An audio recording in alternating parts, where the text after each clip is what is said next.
The story begins with several carriages stop, and some soldiers starting to prepare for a battle. An army of beings resembling goblins, with improvised weapons, rushes towards the carriages to loot them. However, all the mercenaries there stand in defense, to fight against the monsters, and then the two groups charge at each other. But the only thing remaining being a sea of blood from all the beings involved in the fight. A bearded nobleman, watching the battle while smoking a cigar, complains, because these attacks were happening day after day, distracted the poor. Fat man does not notice that some beings were gathering behind him to attack. When a man realizes it, he can no longer react. But for his salvation, a person with long hair charges at the beings to counterattack. The goblin tries to hit the long-haired man, but is immediately cut in half without even seeing it, with a sword in one hand and a shield in the other. The man defends against another monster's attack. He uses his shield to counterattack, hitting the goblin's head and throwing it far away. But despite this, there is still an enraged goblin, charging at our protagonist, aiming to kill him and avenge his companions. The irritated man stops using his shield as defense, leaving his hands free, and immediately grabs the poor goblin's skull, with one hand holding the monster's skull, and the other holding its arm. He exerts force to tear it apart, and then, in an extremely cruel manner, the man begins to rip the beast in half, while the nobleman from before merely watches in shock. The nobleman is incredulous that the man had torn a goblin in half, with just his bare hands, with his face stained with the creature's blood. The boy continues to stare at the beast's body, while the nobleman asks who he was. But before all this happens, we see a man working on a computer, and our protagonist begins to explain that, since he was young, he always liked games and that it was not a sin. The world of games had various elements, like the caste system and poverty, where the nobility reigned, betrayals and murders of close people or even strangers, and last but not least, numerous monsters and ferocious beasts that only think of destroying and killing. Our protagonist introduces himself as Dahlin, and his appearance is of a tall man with long hair, dressed in medieval clothes. However, he reformulates and says that his real name was something else, while he remembers his life in his former world. But before stating his real name, the scene cuts and we see the boy writing in a book, with a quill already in another place. He was in a carriage while the sun shone on his face, and the boy continued writing something in his notebook. A bald and bearded man arrives and says it was time to change shifts. Notifying Dahlin puts away his notebook, then asks if something had happened, and the man replies that no. Everything was very quiet, as not even a single goblin had appeared. They continue talking about the weather, and why the creatures were no longer appearing, while Dahlin starts getting ready. However, the horse-drawn carriage passes over a stone, causing the bald man, who was drinking, to spit out his drink. Dahlin finishes preparing, and wishes his friend a good rest, and leaves the man wipes the liquid he had spit out, and the one in his mouth, only wishing Dahlin good work. As the boy leaves the carriage, he is greeted with good morning by several people around. We see that the carriages from before are arriving at a huge city, and Dahlin begins to explain that 2 years ago, he started the tutorial of this game, informs that the starting point of this game is known as the Bastion of Humanity, and was called the Labyrinth City Paisan.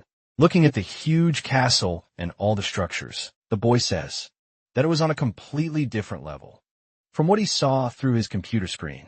Walking towards the gates, the boy adds that it was a huge city with many people, and also the only safe way to go to the underground labyrinth. Dahlin says there is no other path but this one that allows avoiding the monsters appearing in the labyrinth, which holds numerous treasures buried inside, concluding that, moreover, at the lowest part of the labyrinth, there is an object called the Stone of Wish that grants a wish. He thinks that, honestly, this was probably the only way to return to his land, and to confirm if the stone really existed, he would need to descend to the end of the labyrinth. However, catching his attention, an unknown person calls him by his name from behind. The said person was the same noble from last time, who, upon being greeted by Dahlin, said the boy didn't need to be so formal.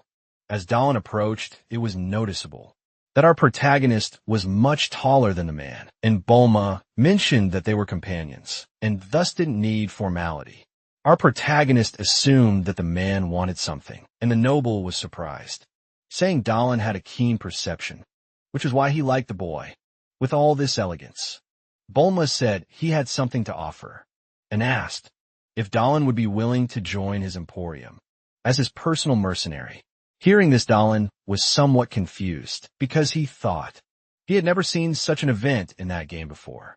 Bulma said his merchant instincts told him that, although there were numerous superhumans who flew and crawled in this labyrinth city, he was sure that our protagonist would soon be on the same level as them. The boy asked if the noble was trying to hire him.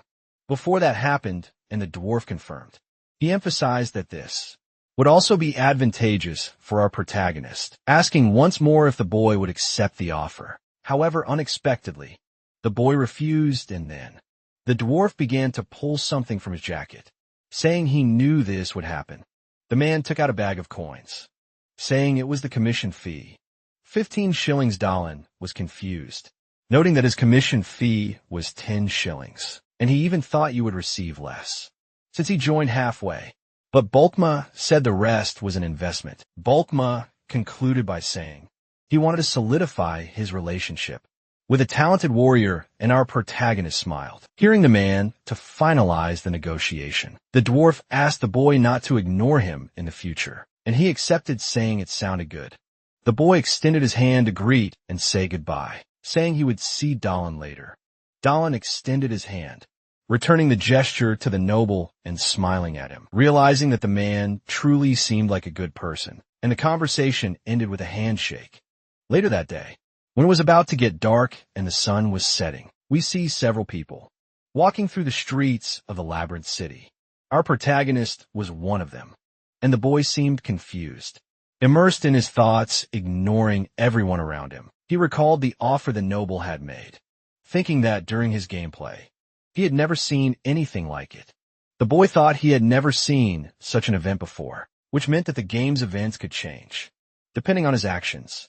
Alan concluded that it was a very tempting offer, but as soon as he arrived there, he already had something to do, because it was all predetermined. The boy continued walking through various streets, alleys, and suburbs of the city. Our protagonist even passed through poor areas, and finally arrived at a place with a sign. The boy looked at the establishment, and confidently said he had come to the right place, then walked to the door. Dahlin opened it, and upon entering, we see it was a bar, with many people talking and drinking. Some mercenaries were discussing their missions, and laughing while celebrating. Others were stressed about something, taking out all their anger and hatred on the drink and alcohol, and some are already drunk sleeping. Looking at the whole situation, surprisingly, Dylan was happy, saying this was definitely the place he desired. Walking and looking around, he began to explain that a little after the start of the game, but something caught his attention, and looking to the side, the boy saw something shiny that surprised him. Our protagonist opened a malicious smile, showing some sharp teeth upon seeing what he had seen. Looking at the bright light, he saw was a kind of ghostly corpse that was translucent. The system screen appeared, saying the boy had discovered the pathetic soldier's corpse, and we see that the person had been killed there by dagger attacks.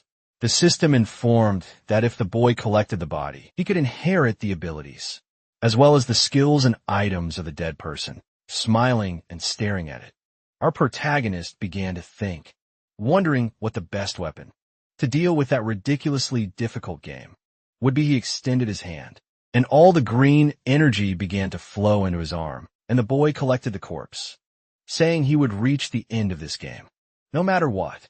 We see our protagonist using the computer, saying he liked challenging games. While adjusting his peripherals, the boy mentions he enjoyed the controllability, commonly referred to as physics, and for that reason, he got bored with very easy games. However, this game was difficult even for him, as he stared at his monitor and watched his character get shredded by a huge ogre. Looking at the game over screen, he adds that the main character was weak, And besides that, the monsters were extremely strong. The world inside the game was heading towards ruin. Every allied NPC was either seduced by demons or busy trying to stab him in the back, drinking energy drinks to stay awake day after day. He says he died about 100 times, but was determined to see the end of this game. One way or another, then a system notification appears, asking if the player would like to buy the selected items, giving the option of yes or no. Seeing this, our protagonist gets annoyed, but says he would spend that money, while wondering what kind of cursed game charges to reach the end. Then moving his mouse to the S button and clicking, he adds that he would have uninstalled it, if not for the amount of time he had invested in the game, but in his current life. The boy bangs a mug of meat against the table, while sighing, saying he should have just uninstalled that game. Looking to the side, the boy stares at the translucent corpse on the floor, while other people continue drinking in the bar, still staring at the figure. The boy says that luckily, he was sure other people couldn't see it. That was called downloaded content, or hair, a feature where a new character could inherit the abilities of the main character, who died in the last round. And for players who died hundreds of times, this opened up the possibility of infinite growth, leaving some coins on the counter to pay for the drink he had consumed. The boy gets up, saying there was just one flaw in that system. It was if I had to personally go to the place where a body died and collect the corpse yourself. As he stands up and faces the corpse, still hesitant and somewhat incredulous about everything that was suddenly happening in his life, the boy extends his hand. He uses the ability to collect the corpse, and then all the green aura that was around begins to move towards Dallin. Dallin starts being surrounded by all the green aura while observing all that happening to him, absorbing the aura that surrounded him. His strength, proficiency, and everything he was entitled to begin to increase. However, something he didn't expect appears, and the boy gets a little confused. Looking in one direction, the system notifies him that he had discovered a skill called the Hayman's Arm Combat, and then informs what that skill did.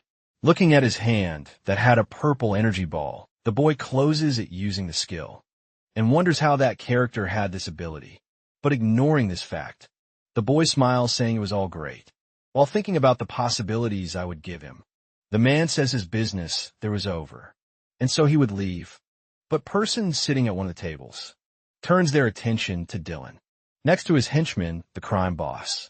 It says he had never seen Dallin's face, and that the boy seemed like a mercenary. So he asked what brought the boy there. The man asked Dallin if he knew the business ethics of that place, and the boy asks what he was talking about. Still a little drunk, the bandit says that the business ethics were a money fee that Dallin should transfer to him and ruin the manager of that inn. Maroon continues, saying that as long as the man was there, he could eat and drink safely, and hearing that Dallin interprets it as a threat. Our protagonist, hearing what the mercenary was saying, looks at a dagger in the same's pocket and recognizes it, remembering the corpse he had just absorbed. The boy recalls that this was the bastard who had killed him before. However, to the bandit's misfortune, Dallin says that unfortunately he had no money to give, and the man gets irritated, asking if the boy really had nothing. Maroon imposingly goes up close to our protagonist, staring at him with a murderous aura. His henchman next to him, a muscular bald man, tries to go after the man, but Maroon stops him, saying that it was all right and he would let Dallin go. The bandit questions Dallin if the boy had paid for the alcohol, and the boy confirms, trying to act the good guy. The boy says the boy should go his way. He would make an exception and let the boy go. Dallin calmly turns to open the door, not noticing that behind him, Maroon has an extremely psychotic aura. The bandit begins to draw his dagger, and with a threatening aura, charges our protagonist. The boy seemed unaware of what was coming, only looking ahead as he was about to open the door, however turning with an even more frightening aura. Dallin says he already knew about it, and counterattacks the man outside the bar. People are going about their lives normally as they walk the streets that night. When everyone least expects it, the bar door opens and Maroon comes flying out from our protagonist's strike, ripping the door off and being thrown far away. The bandit, upon being thrown, hits his head and back against the wall on the other side of the street, falling to the ground and becoming dazed. Dallin, while cracking his neck, says he wouldn't fall for that failed tactic twice and curses the bandit. Still somewhat dazed and irritated, Maroon orders all the bandits inside the establishment to attack, and thus several armed people surround Dallin. The bandits, seeing the size of our protagonist, question whether he was really a normal person, and if he had come from somewhere up north. The boy feels somewhat embarrassed, to scratching his face, and looking around at all his pursuers, however. Showing a darker side, the boy smiles, thinking it was a new skill, and that this was a great time to test it. Without any fear, the boy drops his sword and shield on the ground, cracking his knuckles, and intending to fight with bare fists. In a haughty and mocking manner, he makes a signal, indicating that all the bandits could attack him, provoking them. Seeing the man's attitude, everyone charges at the boy, stating he was arrogant, and then advances against him. One of the bandits, wielding a small blade, leaps at our protagonist, saying the boy should die. But Dallin was merely concentrating a purple aura in his hand, waiting for the bandit to come into the lion's den. Then when the man was about to hit him, he opens his fist one last time, closing it immediately afterward, and striking the bandit's stomach. With the strong impact, the man is instantly repelled, being thrown meters away, already unconscious and probably dead. Seeing that the other bandits, even finding it frightening, immediately charge at Dallin, and two of them have two blades ready to kill the boy. A bald man tries to attack with a sword, but the boy quickly dodges and then counterattacks, throwing the man away. The other bandit manages to land his attack with a wooden club, but realizes the club broke, without leaving a scratch on his opponent. The bandana-wearing man, seeing it had no effect, wonders how a human's body could be as hard as iron. While becoming worried, Dallin takes advantage of this distraction and also strikes the man with the back of his fist in the belly, knocking him out immediately. Seeing the bandits charging at him, our protagonist does only one thing. He smiles wickedly, because he knew he could win. Maroon, who was completely beaten, on the other side of the street, gets irritated, saying he pays the bandits to obey, so they should finish that guy immediately, even hesitating upon hearing their boss's order. A blond man immediately attacks Dallin from behind, trying to stab the boy with a blade. However, before he could see it, Dallin immediately spins his body, hitting his opponent's chin squarely with his heel, and while his partner fell to the ground, another bandit charges to attack the boy with a dagger. However, this time, Dallin manages to defend himself just in time, creating a dust cloud that makes it impossible to see anything. For a few seconds, when the dust settles, we can see that Dallin managed to catch the man's dagger with his own hands, injuring his fist in the process, immediately while preventing his attacker's movement. The boy retorts with a full punch to the guy's face, who wondered how he had caught the dagger with his hand.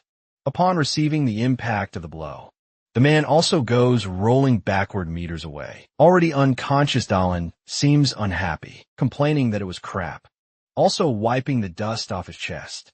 Looking at the bodies of the defeated bandits around him, he explains he was only trying to grab the man's wrist. That must have happened because the skill proficiency was low.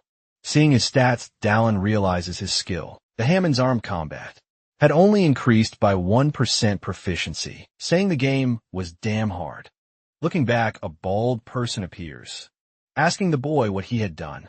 Catching his attention, the bartender accuses Dallin, stating that the boy was beating people up in broad daylight, and that even if he was a mercenary, it was not allowed. However, our protagonist had no patience for conversation, and thinking that the man was threatening him. At this point, the boy draws an axe.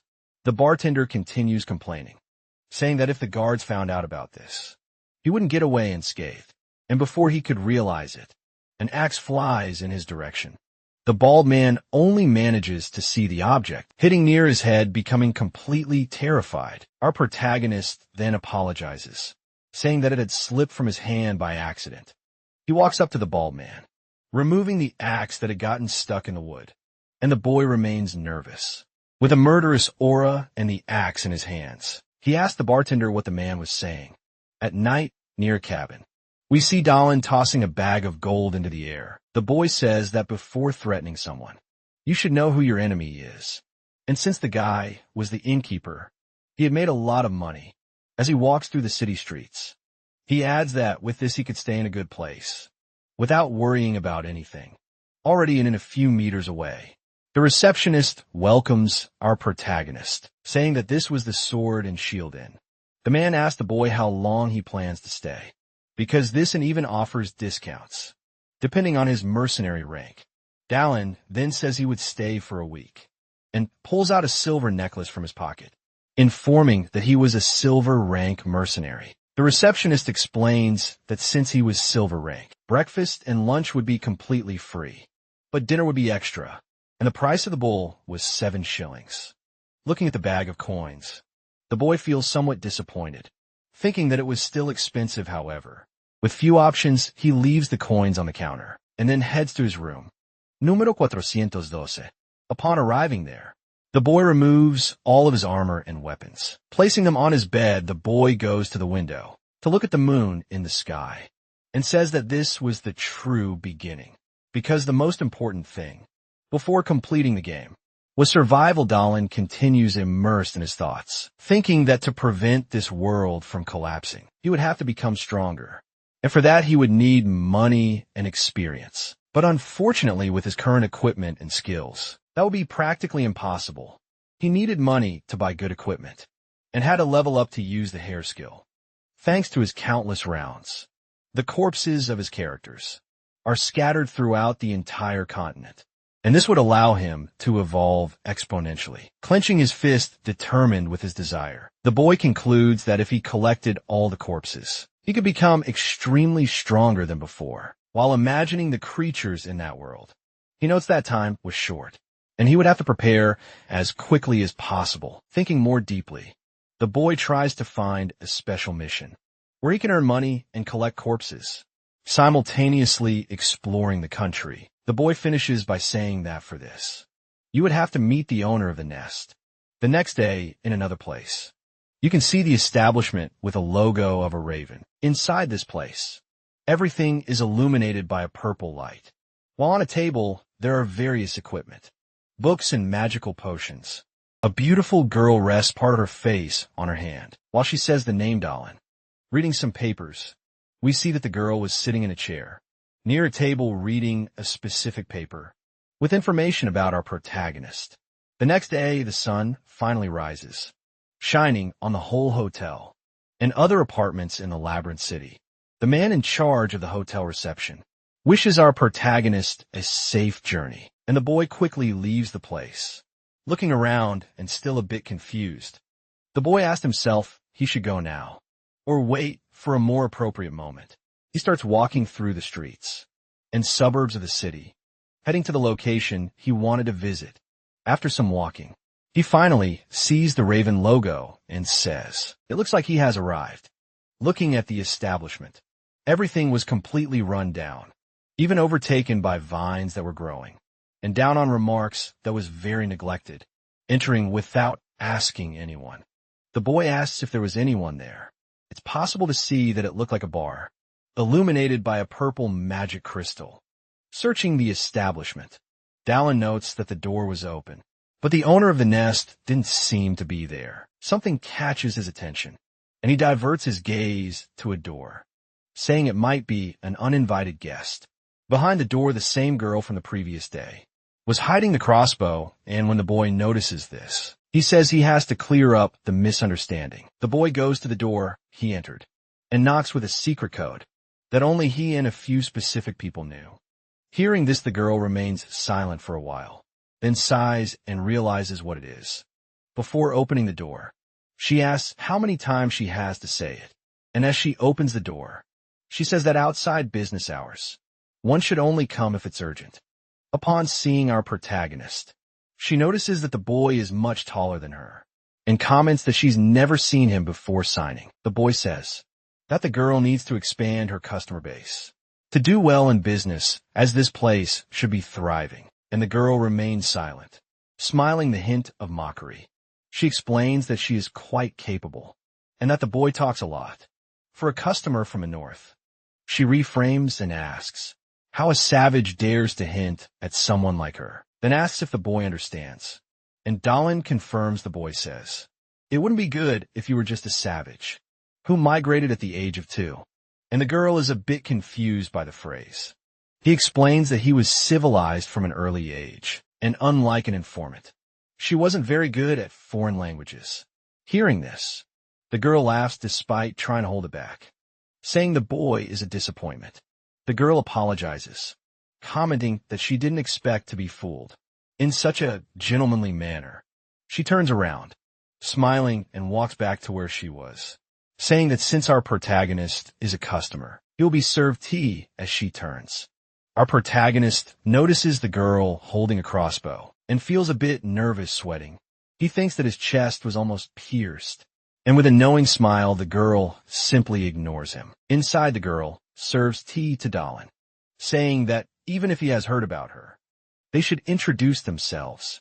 She introduces herself as Sienna, stating that she works as a simple informant for the Raven's Nest, but is actually the owner of the place. The boy introduces himself as Dalin, saying he heard that he could accept various types of missions there. As she sits across from him, the girl confirms that he can take missions if he wants, but asks how the boy discovered that place. The boy replies that it was Bulkma who told him, and he also said that if she offers alcohol, he could drink, but if she offers tea, not to drink it irritated. The girl says that the man's tongue is too loose, and asks if our protagonist saved his life, to which the boy says it was something like that. She explains that the code the boy used to knock on the door is something only truly close people know, so she tried to take precautions. The boy says that collateral damage is too great for a simple concern, but changing the subject, the girl asks if he wants a mission. She explains that even with everything, she still doesn't know the boy, whether close to Botma or not. So this is the first time they're meeting. And for now, the only thing the girl can do is give trivial missions, things that wouldn't have much impact on her business, even if the boy fails smiling. The boy says it's okay, since this is their first meeting, and the girl also smiles smiling. The girl says she should witness the abilities of the almighty warrior who tore apart a goblin with his bare hands. In another place, in a more remote part of the city, resembling a slum, Dalin is seen reading some information on a flyer he received. He says that the girl is like a fox, and that I don't know you yet. Talk was all lies. From the moment he arrived in the city, the girl already had information on who he was, before he even thought of going there. After some walking, the boy steps into a part of the city sewer and notices something that was the lower street, in the Bronze Territory's outskirts, and realizing he was in the right place, the boy starts to analyze. It seems there was an incident of missing people on that street, and that's why he received the mission to go there. Apparently, several disappearance cases have been occurring over an entire month in the same place, the entrance to Low Street. The boy begins to enter and search the area, while it is also explained that these incidents happen every 3 to 5 days. Recently, however, a young man disappeared, so the criminal seems to be getting bolder. Our protagonist then enters the sewer. Looking around, Dalin comments that it was written that the last disappearance happened there, and so the boy begins to investigate. Something catches his attention, and looking ahead, he sees the shadow of a monster. Talking about its stomach, the creature resembled a human, but was walking on all fours and acting like an animal. Dalin then draws his shield and sword. Preparing for combat, something catches his attention. When he sees the monster, he realizes that this humanoid creature, which resembled a rat, was the bastard that had devoured one of his bodies. The system notifies that Dalin had discovered the body of the hunter, who was devoured as a form of test. The system also hints that our protagonist could inherit the bodies that were eaten or absorbed by someone by defeating the target that consumed it. Dalin faces the beast and notices that the monster has various veins on its back and a monstrous appearance. Seeing this, the boy smiles, saying he wouldn't have imagined finding his target. So quickly the boy assumes he's lucky, and the notification explains that If he defeats the target and absorbs it, he will acquire the powers of the corpse. The monster ate, raising his shield to defend himself. The boy comments that the monster is either a low-level, half-monster, or a low-level boss. Recalling his first battle against the beast, he notes that the rat originally had the size of an ogre and could easily destroy buildings. The creature, in a frightening and terrifying manner, says it did not much to eat today and was hungry, since the small meals no longer affected its stomach. Taking a battle stance, Dalman comments that, since it's the beginning of the game, it seems this creature is still developing and unfinished. Realizing this, our protagonist says it's better this way, since he wouldn't face the monster at its full strength, making things easier with a wicked smile. Dowlin says he can cut the monster down before it reaches its strongest level. Irritated and already without human consciousness, the beast, the furious eyes and teeth, charges our protagonist and his life. It runs towards Dallin with its sharp and gigantic claws, ready to tear him apart, trying to attack the boy. However, Dallin is already prepared and easily dodges the attack by stepping back. He takes advantage of the stop to quickly strike his opponent with a kick to the stomach. The beast is thrown meters away by the attack, causing extreme damage to its belly. The monster hits his head against a sewer wall, becoming extremely injured and dazed. The creature turns to look at Dallin, and we see that the wound had crushed part of the beast's skull. However, a disgusting pink slime begins to form on the wound, regenerating it immediately. Seeing that his enemy had regenerated, the boy becomes extremely irritated, realizing the monster was still very strong. Quickly and without hesitation, the monster turns ready to attack again, charging at our protagonist to kill him. However, without mercy, the boy uses his sword to try to cut the monster in half, but only manages to leave a wound in its stomach. The furious beast screams in pain, while our protagonist realizes his attack hadn't been deep enough. Still groaning in pain, the half-human monster contorts, trying to hold the blood pouring from its stomach. Seeing his enemy kneeling before him, the boy raises his sword to finish him off, and end the fight unexpectedly. With tears in its eyes, the monster begs our protagonist to stop, because it was a person hearing this. The boy is completely confused, asking if the monster is okay now. And the person responds, affirmatively crying. The beast says it didn't do it because it wanted to. While sobbing with tears streaming from his eye, he continues crying in despair, saying he didn't want to eat people, and that a certain type of people put this beast inside him. Our protagonist asks who these people are. The monster responds that he doesn't know either, and that they wore black robes and masks. The monster adds that these people use some strange potions and spells to transform him into this. And Dylan asked what the masks look like, still crying over everything that happened. The beast explains that they were made of gold, with a smooth surface and a large painted mouth. Hearing this, Dylan remembers something and says that as time passes, these people will give him more headaches. That's why you better be prepared to face them. And suddenly the monster starts to despair, asking how he could do this to people. The boy responds that it wasn't his fault, leaving the monster surprised and somewhat distressed. He adds that the people who turned the boy into that are the main culprits, so he doesn't need to worry. Dallin further states that he will make them all disappear, and for some reason the monster starts to rise. As he stands up, our protagonist thanks and sheathes his sword, thanking the monster once more, still in tears and crying. The man says that those people fed him the flesh of his own daughter. As the boy walks away, the monster continues, talking about how they forced him to eat, open mouth, consuming flesh, muscles and intestines. But something changes in him, and his aura reverts to what it was, making him extremely aggressive and frightening. Saying he is hungry, the beast lapses back into madness, and then tries to attack Dylan again, charging at the boy while his back is turned. Realizing what happened, the boy bites his lips, becoming extremely irritated, and draws his sword before the monster could reach him, as an act of saving it from this suffering. The boy turns and uses his sword to finish it off. The beast's head instantly flies meters away, while the half-human body falls into the sewer water. The system notifies that the boy had eliminated the monster, that had swallowed his corpse, and thus he had discovered a new body. Dahlin observes his former corpse, and the monster's body lying in the water, cursing the world, while the system asks if he wants to absorb it. We return to the raven's nest, when it was already late afternoon, and the sun was starting to set. Inside we see the beautiful girl. Asking our protagonist if he had returned to the inn, the boy enters the place with an irritated and downcast expression, so the girl asks if he wants a drink. Without much conversation, Dahlin throws a bag that was in his hands on the table, stating that he had captured the man they were looking for.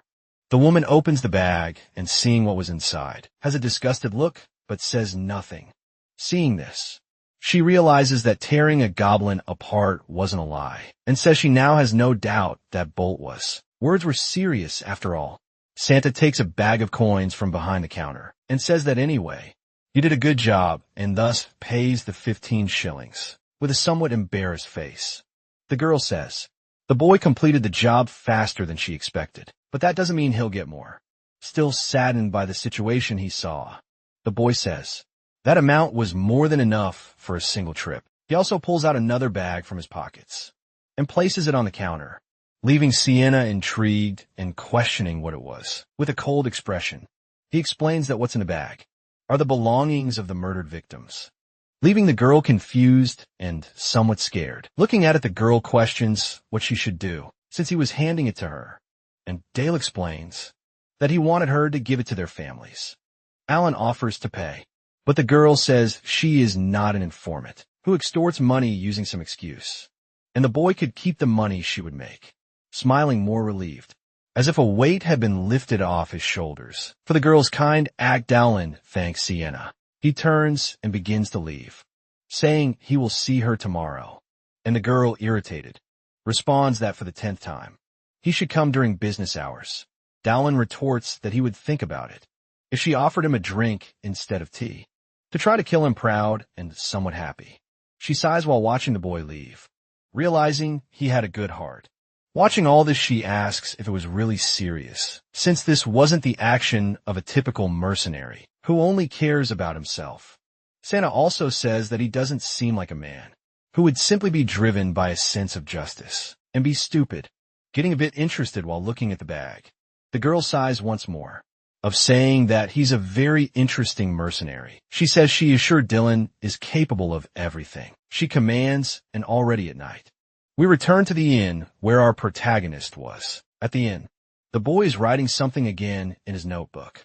We discover that it was Dallin's diary, and he was reporting that he eliminated a demi-demon that would later become a disaster, and even recover a corpse. He activates his stats window, beginning to analyze it, seeing that he had already gained a new skill called night vision. Noticing that his stats had increased exponentially, the boy says that as he thought, he should recover as many corpses as possible. As quickly as possible, this is the cost, if he wants to repair the future world scenario that is approaching. There are various situations that will happen soon, such as a coven of witches, who will burn a city and kill many citizens. There's also the mystery of the cultists, who are trying to do something, and are hiding, while conducting experiments and manipulating people. An army of vampires is invading the Empire, wanting to bring it to ruin and destroy it completely. And finally, the evil god, the worst being that exists, and the enemy of everything in that world. He remembers the monster, talking about the masks of the people who did that to him. Dahlin closes his diary with a bang, extremely irritated with the situation, standing up and saying he will do what he can for now. The secret cult society of Paul Eisen, if left alone, will eventually become a presence that cannot be ignored. But before that happens, he opens a wicked smile and adds that he will dismantle them, member by member, and defeat them.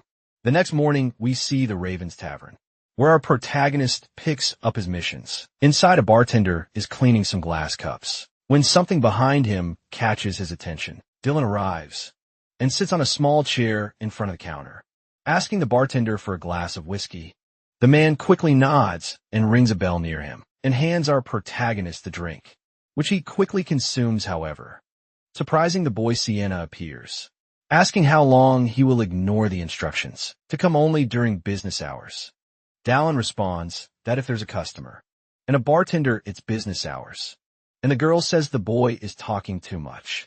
Our protagonist asks the woman who he has to kill that day, but she replies that the boy isn't going to kill anyone.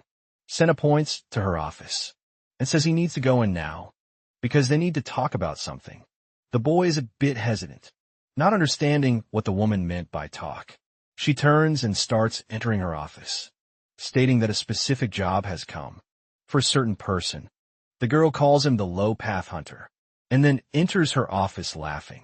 Inside the office, Dallin asks who this Low Path Hunter is and what the girl wanted to say about it. Sienna, while serving tea, asks if the boy didn't know that was his new nickname, because he was running through the low paths and alleys, catching one of people. That nickname was given to him. Sajina adds that it's no wonder he earned that nickname, while Dallin remembers the missions he's been doing. These days, the woman also says that he spent almost every day of the last week doing the work that others avoid, because it's dirty and dangerous. Dallin retorts saying that there must be many other bounty hunters there besides him, but the girl replies that he was standing out. Changing the subject, the man asks about the job he received, and the woman turns, going to the wall and picking up some papers. With papers in her hands, she shakes them, smiling, saying that it's his present reading. He looks somewhat surprised and says the phrase magic tower, confused by what he's reading. Sana confirms his suspicions, stating that the magic tower of El Gaius in the fine silver zone had hired him. The woman clarifies that she's not speaking for all of El Gaius, but for a specific highly important mage. Dallin becomes even more confused, saying he's only been active for a week. So how did the magic tower know his name? The girl replies that one of her clients, with high connections, must have recommended him. Sienna says that to get the attention of the magic tower scouts, Dylan must have had an encounter with someone of high rank, asking if the boy met someone of high rank. However, Sienna snaps her fingers, saying that someone comes to mind. When she thinks of that, a silent commander of the Bronze Guards Company, and hearing that, Dallin agrees, saying that's a good guess. Sina adds that this man has connections with the magic tower, and he's someone she would also want as an ally. If she could, Dallin takes the tea to drink as well, asking for the details of the job. Already in the evening, Dallin is looking at something while being illuminated by the moonlight. The request was related to the missing disciple of the elderly mage, the only disciple of that ancient mage, from a magic tower of El Gaius, who disappeared in the city sewers. As he walks through the city streets, he says the reward would be a florin if he found any trace of him, and double that if he brought the boy back smiling. He adds that mages treat their direct disciples like their own children, and if everything went well, the magic tower might owe him a favor, and so he was sure the tower would pay when the time came. And as he walks, the boy mentions that Sienna had promised a qualified guide to assist him. Then a figure surprises our protagonist, asking if he was Dallin the Low Path Hunter. We see that the guide is a girl, and a smile on her face. She says hello, stating that she would guide the boy through the sewers for this job, and her name was Penny, the sewer cleaner. Upon seeing the guide, our protagonist is completely incredulous, noting that the person looked like a child.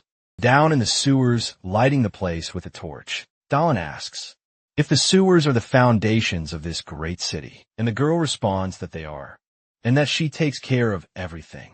Our protagonist notes that the girl seemed very attached to her job, and proudly Penny confirms that she is Dallin, tells Penny that she might encounter demons or criminals, and asks if she doesn't find it dangerous, to which the girl responds that she does, but it's worth it sweating.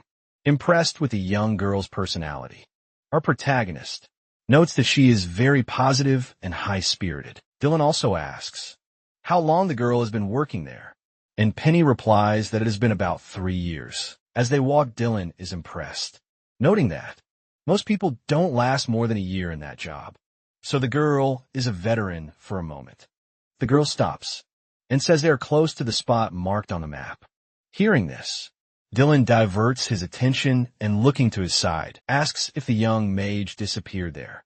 And the girl confirms that it's possible to see a vast area in the sewers, filled with sculptures and unknown corners. As our protagonist explores, he notes that the missing disciple is from the magic tower of Elgais.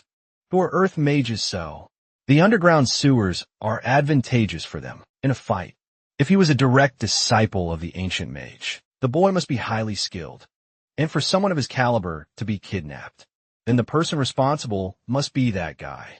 As the boy looks idly in a direction, thinking and imagining someone we don't know, this person was one of the biggest nuisance among the cultists, and when he fully develops, he will be called a one-man army. However, this person is still far from the completion of his powers, and for the sake of the future, Dallin should kill him now. As he walks through the sewers, looking at the water under his feet, the boy sees a shining object and notices something. Picking it up, he realizes it's a necklace. And Penny, seeing it, responds, and it's a single-use defense spell necklace, given to tower disciples, and Dallin already knew that. Observing more closely, he notes that the crystal is no longer lit, meaning the spells stored inside are exhausted. In other words, this was the mage's final destination. As they observe the nearby structure, looking at a certain object, the boy becomes somewhat reflective and hesitant, thinking about what to do next. Stayed an entrance, he calls Penny, and when the girl responds, he asks if she's good at fighting. Dallin stares at a specific place, stands up, and draws his sword. Penny replies that she's good enough to defend herself, and Dallin responds that's sufficient. Our protagonist prepares for a bloody battle, about to begin, wielding his shield and sword in the same hand. Holding his shield, the boy also holds a torch and positions himself in front of Penny. He asks the girl to stay behind him for a moment. Then some beings begin to emerge from the entrance. Our protagonist was watching.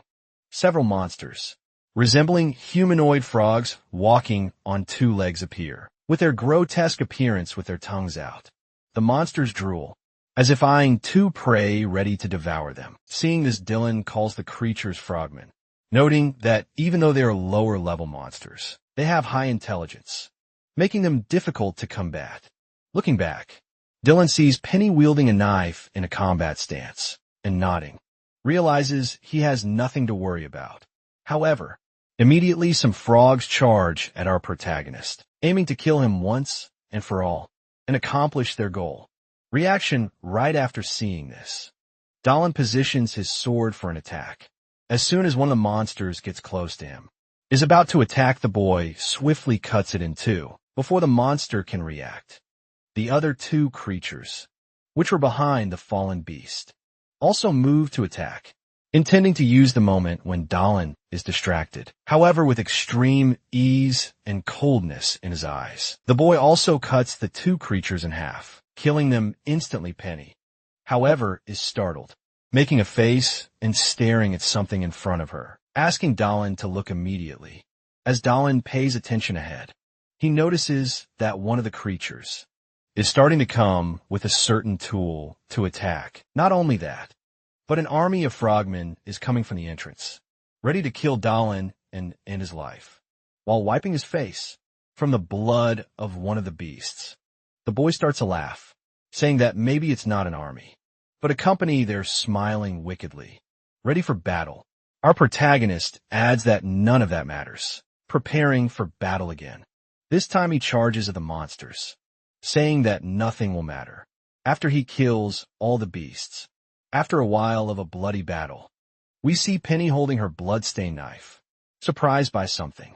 The girl can't even speak what she saw, and when we look around, a pile of frogman corpses is scattered throughout the sewer. Dallin, his body completely stained with blood, asks if Penny is okay, and the girl replies that she is, thanks to our protagonist. As she approaches Dallin, the girl says she has been part of the cleaning crew for 3 years, so she can handle 2 frogmen. Suddenly, the boy asks the girl not to come closer, leaving her confused, while he positions himself in front of her. Suddenly, a sword comes toward our protagonist, who barely manages to defend himself.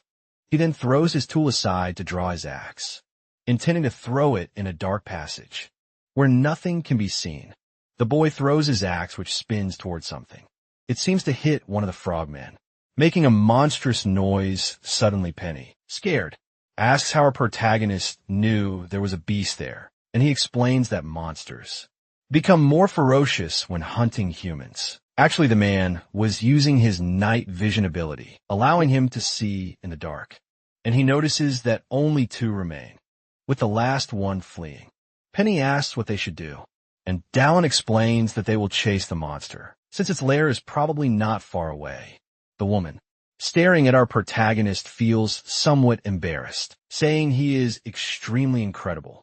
Dallin, noticing the girl had stopped walking, nudges her, asking what she's doing, since they should go immediately, and the girl agrees. After a long walk, they reach a hidden room of the throne. Penny, still a bit scared by the situation, leans a little on Dallin and nudges the boy, pointing out that someone is sitting on the throne. They are seeing. On the throne sits a mage holding his staff imposingly, and Dallin notes that it's the first time he's seen the boy in person. The pagan mage expelled from the magic tower. Derek, sitting on his throne, asks who our protagonist is, and if he is the one who touched his experimental sample. Dallin thinks that the pagan mage was one of the bosses, who gave him an unforgettable death, and the boy confirms to Derek that he was the one who killed the rat man because he was taking a stroll. The mage responds that the boy is lying, because it's strange, since normal people don't take deep strolls in the sewers as he was doing. The mage strikes his staff on the ground, making a loud noise while saying that our protagonist should not have pursued the frogs that fled to his lair then from the surrounding waters. Several frogmen begin to emerge. Penny, seeing this, starts trembling all over, holding her knife and looking ahead with a terrified expression. Looking around, she sees an army of various frogmen, ready to tear apart and attack anyone. As she steps back, the girl says that if this is released into the city, it will cause a catastrophe. Continuing with a terrified expression, however, Dallin touches her back, preventing her from moving further back, catching her attention and making her blush. Looking at Dallin, the man maintains a firm and confident expression, as if wanting to reassure the girl.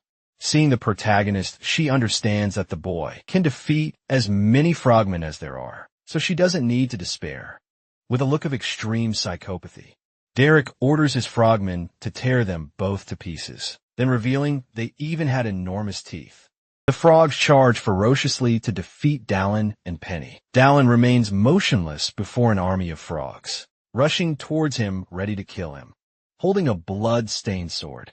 The boy asks Penny to stay behind him while he fights. The boy starts walking towards his opponent, reassuring Penny that he will finish this quickly. With a cold expression, Dallin states that if the conjurer dies, all the frogmen will die as well.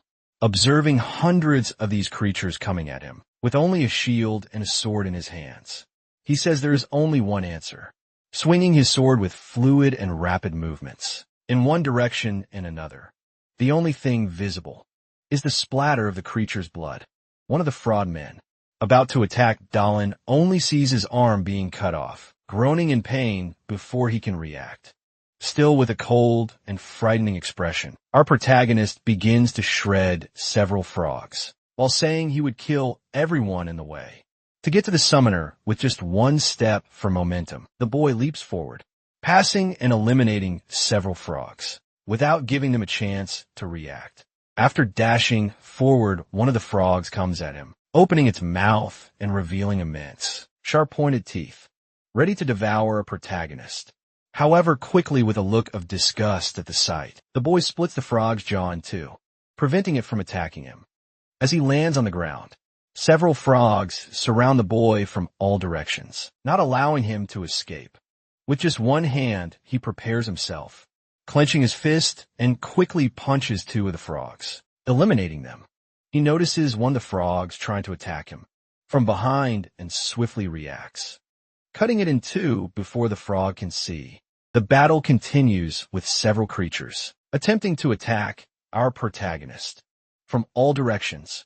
to compensate for their lack of strength and skill. But with all of Dalin's swordsmanship skills, he can easily kill most of them. But his sword breaks in the process, due to the number of frogs attacking. Even his shield falls apart, leaving the boy with bare hands. And then all the frogmen seize this opportunity to attack our protagonist, who intends to fight with his bare hands and kill all those beasts. He uses his Dahoman ability to fight with his hands, furiously, stating that he would finish off all those damn frogs. Several beasts continue trying to hit our protagonist, who with only his fists crushes their skulls and stomachs. Throughout the fight, the boy maintains a cold expression, only clenching his fists and staining them with the blood of his victims, showing no mercy. With a single blow to the stomach of one of the frogmen, he can throw it against the other creatures, sending them flying. Derek the wizard, upon seeing this, is terrified, seeing that the boy was very powerful, and seems psychopathic seeing his son is being torn apart by a man with bare hands. He wonders where such a monster had come from. Looking ahead, the pagan wizard does not notice Dalin, advancing towards him with an axe in his hands, ready to finish him off when he realizes it is too late, and even trying to defend himself with his staff. He fails. A purple trail of energy can be seen, moving from top to bottom, following Dalin's motion with the axe. After the dust settles, we see that our protagonist has landed a full blow to the pagan wizard's skull, who still utters his last words. Seeing that he had accomplished his goal, Dalin sighs in relief, realizing that everything was over. A notification appears with the wizard's death, indicating that he had discovered the body of a mercenary who had become a pagan wizard. Our protagonist remembers the moment he fought and was absorbed by Derek, who had dragon blood in his body and was used for experiments. Dalin adds, saying that thinking about it now, that scene was extremely horrific, cursing the corpse lying before him. Then the system asks if he wanted to absorb the body to acquire its skills and stats. Our protagonist then stretches out his hand, opening his fist, and uses corpse gathering to increase his stats. With green energy flowing through his body, all his stats begin to increase, especially since energy and mana. He also gains an ability called Dragon Blood Regeneration, which he can obtain in his former body. He is already at 6% proficiency gold on our protagonist, and the boy starts to feel something flowing through him, causing extreme pain. A golden aura starts to spread across Dylan's body, making him appear covered in a gold-like energy. Everyone in the room, including Penny and the Frogman, are incredulous, not understanding what is happening. For a moment, the boy remains still, feeling all this energy flowing through his body, making him extremely powerful. With confidence, the boy turns, drawing the attention of the Frogman and asking if they are ready for what is about to happen. After showing his new strength, all the frogs stare at our protagonist, trembling with fear, fearing what would happen. They immediately flee before they can be killed. Seeing this, Dylan sighs a bit, closing his eyes and thinking about something. However, his thought is interrupted by Penny calling his name, and the boy opens his eyes to see the girl. The boy walks up to Penny, saying he told her to stay away, and she runs asking if Dylan is okay. A bit frightened by everything that happened before her eyes, Penny asks if the boy is really human, and the boy asks what she means. Penny starts to say that even though the boy is human, not everyone is like Dalin, as he killed dozens of frogs with just his hands. Dalin asks what she thinks about something, and the girl doesn't understand the question, asking back why he suddenly asked that. Our protagonist responds that he only asked because he had nothing else to say, and the girl agrees, but says she wanted to say something embarrassed, touching the tips of her fingers. She says that, even though it's the first time they've met, he is different from all the other people she has known. Extremely shy, the girl says that being near him makes her feel he could do anything. She says she doesn't care if Dalin is human or not, as what matters is that the boy is himself. But Dylan interrupts, asking her to wait. With a slightly embarrassed expression, the boy says he wasn't talking about her thoughts. He wanted to know what she thought about where the pagan mage hid the hostages. leaving the girl completely red like a tomato. The girl gets irritated, saying that if he doesn't explain what he's asking, she won't understand elsewhere. In a church with an upside-down cross sculpture, we see some people talking. Four acquitted figures are conversing, and one of them says, "The reason for urgently calling this apostles' meeting is because Derek has died." All the others are shocked, and one of them asks how a powerful, pagan mage like him could have been killed. The mage conducting the meeting says that, even though he was the last to be admitted, he wasn't the type of person who could be easily killed. One of the masked figures asks what happened to him and the army of 500 frogmen, unexpectedly leaving everyone in the room incredulous. The man responds that half the army was killed. He also explains that the rest fled in fear. And that's how Derek died. One of them asks if it was the guards who did this. Other masked figures also ask if it could have been someone linked to the silent company. But they also receive a no as an answer. The mage conducting the meeting says it was done by a single person, leaving one of the masked figures in shock. They continue talking, wondering why the bastard Derek kidnapped a direct apprentice of the elder mage. But an apostle enters the room. All the other masked figures their bow, greeting the great apostle, responsible for everything. The man wears a mask like all the others, with a smile, but unlike the rest. He walks with an elegant and imposing posture. Showing his power, he walks to the center, sits on his throne, and says that the reason he called them there was to say not to fear, just a mercenary. The masked woman, who was previously worried, asks if it was really a mercenary who single-handedly killed an army of monsters. However, the chief apostle tells her to shut up immediately. Making the woman scared, the great apostle explains that he has moved up the date of the grand plan. Because Derek's death doesn't mean their plans will change. One of the apostles, hearing that the grand plan will be put into action, realizes that this means something significant. Then the chief of all says to release the funds, to buy ingredients for the secret drug, and bring those who can wield weapons. Irritated, he adds that if things don't go well, they should pressure everyone with the power of the economy. Since that is the reason, they're increasing their power. The man says that nothing has changed, and that the order of evil will begin with them. And the day when the 7 walls collapse is not far off. He orders everyone to prepare for the day. The 7 walls will fall, while all the other apostles continue listening, bowed before their master. Elsewhere, after a long time, we see a magic tower in El Gaia's at a bronze branch, looking at an extremely fancy clock.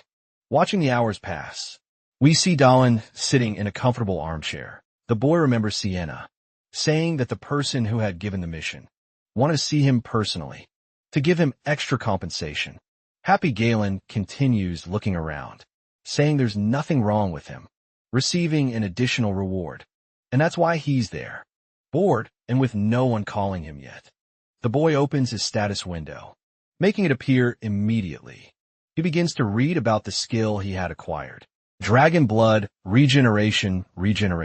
One of the many characteristics that come from dragon blood was applied to humans, but consumes a lot of stamina to use in the sewer. He slept for a day as soon as he returned from the mission, and it seems he doesn't have full dragon blood in his body. Only partially, the boy calculates.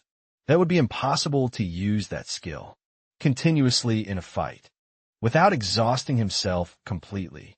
Suddenly, a man with red hair and a large beard enters the room, saying he had kept the guest waiting unintentionally. This person was Felver Valentino, the ancient mage of the magic tower of El Gaius. He apologizes as it has been a while since he was last at the magic tower, so he had to catch up.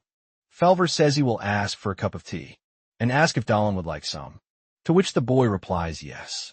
The ancient mage says something, but our protagonist immediately ignores it, starting to smell something he hadn't smelled in years. He smells coffee, and upon looking at the cup, he realizes it's really what he was hoping for, becoming completely happy to see it. The boy starts drinking it, immediately loving it, and then the noble elder says that, based on the boy's appearance, he didn't expect him to like tea. While drinking Felver, the elder comments that if it's okay with the mercenary, he will send a bag of beans to the raven's nest, and the boy agrees, thanking him. The man apologizes for the inconvenience and introduces himself as an elder mage of the magic tower of Elgius, as well as a grandmaster of the arts. He's also Tommy's teacher, the person Dallin saved. So the boy recalls the moment he saved the boy, asking Felver if he is well. Felver thanks Dallin and mentions that Tommy is only well because of him. Our protagonist asks if he knew why the pagan mage went down there. The ancient mage explains that the villain coincidentally found his apprentice and followed his tracks looking at his reflection. Felver says that his apprentice didn't know that Derek's strategy was to reach him again.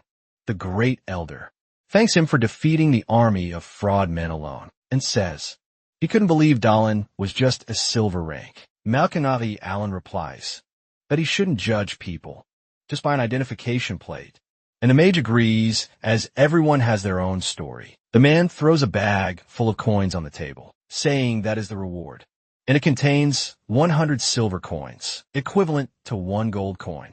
With a confident face, the mage adds that you will also reward him with something extra.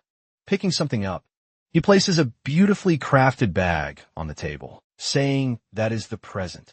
The mage explains that inside it is a regeneration potion, and he thought that, since our protagonist is a sword-wielding warrior, it would be useful, but the mage adds that he thinks Dallin won't need it anymore, since he has dragon blood inside him, making our protagonist startled.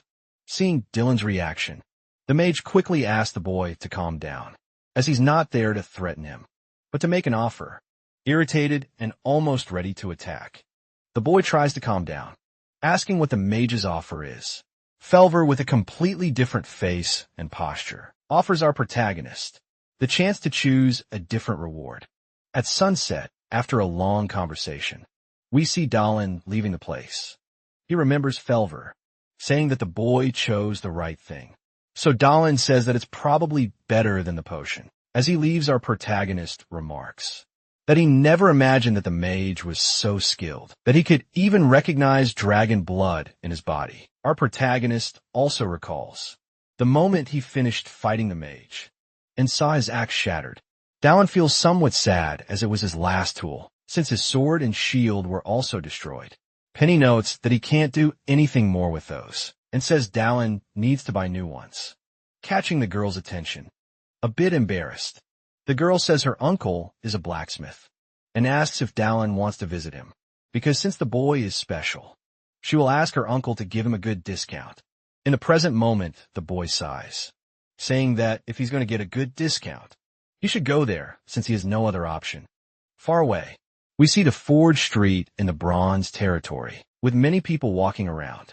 As he walks and looks around, Alan says he thinks the girl gave him that location, but he isn't sure. However, he hears someone shouting for help, and when he looks in that direction, he is confronted with an unbelievable sight. He sees someone being thrown out of the forge. Penny had told him about hands tied behind their back. Inside the forge, a blonde man had thrown the person out after kicking him, saying the old man was screwing everything up. The blacksmith begs them to leave. His niece Penny alone and curses the bastards. Seeing the situation, Dallin realizes what's happening and notices that the man is the girl's uncle. The man who is assaulting the blacksmith leaves the forge, saying that the man should never pay the interest on time.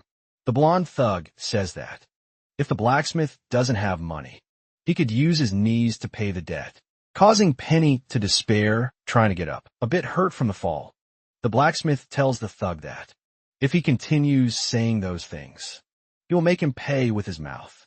Our protagonist watches the fight from afar, observing the entire situation and realizing something. The blacksmith Penny mentioned is named Leverin Araquan, a well-known mithril refiner.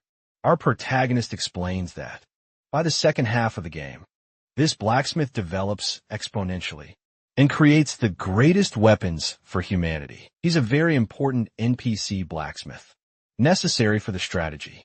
In the second half of the game, returning to the present moment, the blonde man draws a sharp knife and says the man could pay with one of his hands. However, someone firmly grasped his wrist, and the man gets irritated asking who is doing that.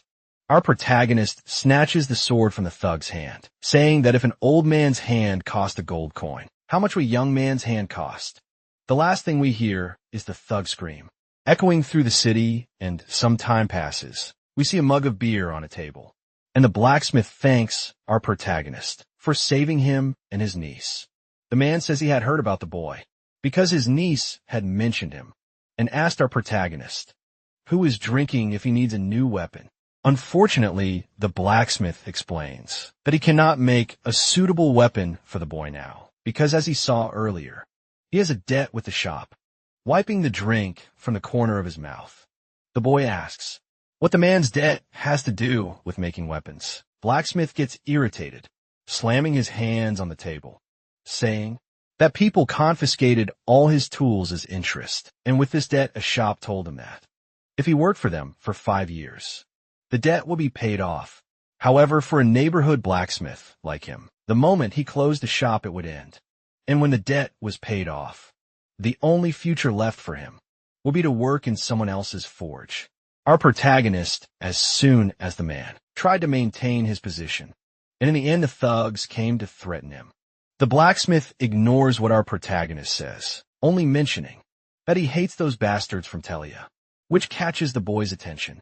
The blacksmith then, with his hand on his face, says that if Dahlin came with that purpose, he could forget it, but unexpectedly, he is interrupted, and our protagonist asks how much the man owes, making him incredulous confident. Dahlin says he will pay the debt for him. While smiling happily, the boy begins to leave the place, but the blacksmith tries to stop him, saying the amount is too high for one person to pay alone. As he leaves, Dahlin just waves goodbye, saying there is a way for everything in this world, and he doesn't need to worry. But in return, he wants the blacksmith to make some weapons. As he leaves, our protagonist picks up an axe from a forge to complete his mission, looking back confidently, believing in his abilities. He tells the blacksmith to consider it a deposit. Finally, before leaving, the boy thanks him for the beer, and the only thing the dwarf does is watch the man leave. The blacksmith turns to his niece, asking who that man was, and the girl remains silent. Embarrassed, she says they first need to consider whether he was human or not, but in short, he was an incredible person. At night, elsewhere, we see several carriages with various supplies of food and drinks arriving. Someone speaks to Bulkma, who is carrying a log, asking the boy what he is trying to say. Our protagonist asks Bulkma if he could lend him some money, around a handful of gold coins. The man doesn't even know what to say, only observing the boy in front of him. After a while in a house, we see someone with a bag of coins in their hand, and Dahlin says it was a commission. We recall the moment when Dahlin was negotiating with Bulma, explaining that a family member has a debt, and the noble asks what it's about. While eating some grapes in the noble's house, our protagonist explains that it's a business fund debt that kept accumulating until it became several dozen times what it was originally. Again, Dahlin asks if the man could lend him the gold or not, and Bulma is a bit hesitant, questioning whether he should. While smoking, Bulma asks with whom this person created the debt. Dahlin responds that it was with the Tilia shop, and upon hearing this the dwarf makes an irritated face, clearly displeased. The noble then says he will lend the money, and Dahlin, eating an apple, says it seems the man also has connections with Telia. Our protagonist asks what he should do in return, and the noble says he thinks quickly, while extinguishing his cigar.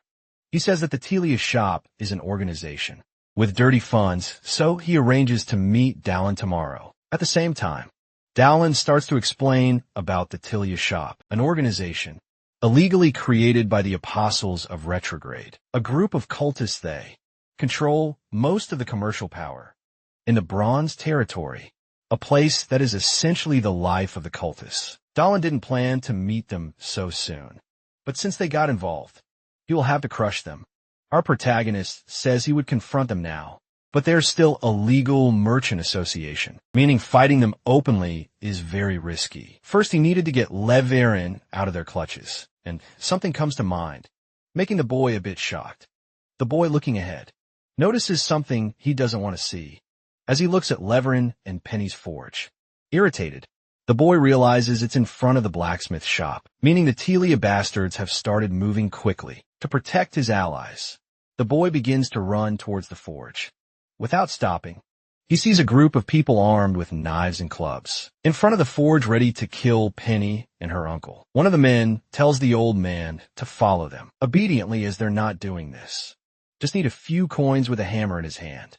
He says he won't go, cursing all the henchmen and saying he will kill them. The man starts mocking the blacksmith, saying he's very afraid of a hammer. But the truth is he's just taunting him, with an army behind him.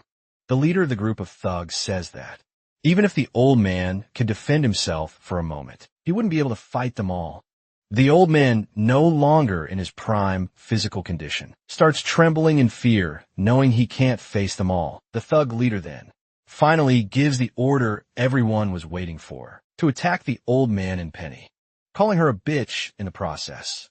However, before he can react, an axe comes flying towards him. Immediately, the axe goes straight through, cutting off the thug leader's hand, causing him to lift his bleeding fist and scream in pain. Another thug was about to warn that they were under attack, but immediately Dahlin appears behind him, grabbing him by the neck and breaking it. The thugs look at the boy attacking, and Dahlin says he has finally made up his mind. With one foot on the lifeless body, he says he will consider each hand of everyone there as a silver coin. Since the price for the hands had been set, he proceeded to get a few more. His armed combat skill had been activated. The first face struck by his fist was crushed like a stomp soda can. The next in line received a punch to the stomach. To reflect on his conduct, the third one, even armed with a sword, couldn't defend himself. There was nothing those fools could do. Even so, those who hadn't been beaten yet tried to react somehow, but they had no success since they were numerous. One of them said not to be afraid, because their attacker was unarmed. He heard this with a smile on his face, because he didn't mean to be armed to handle them. As soon as they arrived at the place, they were shocked by the scene. The street now had a grim decoration, with unconscious bodies lying on the ground. A bystander crawled away in fear, saying they had been attacked by a monster. His neck was stepped on, preventing him from crawling further. With his foot so close to the man's head, he finished the job. The two who had arrived wanted to know who had taken down the fools. Without answering the question, he tossed them a sack containing 26 coins, but the man couldn't believe this young man had done all this for him. In response, he said there was nothing to lose by being friends with a blacksmith, as long as he made him some weapons as requested. Looking at the ground, he noticed something different about one of the bodies, so he shook in his hands because he knew the young man was pretending to be dead. He knew they hadn't done this just for a few coins, and wanted to know what his superiors intended. With all this, even at a disadvantage, the young man said he wouldn't say anything to him since he gave the wrong answer. He got slapped back to reality. Without much patience, he told him this was his last chance, and he had better say what the fool said in the shop. He said to take all of them. So his inquisitor wanted to know who artisans, merchants, anyone related to the business. Take them or kill them. Now all that remained was to know who gave the order. Before he could answer, the boy's hand twisted in a bizarre way. He was transforming, but he said the order came from the owner of Tilia's shop. His face gave way to a lycanthropic smile. This made him more alert to what would happen next. Before the transformation was complete, he threw the boy to the ground. The longer time passed, the closer he was to fully transforming. Seeing an axe nearby on the ground, he grabbed it. Now that creature was just a body without a head. The blacksmith didn't know what it was, but he heard from a man that it was a half-monster. Apparently, they could now use semi-monster transformations. In real life, a faster development than he had expected. As he was leaving, he told them to go inside, lock the doors, and stay there for a few days. But the blacksmith wanted to know where he was going. In his memories, he knew Tilia's shop hid repugnant things. He was headed to Gallia's Emporium because he thought they were targeting one of his wealthy clients. Once he was done there, he would return to get his armor and weapons. In a room, a large chandelier lit the space. He thought it must be a coincidence that even Dahlin had gone to speak at Tilia's shop. They had always been suspicious But he had learned that lately. They were buying a lot of goods. It seemed they were preparing for something big, more than just business. That's when he remembered the man, asking what he'd like him to do in this situation. But he would leave the details for when he showed up. Again, having coffee, as the first activity of the morning, was certainly wonderful. It didn't take long for him to be startled by someone suddenly entering through the window. It was Dahlin, who had arrived in an extravagant manner. He didn't know why Dahlin had arrived so suddenly, but he had already ordered the man to duck. Through the window, arrows began flying in, breaking the few remaining intact. Startled, he wanted to know what this meant. Dahlin sighed in relief, saying that if he had been a little later, it would have been much worse. He would explain soon. But for now the man had to hide under his bed. Reacting quickly, he threw the axe he was holding out the window. There was an archer, hidden on one of the nearby rooftops. His face now became a place to hold an axe. As he left the room, he ordered the man not to leave until he returned. Dahlin was quite happy, because he would gain some experience now. The man heard what he said, but understood absolutely nothing.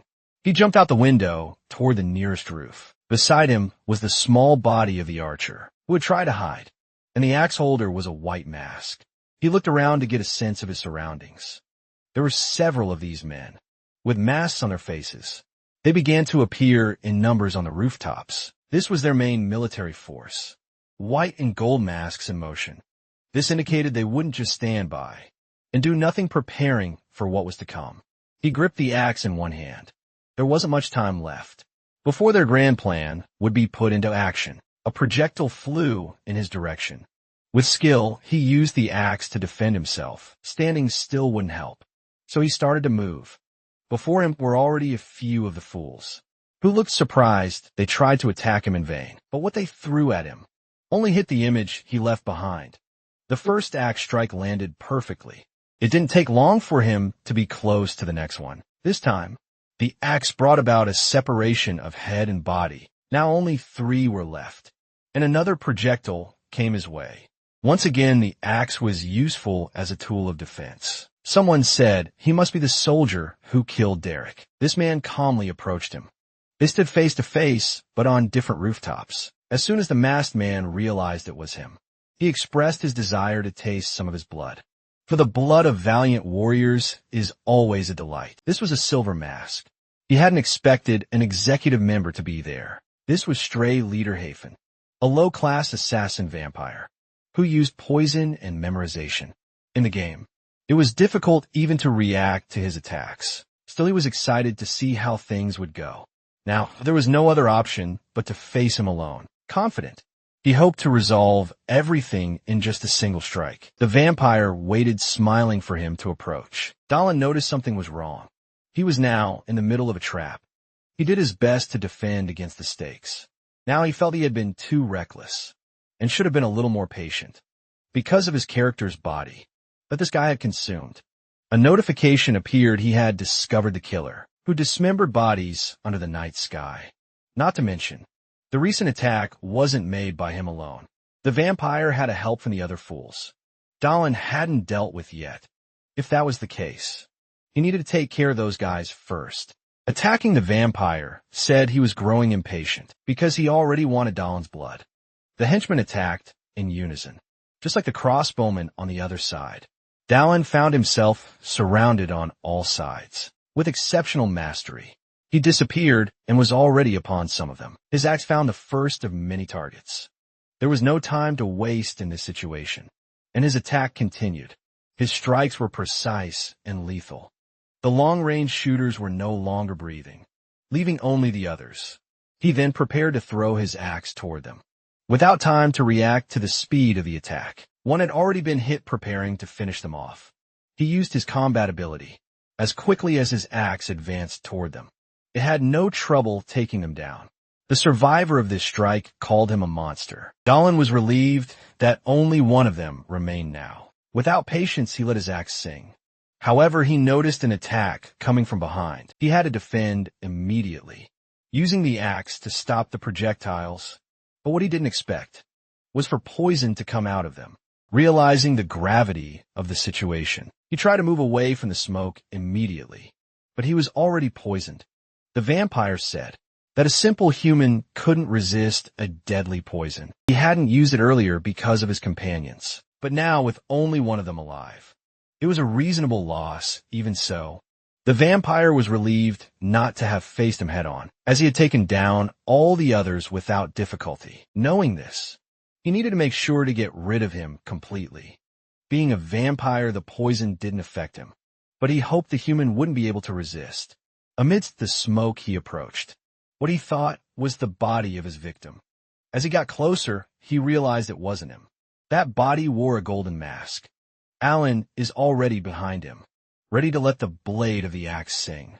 The vampire didn't expect this attack, much less that the human was still alive, though he was caught by surprise. The first attack didn't hit him. What occupies his thoughts now is how the human resisted the poison. The only possible explanation is that he must not be human. That is certainly a terrifying monster before him. The man says his eyes are burning. It reminded him of tear gas when he was a soldier, but the vampire has no idea what that is. Not understanding what he's saying, he began to attack frantically. All he desires now is for this person to die quickly. Dallin sighed, unconcerned about the attack. He didn't care, because their attack patterns were always the same, while the dragon's blood regenerated him. Dallin's foot sank into the roof. The vampire couldn't believe that the man was already before him. Worse than that, his throat was now in the palm of that monster's hand. With him immobilized, Dylan asked if the vampire would like to say his last words. He finally asked him how he survived the poison, which is lethal to humans. The vampire shouted loudly that it was impossible. Dallin told him he was talking too loud and crushed his throat luckily. It was a low-class vampire. If it had been higher, he would have turned into a bat or shadow and escaped. With that, he found a body that had perished, trying to take down the vampire. The system wanted to know if he wanted to collect the body. So if the body was collected by him, with that he inherited the vampire's abilities, plus 3M strength and jumping skill. Still in the house, the man was terrified, because he never imagined he would be the target of an assassination. Even worse, in broad daylight. He remained in the room, holding his sword.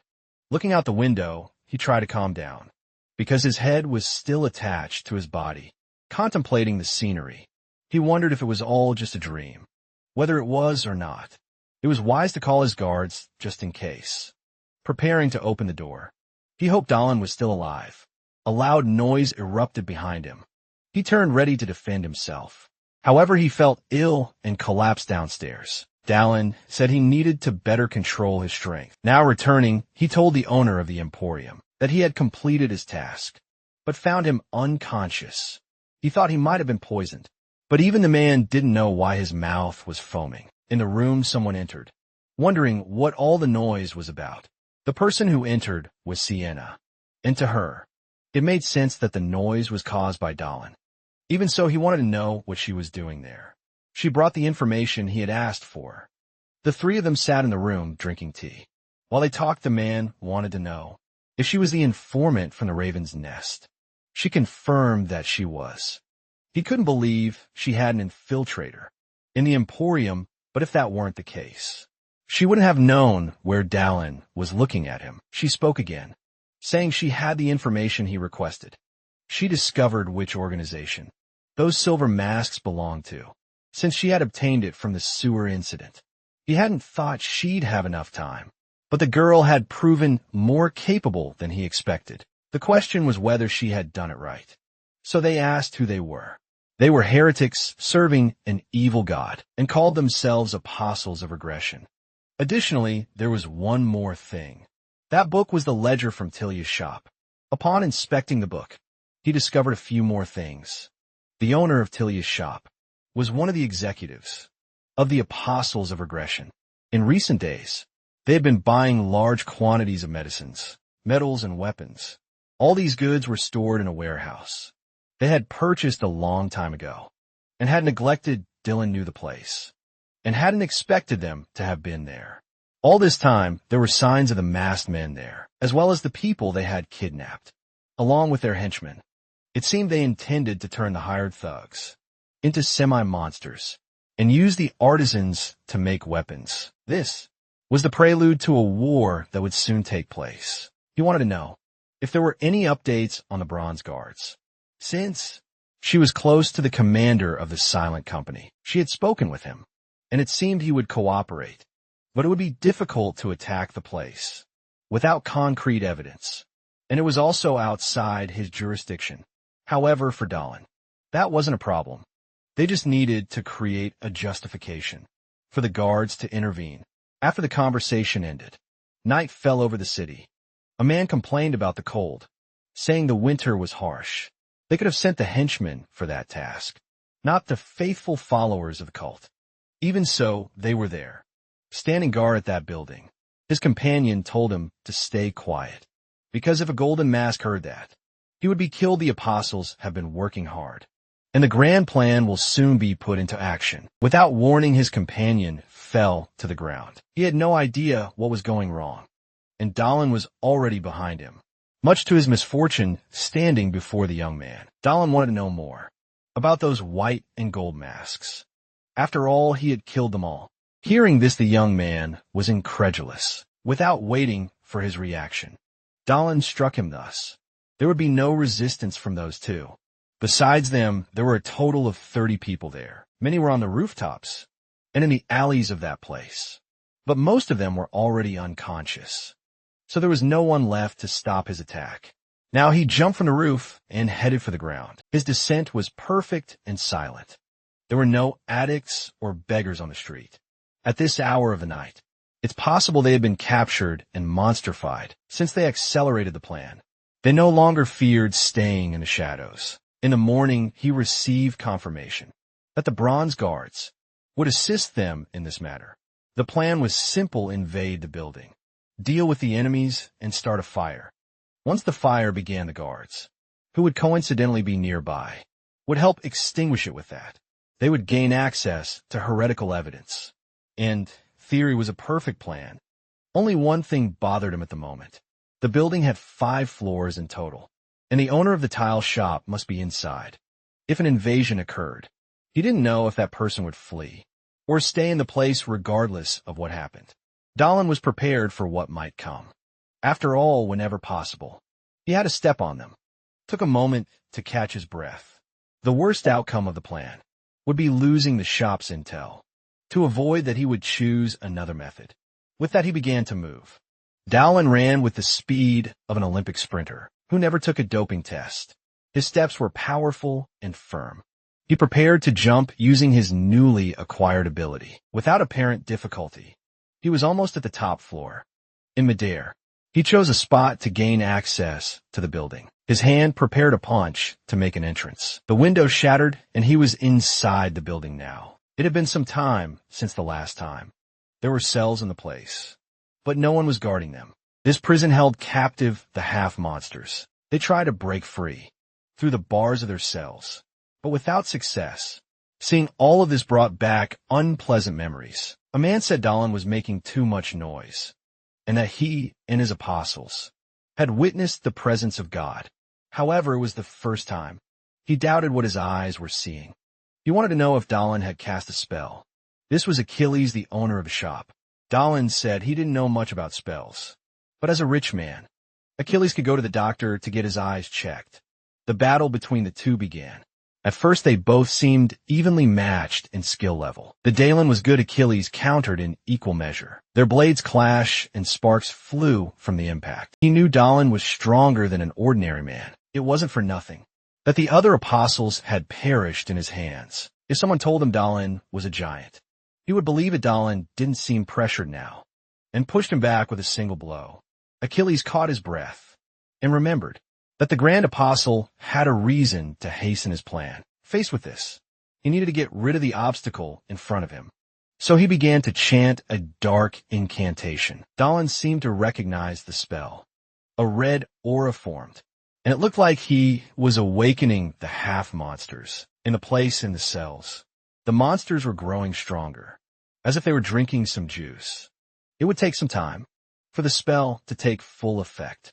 It was time for Dahlin to act before things got worse. He threw his axe toward the masked man to distract him, but Achilles positioned his sword ready to defend himself with one strike. He deflected the axe, sending it back into Dalin's hands. Without wasting time, Dalin leaped to attack him. Despite the strength of the blow, he was once again stopped by the sword. However, Achilles, once again, felt the disproportionate strength of this man. From below a knee, was on a collision course with a mask on his face. Achilles takes the first blow. He couldn't block it. The force was enough to shatter his mask, despite that he wasn't disoriented, and managed to use his sword to strike back. They exchanged cold and intense glances during the duel. Dalin wielded his axe with mastery. Achilles, anxious, prepared to do whatever he could. To stay alive, the two charged at each other once again. A succession of clashes followed, as both were incredibly fast. Dalin, using his axe, managed to pressure him since he only used one hand. He was able to prepare the other for a punch. Achilles was struck squarely again. He writhed in agony, nearly coughing up his guts. Dalin simply watched the trajectory of his opponent's body fallen. Achilles coughed, trying to recover from the damage. That should have been more than enough time. And he said in Axitarian, and bluish flames appeared behind him. The half-monsters in the area seemed more and more out of control. But as the flames rose, they appeared to fall under control. For a brief moment, calm reigned, until the monsters began to go berserk again. They broke out of their cells. Dalin waited for them to get a little closer to him. The system notified him that he had discovered a mage who used a body sword. It was a great opportunity, since experience and bodies were coming his way. The monsters swarmed him. They did everything they could to keep him in the middle of them. But what emerged from the swarm were countless cuts. Achilles watched in disbelief, unable to comprehend that Dalin wasn't even tired. His armor, hidden beneath the tunic, had been destroyed by that man's fists. Looking at him, Achilles thought about what else could be done. Holding his sword, he knew there was only one way to take down such a monster. He needed to set an ambush. While Dalin was distracted fighting the monsters, he abused a skill he learned in the Order of Knights, where he put everything from his past into it. In his current state, there would only be one opportunity. He waited for the right moment. Finding an opening, he advanced through the monsters to strike Dalin. In a few moments, he would pierce that bastard. Or so he hoped. Dalin had his back turned, apparently unaware of what was happening. The blade drew nearer, and Achilles believed he had succeeded. Just as he got close enough, the tip of his sword was sliced by the axe. That outcome wasn't something within the realm of possibility. The force of the blow also destroyed the handle of the axe. Dalin didn't know why the instant death strike had happened so suddenly, but Achilles didn't understand these words. With that, Achilles began to fall to the ground wounded. Dalin is frustrated because he could no longer use that axe. However, he began to cough, as he had injured himself. Blood poured from his mouth like a spring. The dragon's regeneration kicked in, and Dylan wanted to see his status window. He was still at level 6 with good stats. His body was suffering from side effects, perhaps because he had increased his strength, just enough to stay balanced. He needed to be cautious. There was still one more thing. The system said he had defeated the target. He had discovered a mage who used a body sword. The system wanted to know if he would collect the body. While collecting the body, he imagined that he could have seen the end if he used both magic and swords. But the result had failed. Finally, the body collection was complete. He inherited the body's abilities, gaining 2 points of mana and 1 point of stamina. As a skill, he could now use the fire arrow. A notification appeared saying that the knowledge of the spell had now transferred to his mind. The sensation was different, and he wondered if this was the power of using mana. Saying Ignal Loot Fire appeared in the palm of his hand. It was certainly an interesting skill. With that ability in hand, it was time to play with fire. The building was already engulfed in flames. Outside, the guards ensured no one inside escaped. The half-monsters were being taken down mercilessly. Likewise, the masked ones had their escape routes blocked. In the midst of the fierce battle, the guards continued to press forward. They did what they could and managed to gain the advantage. One of them, enraged, threatened his enemies, but he was caught off guard by a golden mask that was there. His lower guard allowed the enemy to knock him to the ground. If things continued this way, he would meet a bad indiscreetly. He tried to reach for a weapon near his hand, but the masked man saw this and stomped on it. With little he could do, he imagined this was the end for him. Before his eyes, he witnessed what he thought would be his last moment, and he didn't want to die like this. At the last instant, something unexpected saved him. He still didn't know what had happened, and wanted to understand what it was. From the top of the building stood the person who had saved him. It was Dahlin who, seeing the situation, did what he could to prevent further casualties. He still had many arrows left. He knew he needed to do something, as it wasn't over yet. Holding them as if they were spears, he prepared to throw them. His feet braced themselves. His concentration was intense, because he couldn't afford to falter. With all the strength he had, he threw the 3 arrows at the same time. They soared through the sky, heading for the ground upon hitting their targets. They produced a large impact zone. The guards who witnessed this were frozen in place. For a brief moment, it had been unbelievable to see. However, it wasn't over yet, and another order was given to finish off their enemies. From above, Dahlin saw that the situation was now favorable for them, and for now, it would be enough. Holding his axe, he was prepared, because he needed to join the battle. Happening on the ground, focusing. He would use his jumping ability to descend all at once. With great agility, he headed toward the ground, aiming for an enemy nearby. Where the battle ended, bodies decorated the street, along with the injured survivors. The current effort was to rescue those who still had a chance at life, even if severely injured. Seeing how necessary potions were, he thought about it. He should have taken some from the old mage he had met. If he had them, he could save a few more people now. But the offer he accepted instead would allow him to save even more people in the future. Nearby, someone called his name. He was finally meeting the famous mercenary Dahlin. It was Gowan, the leader of the Silent Guard squad. Thanks to Dahlin's information, they had been able to pull this off, and he expressed his gratitude on behalf of the battalion. This leader was more talented than Dahlin had expected. He should befriend him, greeting him. Dahlin mentioned that he had heard. Gawain was the one who spoke to Elgaya about him. He had a good impression of him, considering what he had done for Sienna. And after today, he believed Gawain's talents had revealed themselves. Once again, he wished him luck in future endeavors. As soon as they finished speaking, Dahlin felt a bit unwell. It was possible he had pushed himself too hard, and should consider resting now. With that in mind, he said he would take his leave. Boy mentioned that even though Dahlin was strong, he should wear armor, because you never know what might happen. In response, Dahlin said he would get some very soon. By the dawn of the next day, he was walking through the city streets. He had spoken with the owner of the Emporium, but was supposed to be around here. Looking up, it seemed he had found it, the forge that had been prepared for the blacksmith's new beginning. Entering the building, he asked how the work was going. The woman greeted him happily, as she hadn't expected his visit. She then called for her uncle, informing him that Dahlin had finally arrived. The timing of his arrival was perfect. The blacksmith had just finished what Dahlin had requested. Looking at the chest, Dahlin thanked the blacksmith, who hoped he would like what he received. Dahlin prepared to open the chest. His eyes finally met the armor.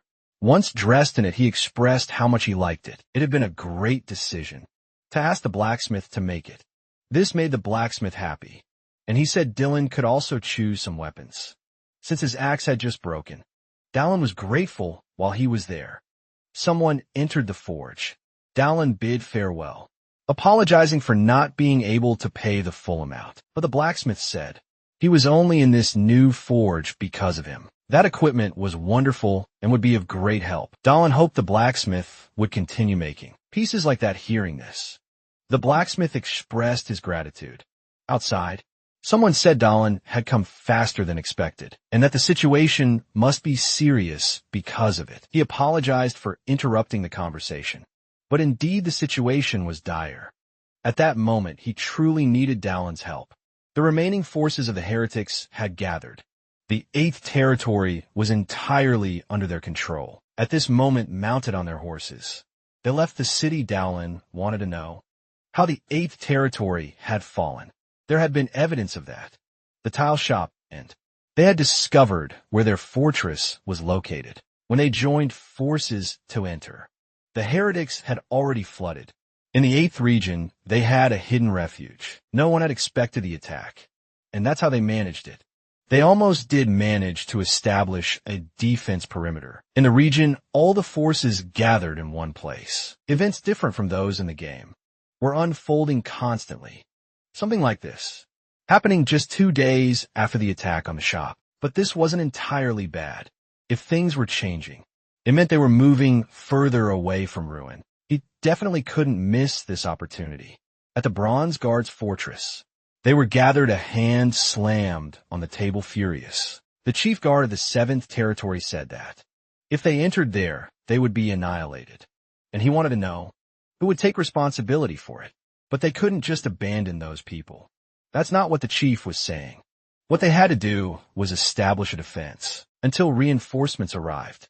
But if that was the plan, the chief of the 8th region said, the people there would remain in constant danger. The situation was truly delicate. One of the guards said it was his mission to prevent something like this from happening. However, the chief smiled, appearing corrupt, as if things were going according to plan. His suggestion was to block trade routes, to prevent supplies from entering the city. Dahlin said that's not what would happen. The chief turned his attention to the stranger. The chief of the 8th region did the same. If they did nothing, the heretics would grow in numbers and attack, which would be their negligence in the situation. Hearing this, the chief of the 7th region became furious. He didn't want to listen to a mere mercenary who didn't belong to the order of the Bronze Knights, but the one accompanying him told the man to watch his words, because that mercenary had been instrumental in the capture of Tilia's shop. Knowing this, the old man was significantly surprised. The one before them was the one who defeated the owner of Tilia's shop. Realizing that rumors spread quickly, the situation now favored him. Continuing, Dahlin said there was only one thing to do now: surprise and preemptive attack, because that's what he had learned that day. The moment you step away from your fears, all you lose are material things. It's a hard lesson to learn. Going said that what the mercenary said was correct. Anyone who had participated in the attack knew. They had half-monsters, who were beggars and addicts that wandered the streets. In this way, it was only a matter of time before all the inhabitants of the 8th district met the same fate with this information. They became pensive. There was nothing the corrupt old man could do now. They said they were there to help, but because the initial blow was so hard, they almost didn't manage to establish a defense perimeter. It would be good to have reinforcements, but even though they had requested them, nothing had arrived yet. If they were waiting for reinforcements from the Silver Territory, they would arrive soon. The man wanted to know how Dylan knew that. Suddenly the ground began to tremble. They didn't know if it was an earthquake or an attack. Outside, several people gathered. One of the guards wanted to know who they were. Apparently, they had arrived without any warning. The man at the front said it seemed there had been a misunderstanding, and that they were from the Silver Territory. They were from the magical tower of the Silver Territory. The timing was perfect, and it had been a long time since they had seen each other. Calling Dahlin an old man, smiling, the mage said it was good to have lived so long, because he had been called old by a mercenary. That's why he liked him. He was Felver Valentino, an ancient mage from the magical tower of El Gaia. In conversation, Felver said he wanted to offer Dahlin another reward if the city was ever in danger, and Dahlin called for help. He would do his best to assist. Now it was time to fulfill that promise. The help of mages was always welcome, and Dahlin thanked him for keeping his promise. In the dead of night, horses galloped swiftly. Their rider was in quite a hurry. He needed to ensure that everyone knew his message. As soon as possible, a torch lit their path. They continued through the darkness, looking at his companions. Dahlin remembered what they had discussed earlier. After sharing the plan with them, he asked them to raise their hands. Not all of them agreed with this approach. Attacking first was risky, and he hoped to do it alongside people he could trust. The chief of the 8th Territory was to oversee the area. Only the elite would enter the mines. With that, all preparations had been completed. The Bronze Guards were being led. by the leader of the Silent Division. The mages were also with them. It would be just them attacking the cult of aggression. Their steps continued advancing through the darkness. Not far from them was the entrance to the mine. At the entrance, the mage said.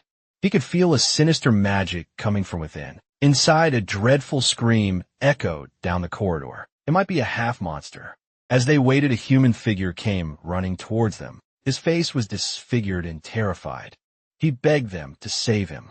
To their surprise, it was the chief of the 7th Territory. The disfigured man recognized the voice and knew it was the leader of the Silent Squad. He pleaded for help, claiming he had been betrayed. This revealed why he hadn't provided support. He had been in collusion with the cultists. Before they could converse further, something caught Dalin's attention. A man had killed him, saying, "It was disgusting for a traitor to speak of betrayal." Looking at those who had just arrived, the man was pleased they had arrived at the right time, because they needed more sacrifices. This was going to be complicated. They had to put an end to it as soon as possible. Gohan asked Dalin to leave it to him. He wanted to take care of this guy, and Dalin was confident enough to entrust him with the task. The masked man wanted to know who Gohan was, as he looked familiar. It didn't take long before he remembered. Then he threw the disfigured man's body aside. He recalled Gwen as the son of that beggar. The taste of his blood had been so potent that he still remembered it. Hearing these words, Gwen was consumed with rage. However, the mage urged him to calm down for a moment longer, because that wasn't the only enemy he would need to face. Gohan didn't understand this statement, but the mage continued walking, chanting an incantation. A small flame appeared in his hand. As he finished conjuring it, the ground beneath them gave way, as if an earthquake had struck. He made another gesture, and the stones gathered to bury the masked man. One of the soldiers watched, impressed by it all. There were many more cultists in that place. Dalin realized they had been hiding in the mist, and it was possible that a mage had created it. One of the legs of the platform they were on broke. To avoid falling with it, some began jumping from the height. One of them recognized the mage, and wasn't pleased to have encountered him there. The lizard man's foot hit the ground, steadying himself to avoid falling. They had all been spotted, and none of them expected the mage to cause an earthquake so soon, since the fight was about to begin. They would respond accordingly. Some of the bronze guards were anxious about the situation. Gohan prepared himself for what might come.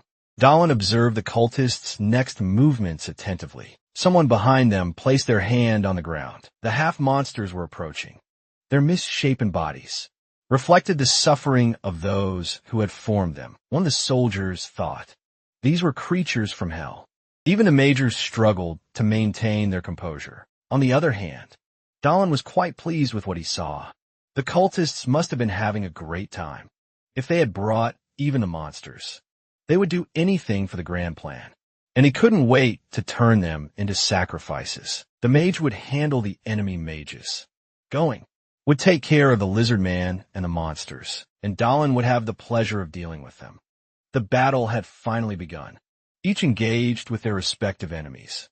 Dalin moved across the field, approaching the monster as he got closer. The monstrous creature tried to strike him.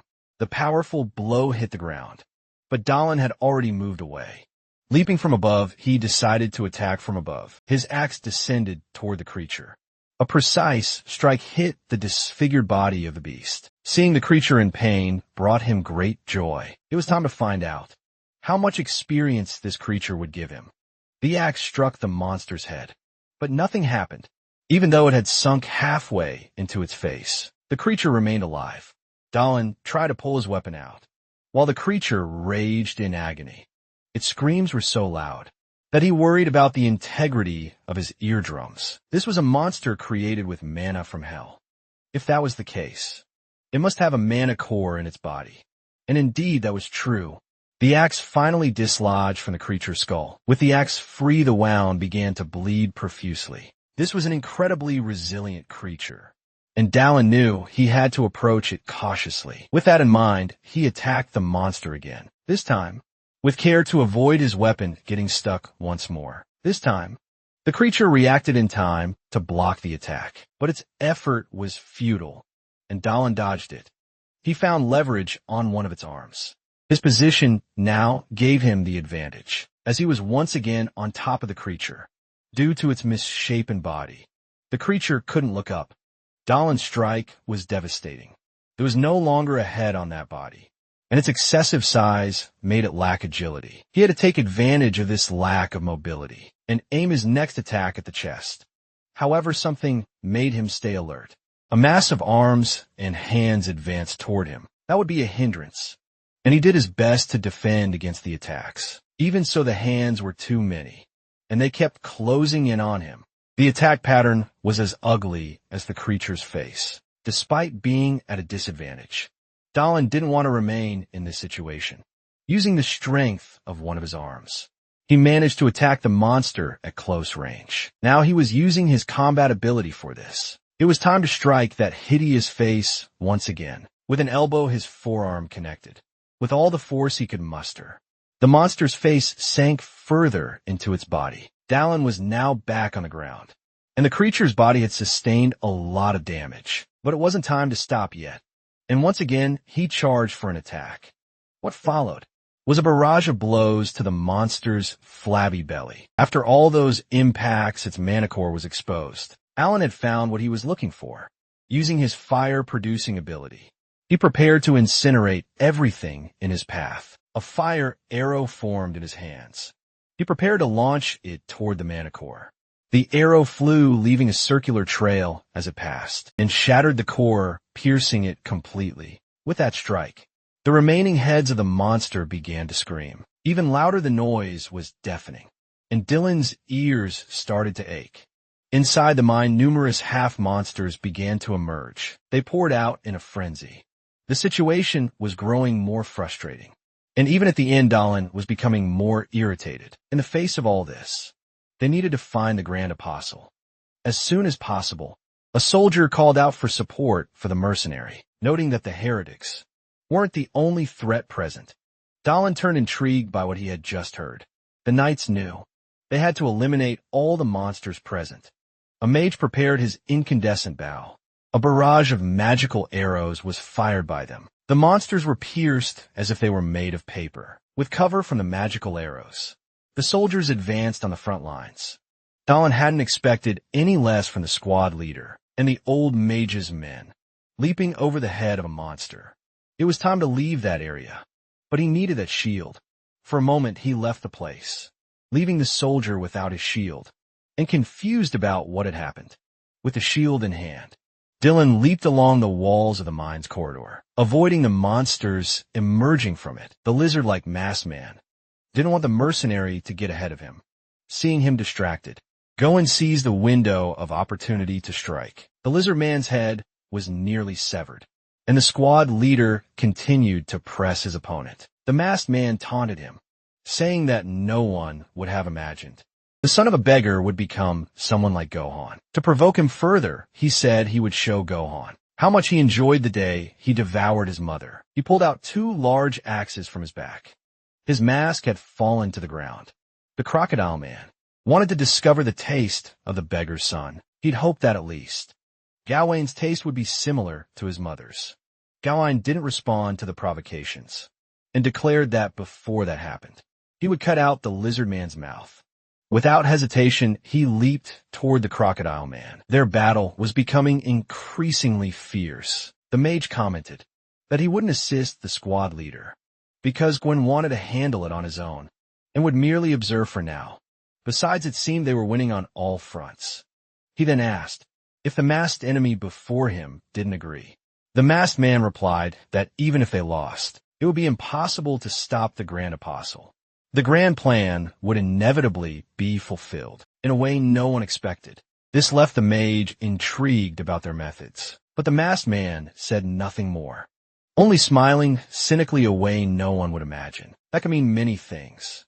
Dahlin told the Grand Apostle to look, the state he was in, because he had surrendered his body to demons. But thanks to Dahlin, they didn't have enough sacrifices. Even so, the Apostle didn't regret his pact, as it had made his body complete. He began to thank the mercenary for being there. the warrior observed by the gods, the hero who wanted to prevent the end. Before the apostle could finish his monologue, an axe was already buried in his face. The apostle briefly smiled at what happened. He knew he could no longer be killed by an attack like that. As a grand apostle, it would take much more than a single strike to defeat him. Dahlin stopped speaking because he had noticed something. On the ground were several marks.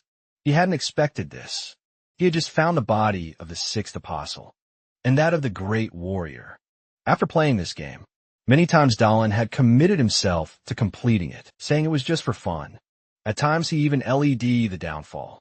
And once he had been an apostle, his first deviation, the end of that story, had been a long succession of deaths. Not even his subordinates had been spared. He had shown no mercy to any of them. In a single opportunity, Dahlin had found 2 bodies. The apostle remained focused, intent on attacking him.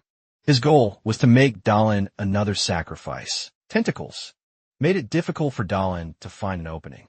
To strike the apostle had formed a contract with a low-class demon interaction. Even though it was a low-ranked demon, it had incredible regenerative abilities. The apostle commented on how skilled Dahlin was at dodging his attacks, however. He knew Dahlin wouldn't be an easy opponent to defeat. Suddenly, the apostle's image began to blur. Dahlin realized he was disappearing. Before he could fully process his thoughts, a small cut appeared on his cheek.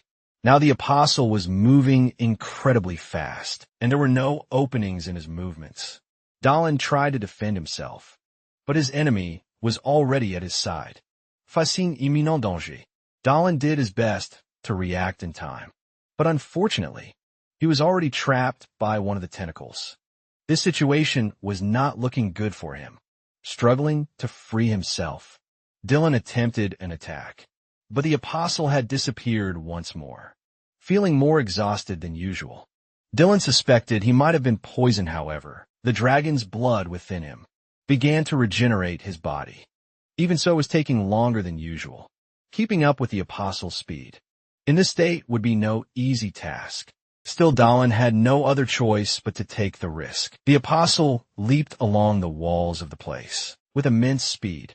His movements were meant to distract Dahlin once again, as he positioned himself behind the mercenary. But this time Dahlin had anticipated it, and was already prepared for the attack. The apostle's tentacles reacted just as quickly. Face to face with the apostle once more, Dahlin was about to land another powerful blow. With his shield, he struck the ground. And though the apostle had managed to dodge, some of his tentacles were now trapped. The apostle was the one surprised this time. Unable to move, the mercenary attacked again. This time the top of the apostle's head was sliced off. The body collapsed from the force of the blow. And Dylan planned to keep attacking. But it didn't take long for him to be surprised again. More tentacles emerged from the apostle's head, and the apostle remarked that the warrior had many tricks. Muttering an incantation, the apostle's face transformed, revealing large fangs. His appearance had completely changed. With the transformation, a spell was cast and Dahlin was engulfed in its power. The force of the magic hurled him through the air. The attack was strong, enough for Dahlin's dragon blood ability to kick in. Once again, it was much like the last time. He had tried the second body to fall, to the grand apostle, the great warrior who had been captured. It wasn't that Dahlin lacked strength in the situation. What he lacked was the endurance to keep up with the apostle's regenerative abilities. It had been a short but extremely dangerous encounter. The power of a demon was truly incredible. The apostle's tentacles now took the form of spider legs. No matter how many tricks the mercenaries still had, they were all useless now. The apostle awaited Dylan's next move, knowing the mercenary was thinking of how to overcome his regeneration. The answer was clear. A single decisive blow was needed to end it. All Dahlin required to defeat him was one attack. Nothing more with heightened senses. The apostle could hear the beating of a heart. The mercenary's presence in the room had changed. Dramatically, as if he become a boulder, deeply rooted in the earth. Faced with this shift, the apostle knew he had to eliminate this growing threat immediately. His tentacles rushed toward Dahlin with the intent to kill.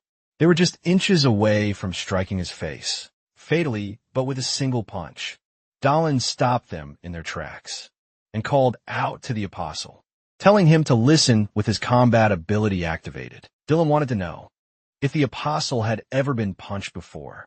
Planting his feet firmly on the ground, he used his jumping ability with incredible speed and force. He closed in on the creature. The apostle covered himself with his tentacles, hoping to protect himself from the attack. But seeing this attempt, the mercenary smiled. His punch was powerful enough to pierce through the apostle's body.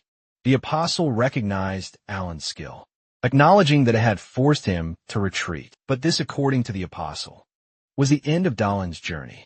However, Dalin responded with a laugh, saying it wasn't his time yet. Hearing this, the apostle paused, contemplating his next move. The mercenary had begun to invoke a spell, while still gripping the creature's body. A great incandescent light filled the room. The apostle never had a name before. The best way to describe it was that his name had vanished, until the day he offered himself to the dark god in exchange for revenge on that day. His existence was completely forgotten. Now, he was nothing more than a servant of the evil deity. He had become the grand apostle of the dwarf, who manipulated fate. He sought to destroy the last bastion of humanity, the center of power in the Diamond Palace. But none of that mattered anymore. As he burned endlessly, even in his deplorable state, he managed to impale the mercenary with one of his tentacles. But that wasn't enough to stop Dalin, as he too had the ability to regenerate. If the apostle couldn't gain distance, he wouldn't be able to heal from the flames. What he hadn't expected was being unable to retract his tentacles from the mercenary's body. Dalin wasn't about to stand idle. He was already preparing to punch the apostle once more, even with his body pierced. He definitely wasn't going to let him escape like that. Now the apostle's monstrous face was crushed, with things slipping out of control. The apostle hadn't expected to die in this place. Seizing the moment, Dalin told him they were far from the end. The apostle's tentacles lay severed on the ground. The apostle asked the mercenary if he knew that graphite and diamonds were made from the same material. The highest point can one day become the lowest, and vice versa. The apostle and wanted to create a new order under divine will, but it seemed he couldn't defy reason. Perhaps this victory was nothing more than the destiny that had already been written. Listening to all of this, Dalin simply responded that the apostle was spouting nonsense. People had free will and decided the course of their own lives. Even Dalin, who had been pursued from the Diamond Palace. Hearing this, the apostle acknowledged it as a possibility, tried to say more, but his life slipped away. It was the first time Dylan had heard the dying words of a boss monster. There were two bodies now, the great warrior and the apostle, and he needed both for the rewards. His proficiency increased by 1 point, as did his mana as a new skill. He gained the ability to manipulate ice. Upon collecting the other body, he gained 4 additional strength points. That was a lot to absorb at once, and his body wasn't adapting well. Immediately, he began to writhe in pain and agony. If anything unexpected happened there, he might not survive. He needed to endure it. There was no other option if he wanted to return to the real world. Suddenly, Dalin found himself in another place. This was the starting point of the story. He wasn't sure if it was a dream, or if he had returned after dying. But as he concentrated, he felt something. His physical body was far from this place. He was resisting the absorption of the strength points. It seemed like there was something he needed to do. In this place, he opened the door of the cabin in front of him. Inside, he encountered an unusual scene. It was his own room, and someone sat in front of a computer playing a game. It was the game he used to play endlessly, and the character on the screen was the one he used to create. As the person moved the mouse, they were deciding what the next mission would be. Dalin stared stunned at the scene in the room. It couldn't just be a game. The times he played without the will to win. The NPCs he had killed, the times he gave up on saving people, he had no idea how many worlds he might have destroyed by playing. A hand gripped his ankle, pleading to be saved. Shadows emerged from the ground, all begging for the same thing. Indeed, the person in front of him was himself, but it represented his past and his original sin. not who he was now. Realizing the magnitude of the situation, Dahlin became furious. Though he had stopped the destruction, it didn't mean he was free of his sins. But this was the only way he could try to atone. Reaching this conclusion, the environment around him shifted. This time he promised that in this world, he would not give up no matter what. A system notification appeared. He had gained a small territory. Outside, many were injured, and the focus now was on helping them. The mage used one of his many spells. Ethereal hands appeared, glowing with a warm yellow light. They began treating the wounded, speeding up the healing process. Once the treatment for that soldier was complete, the mage told him to rest for a while. Looking to the side, the mage noticed someone approaching. The calm footsteps continued to march. Dahlin had returned from inside the mine. Alive and intact, the mage had been deeply worried, and it was a huge relief to see him unharmed. Looking closer, he noticed something different about Dahlin. He immediately asked if Dahlin had obtained the small territory. As expected from the elder mage, he noticed it right away when Dahlin woke up. It felt as though he had unlocked a new sense. All of his attributes, except for strength, had increased by 1 point. His proficiency and his abilities have also improved. He suspected what might have caused all this progress. It had something to do with the message he received. Before he woke up about the small territory, the elder mage probably knew something about it. Dahlin had many questions, but this wasn't the ideal place, and the mage was called away to help more injured people. However, the mage mentioned that if Dahlin had any questions, he could visit the magical tower whenever he wished. Dahlin agreed, knowing he was always welcome. Now his attention turned to the leader of the silent company. Owen was bent over the corpse of his enemy, having fulfilled his vengeance. He must feel relieved now. Beside him, Dahlin noticed a young person. It was Tommy, still under evaluation. It seemed after the sewer incident, it was necessary to acknowledge his tenacity. Even so, Dahlin was confident. The elder mage would guide Tommy well. Before him on the ground was a mask finally. They had put an end to one of the causes of the destruction. Despite this, it was only the beginning. Powerful demons still roamed the world, as well as witches who manipulated the elements, dryads who went not like humans, bloodthirsty vampires hiding in every corner, and dragons that existed on a completely different level from anything Dahlin had encountered so far. They would have to wait for his development, because he would defeat them one by one, the letter in hand.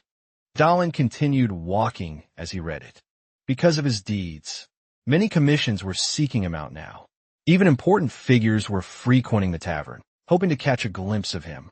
It seemed like there were plenty of nuisances for him to deal with now. Finally, he arrived at the tavern, which was much more crowded than before. He hadn't expected to become this famous. Sitting at the bar, he ordered a drink. A stranger approached, asking if he was the famous hero of the place. The man kept talking, but Dylan had no idea who he was. The man complained that none of his requests had been answered, and wanted to know if Dylan's fame had made him forget the city and its people leaning in closer. The man told the mercenary to stop playing games, as he had spent a lot of money trying to find him. Dylan brushed the man's hand off his shoulder, telling him to just drink his alcohol. It wasn't a casual shove. The man's hand felt strange. As Dahlin drank, the stranger continued to complain that something was wrong with his arm. Enraged, the man wanted revenge for what had happened and declared he would make Dahlin unable to even crawl. The man lunged forward with his saber, aiming to stab the hero. A few arrows struck his arm, and more arrows hit his legs. A woman's voice warned him that he shouldn't be swinging his weapon around. In a shop, bad customers weren't welcome and could leave immediately. She clearly wasn't joking about that. As the man stumbled out, she said Dylan was late and they needed to leave soon. That woman was definitely frightening. When she wanted to be, Dylan mentioned that she was busy scaring off troublesome customers. But she said that was nothing. It was thanks to Dahlin that the tavern's profits had increased significantly. It was time to talk about mission requests, as a whole stack had arrived in the last week. Looking at the pile, Dahlin asked if she could narrow them down to the most likely ones. The woman asked if he had any specific preferences. Dowlin requested missions that offered stamina boosting, potions or spells for enhanced vision, or rituals that could grant those abilities. Given his immense strength, it posed a problem. His stamina was the only thing holding him back, and he didn't want to experience that pain again. The woman mentioned a mission that could be suitable, but she didn't recommend it. The mission was requested by an apprentice, Knight of the Order of the Sacred Knights. The request was to slay a demon hiding in a labyrinth and retrieve the sacred sword it had stolen. Intrigued by the description, Dowlin said he would take the mission. The woman couldn't believe he actually wanted to do it. Thanks to this opportunity, he'd be able to explore the labyrinth. To be asked her to contact them outside the scene wasn't what he had expected. But a woman in armor was dealing with some men, challenging one of them to a duel. To ensure everything followed the rules, she asked if there was a notary among them. The situation was so bizarre that Dowlin couldn't tell it was real or not. Several carriages were entering the city. Dowlin introduced himself as a gold-ranked mercenary. The medallion had been given to him by Gawain as a reward for helping them. As a gold-ranked mercenary, he only needed to pay 8 coins. He paid the fee happy that his status had improved. The gates open, he entered. Finally, he had arrived at his destination, the land of adventures, the Silver Territory. Looking at the city, he sensed there was something more to it. This was where the entrance to the labyrinth was, where he could obtain a stone of desire. An elderly man approached him and called out. He asked if Dowlin had come to the city. Because of the labyrinth, Dowlin confirmed. And the old man reminisced about his own adventures. It was a good city to live in, the old man said, mentioning that his whole family had stayed there. But Dowlin wasn't in the mood for conversation. The old man's last words were to wish good luck to the warrior who had caught the attention of the gods. And Dowlin turned around, but there was no one there anymore. That was an NPC Dowlin had never encountered before. Perhaps it was the one with many faces. Dowlin was certain it was, and he was sure he'd see him again. His contractor was Lucius Castichild, a woman with strong convictions and beliefs, even though she was violent toward demons. She was merciful and kind to people. It was this woman who was now in a heated argument before him. She ordered the man to take back what he said, or she crushed his skull. All the man had said was that Barrett lost the sword in the labyrinth, which prevented them from completing the mission. In defense of Barrett, Lucius said he was a knight known for his swordsmanship, and unlike them fought until the end. But the man retorted that the sword does not recognize. Bastard's Lucius could no longer contain her rage. She drove her sword into the ground and challenged the man to a duel, only needing a notary to officiate it. The mercenary she was facing was enraged and said she must have a death wish. Those watching the scene said it would be entertaining, and some even started placing bets. People were divided between supporting the mercenary and the sacred knight. Dowlin brought his hands to his head, thinking the crowd had gone mad. Lucia didn't want spectators. She wanted a notary approaching from behind. The mercenary said there was no need for a notary, because all that would happen was that she would cease to live. The surprise attack was about to hit her directly. Before the blow could land, someone intervened, saying they should end the fight then and there. Dowlin said that Lucian was his ally. They had both said everything they needed to each other, so there was no reason to continue fighting. But the mercenary wasn't satisfied, saying he would start with Dowlin if he didn't move. Smashing his club, Dylan pointed out that the mercenary no longer had a weapon to use. With a show of strength, the situation finally calmed down a bit. Lucia asked who Dylan was, and he explained that he was the mercenary she had hired. Later, in a quieter setting, she thanked him for his help. She formally introduced herself as Lucia, an apprentice knight in the Order of the Sacred Knights. The mission requests have been lacking in details, and Dowlin wanted to know more. Lucia explained that the Sacred Knights were guarding another part of the labyrinth, a fissure located in the southwestern region of the continent. The terrain was incredibly rough with no barriers, meaning monsters could emerge from it at any time. Before heading there, they needed to stop at safe repulsion to prepare. Her companion Barrett had just become an officer and had gone Appulsion. But he never returned and was declared dead. And the news soon reached the Sacred Knights. One of the 12 sacred swords had been stolen, and there was a culprit. That person was Barrett. Her friend, if he had been chosen by the sacred sword, he could have communicated this. But she didn't know why he hadn't. Now that Dallin understood why he was hired, he wanted to know which of the sacred knights would accompany him. Lucia explained that there were no available forces. In this area with the monsters active, there weren't enough knights. So it would just be the two of them in the labyrinth. Seeing this opportunity up close, Dallin realized he had a chance to help. Someone who would become a heroine in the future.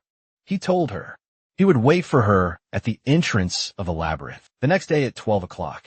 Hearing this, Lucia could hardly believe it. Dallin slammed his empty glass on the table, because now they were going to recover the lost sword. At the magical tower, Dallin leaned over the parapet near the garden.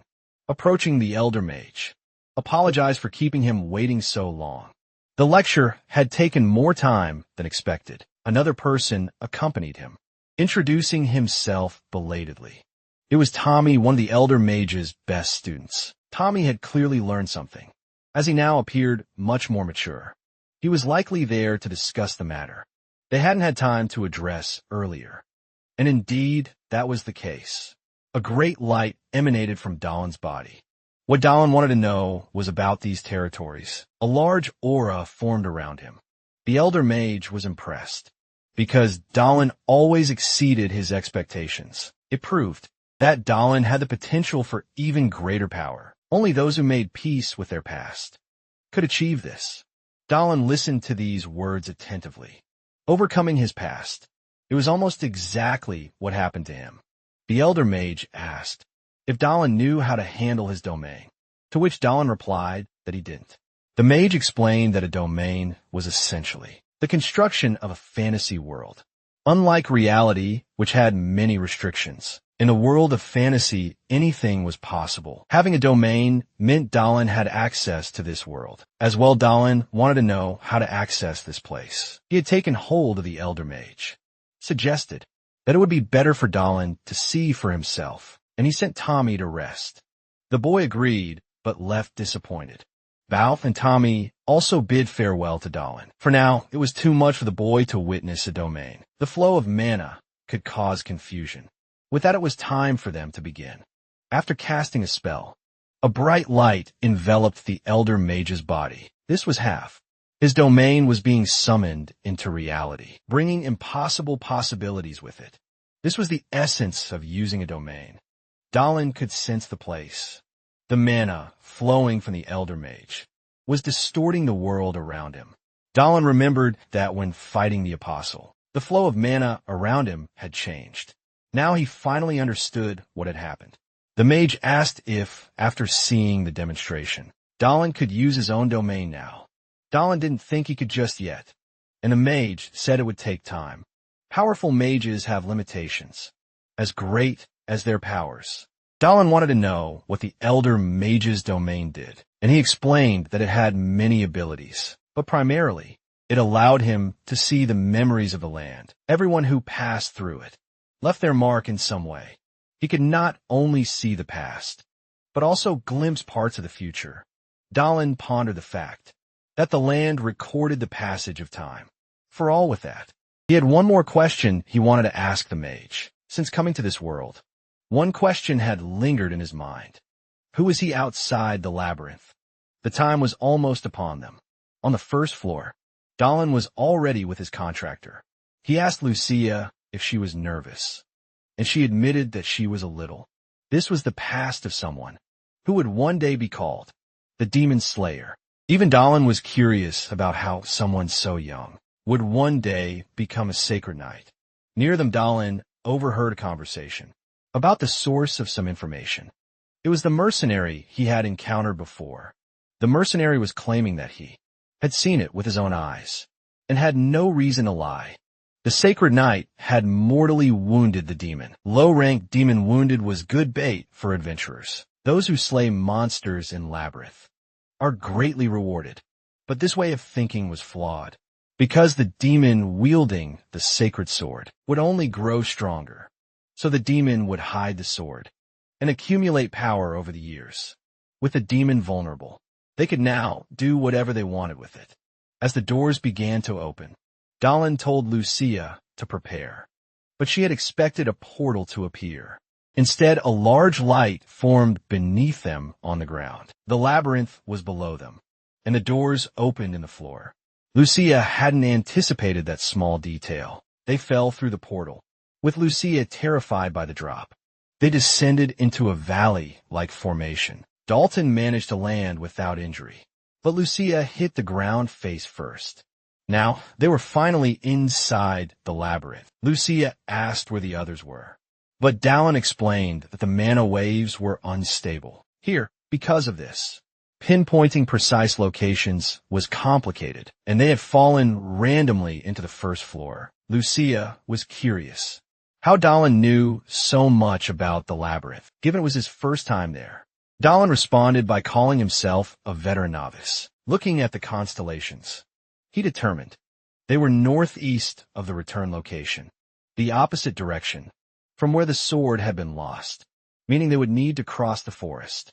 In the middle of the cave, where the demon was hiding, was being protected by magical barriers, and over time it would become a magic-infused cave. Knowing this, Dalin said they needed to move faster. A noise in the night alerted Dalin, making him more vigilant to him. This was a good sign. Being with a sacred mic had brought them luck, though Lucian didn't understand what he meant. Still, she felt lost in the chaos unfolding around them. Nearby, several ghouls and giant wolves began closing in on them. Lucia prepared to fight, and said this didn't feel like good luck. Jumping into action, Dalin told her she would soon realize where their luck lay. Descending from the air, he was ready to deal with the first of their enemies. A flash of light erupted in the forest as Dalin attacked. A figure emerged from the shadows. Alan now had a mount, which would help him reach his destination quickly. The night continued, and the monster camp remained quiet. One of the monsters stood watch, keeping an eye on something in the distance. Not far away, someone let out a scream. Lucia was terrified by the experience.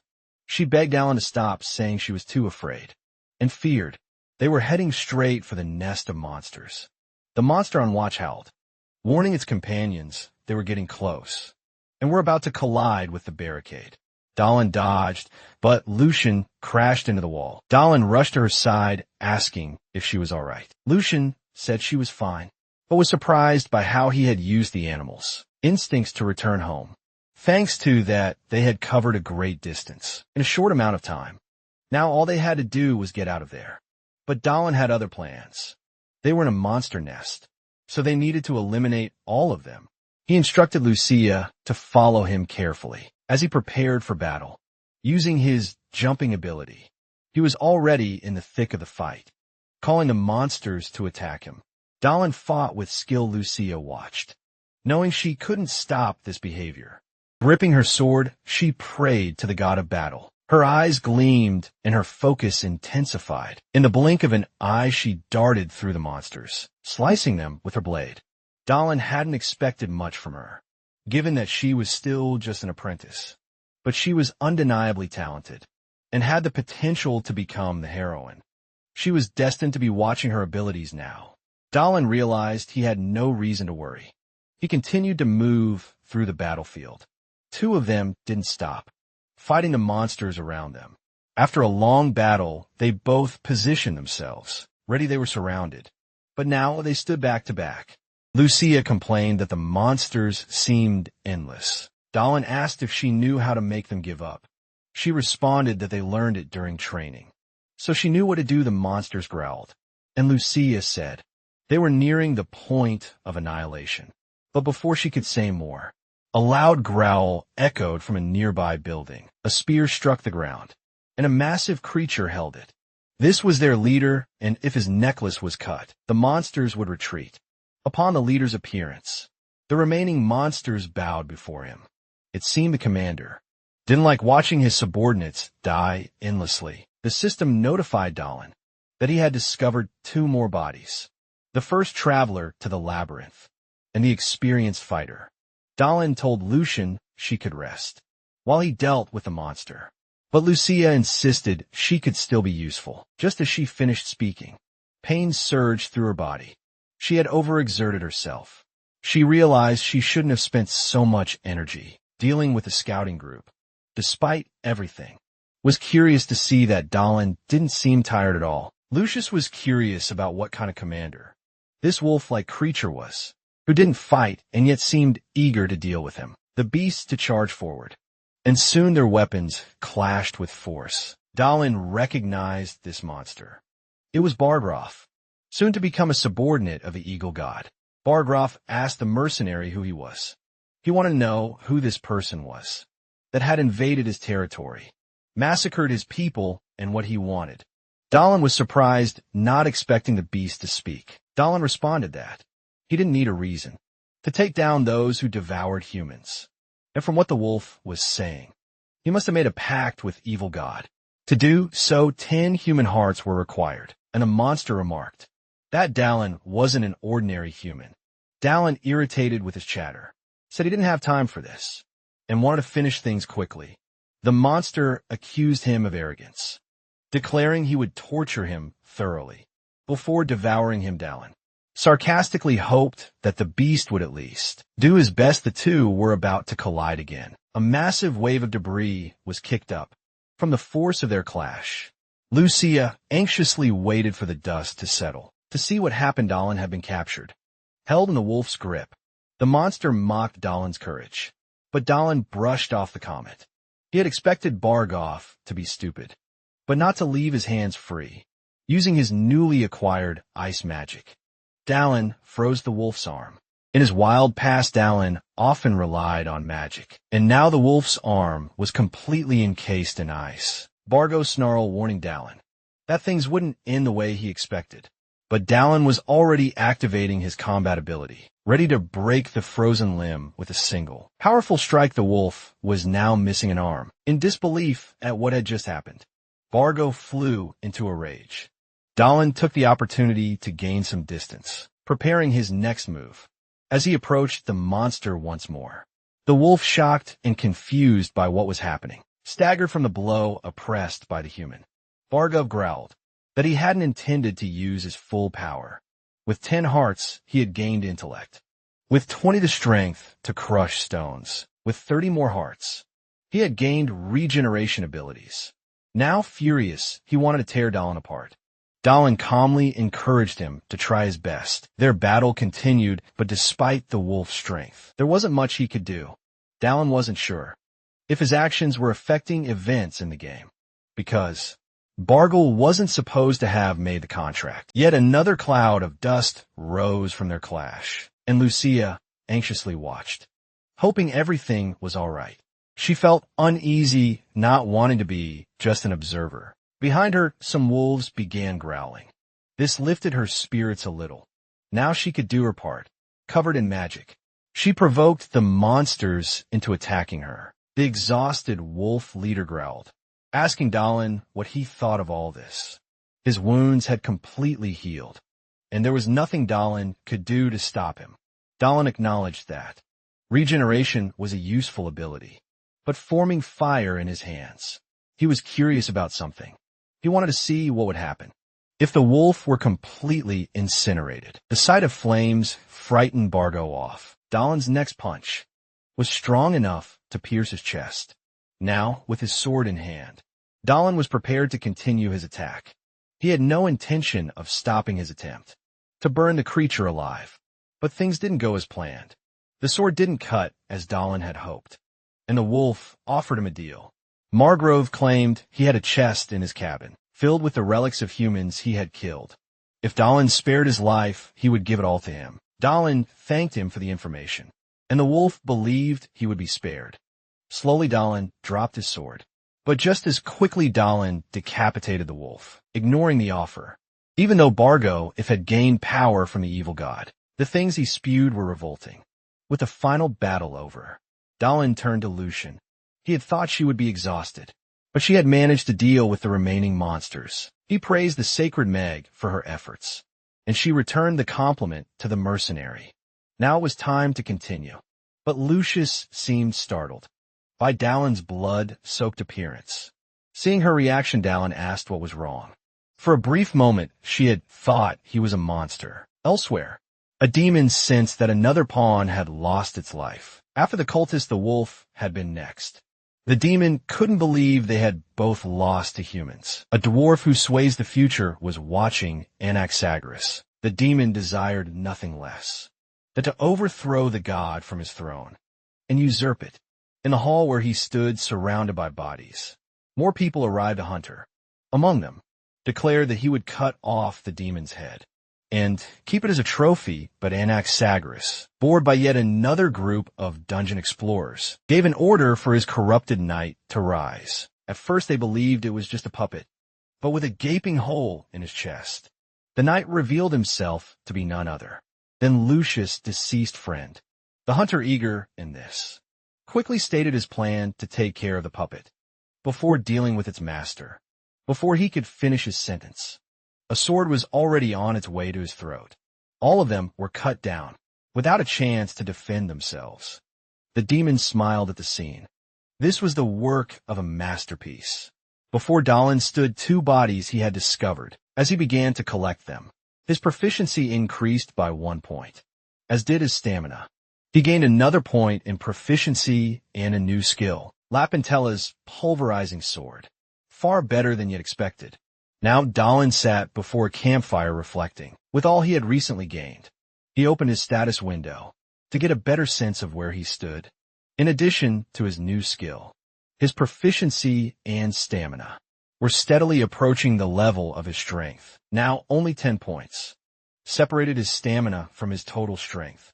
With this, the chances of experiencing another episode like before were greatly reduced. Beyond that, the best acquisition so far had been the pulverizing sword skill. It had come from the last body he collected. Thinking about the combination of his dragon blood abilities with the pulverizing sword, he couldn't wait to use both. In combat skill and experience, he seemed obvious. He remembered his meeting with the Elder Mage, who once asked him who he was using his abilities. The Elder had revealed something unexpected. That Dallin's total life expectancy was only 2 years. In 1 month, out of all the things he could have heard, this was the last thing he expected. Since he arrived in this world, 2 years have passed. This meant his body had been created on the same day he arrived. The elements of the game were deeply connected to this reality, and Dallin just wanted to understand why he reincarnated here. Perhaps he was meant to relive his gaming experiences. No matter how much he speculated, nothing made sense. So he decided to focus on his immediate goal, the item that could fulfill any wish. The Stone of Desire. He needed to find it at all costs and use it to return to Earth. As he pondered, someone approached and called his name. Lucia noticed that he seemed troubled and wanted to know what was on his mind. Dallin brushed it off, saying it was nothing, and asked why she was awake. It wasn't her turn for watch yet. Lucia admitted that she couldn't sleep and offered to take over his watch now. But Dallin preferred to stay by the fire a bit longer, watching the flames burn. Considering everything that had happened recently, there was no surprise she couldn't sleep easily. The thought of her comrade no longer being alive must be too shocking for her. Continuing the conversation, Dallin asked Lucia what kind of person Barrett had been. After all, if the sacred sword had recognized him, he must have been extraordinary. Lucia confirmed that he was, but not just in that way. Barrett, she had known, had been the most loyal sacred knight she had ever met. His personality and dignity were so exceptional that he was respected by both newcomers and veterans alike. Lucia herself had admired him greatly. Barrett was kind to everyone, someone truly deserving of admiration, and that's why she couldn't understand the accusations made against him to her. Barrett hadn't stolen the sword, and she didn't comprehend how it had ended up in a demon's possession.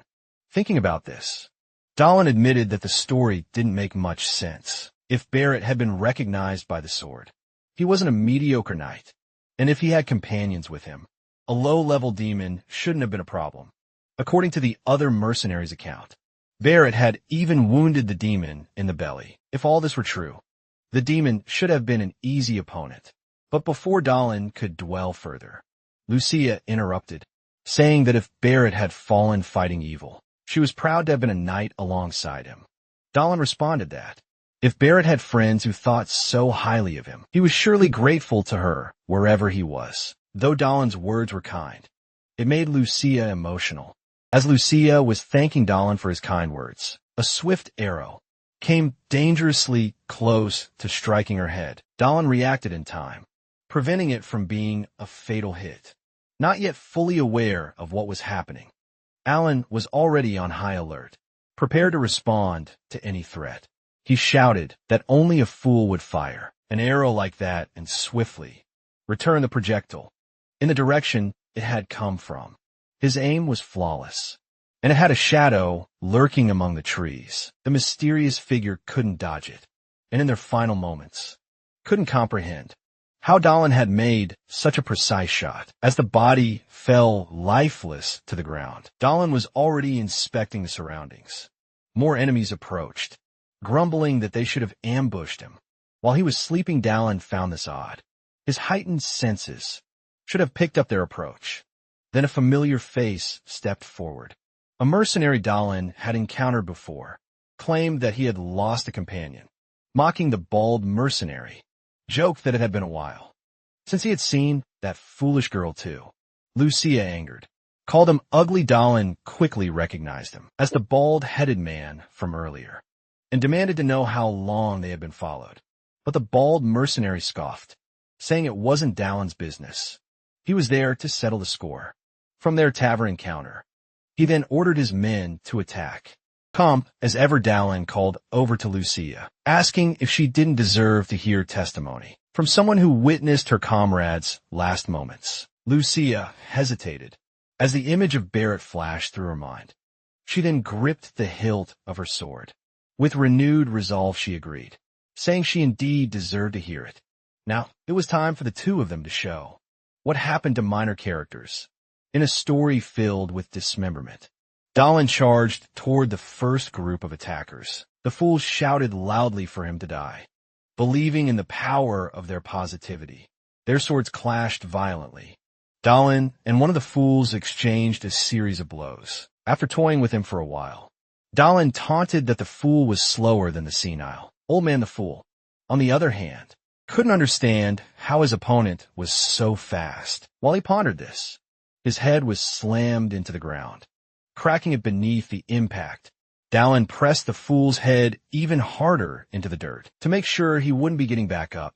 Nearby, another one of the fools stood paralyzed with fear. Having witnessed the scene, Dallin slowly approached him, like a villain from a horror movie, and the man stammered, begging him not to come any closer. But a sharp scream pierced the night air. He was now learning firsthand whether God existed. Meanwhile, Lucia took a deep breath to focus. A bright light enveloped her sword, and she invited the rest of the minor characters to attack her. One took the bait arrogantly, declaring that it didn't matter.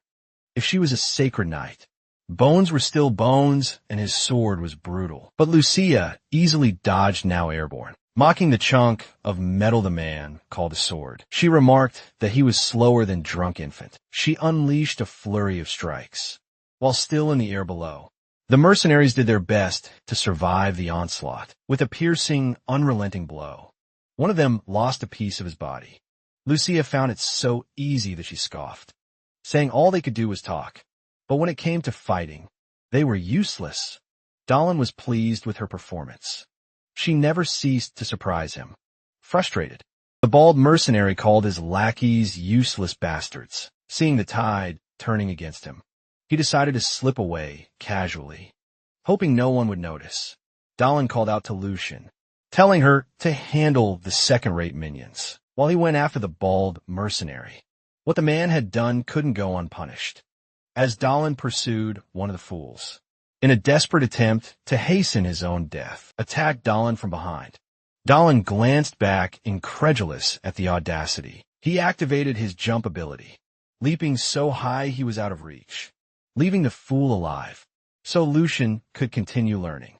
Not far ahead, the bald mercenary fled, doing his best to escape the two monsters pursuing him. His panic was evident, with thick veins bulging from his shiny bald head. He believed he would one day get his revenge. But Dahlin was already closing in.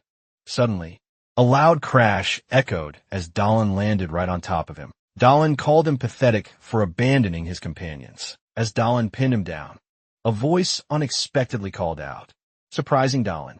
There was another hidden figure among them. This mysterious figure asked Dahlin to spare the rest of the fools from further slaughter. Dahlin remained steadfast, uninterested in stopping the fight. Just because the mysterious figure had asked, he was motivated to teach anyone who pulled such stunts. A harsh lesson, however. The bearded man remarked that Dahlin seemed to be carrying a large chest, hinting that he couldn't let such an opportunity pass by. Without doing something, it was a tricky situation, because Dahlin had wanted to leave the chest with Sienna, fearing he might break it if he forced it open. But the bearded man, clearly clever, tried to buy his way out, offering a totem that canceled noise within a certain radius. Now things made sense. This was why Dahlin hadn't detected their approach. Intrigued, Dahlin asked to test the object first. The bearded man agreed, but said Dahlin would have to come closer to do so. The man's malicious grin revealed his true intentions. It was the perfect opportunity to ambush Dahlin, a close range, ready to let his square-shaped weapon sing a happy tune. Dahlin, however, didn't take kindly to being deceived. The bearded man taunted that not even Dahlin could dodge a bullet. But by the time he finished speaking, Dahlin was practically upon him. It was only in those last moments that the bearded man realized the foolishness of his actions. Dahlin struck him not just with force, but with the rage of having been played for a fool unable to breathe. The bearded man writhed in agony, and Dahlin demanded to know where they had come from. He took the man's identification, confirming they were mercenaries, carrying a golden plaque from Boris. But Dahlin hadn't forgotten about the bald mercenary. He wanted to know how long they intended to keep running. Realizing time was running out, Dylan got straight to the point. He approached the bald man and demanded to know who had stabbed the sacred knight in the back. The bald mercenary was shocked. He had no idea how Dahlin knew about that, but Dahlin explained that a sacred knight like Barrett wouldn't have fallen so easily, and it was up to the bald man to decide whether to tell the truth or die slowly, reluctantly. The bald man confessed. It was he who had attacked Barrett. He believed that by doing so, he would be able to claim the sacred sword and collect a reward from the demon, as both were already badly wounded. Lucia had arrived just in time to hear the confession, finally understanding what had happened. Her friend had died because of this cowardly bald man. The bald mercenary tried to justify his actions, admitting he was wrong. But apologies wouldn't change what was about to happen. With a simple movement of her sword, Lucian dismembered the mercenary's body, turning him into pieces. Looking at the bald man, she declared that was just the first, and she wouldn't show him mercy. The bald mercenary, now crawling on the ground, obliterated and covered in massive wounds, regretted his courteous. Lucius sighed in relief, saying that, thanks to the demon letting the bald man escape alive, she was able to complete her vengeance. It was time for him to pay with his life. Facing death, the bald mercenary pleaded, saying he would do anything if she spared him. Lucia hesitated for a moment, confusion clouding her mind. But in the end, she struck him down. Mercy was for chickens, and she was a sacred knight. A yellowish glow emanated from her blade. Assume that glow enveloped the bald man's body. As his screams echoed through the forest, Dahlin hadn't expected to see those flames. In a place like this, they were white flames, divine in origin, known as demon-slaying flames. As they burned, they regenerated the nervous system of the victim, forcing them to feel the pain, until their life was fully extinguished. Now only the ashes of the once petulant bald man remained before her. Dahlin asked Lucia if she was all right, knowing the emotional toll this moment carried. She claimed there was nothing to worry about. He congratulated her on her deeds, hoping she would overcome this and live without regrets. Still immersed in her emotions, she thanked him. It was, after all, thanks to Dylan, that she was able to preserve the honor of her friend. But Dylan corrected her, saying it wasn't him. It was her. She had never doubted Barrett and his character. Hearing this, she thanked him once again, impressed with Dahlon's performance. She suggested renegotiating the reward for the mission, and Dahlon remarked that money is never too much. This broke the tension, and she smiled widely. Now she was eager to keep moving, as she didn't think she'd be able to sleep yet. As they traveled, Alan collected another body, gaining 1 point of mana. He acquired more abilities, and by consuming an herb, he gained another point of stamina. One more body gave him an additional sense point. Their preparations were now complete. They stood before a cave, and it seemed this might be their final destination. Lucia remarked that something about the entrance felt off. Dahlon remarked that a demon's lair would always be strange no matter what, and warned Lucia that there were likely hidden enemies around leading the way. He asked her to follow him closely. Stalactites hung densely from the ceiling of the cave. As they moved forward, something caught Lucian's attention.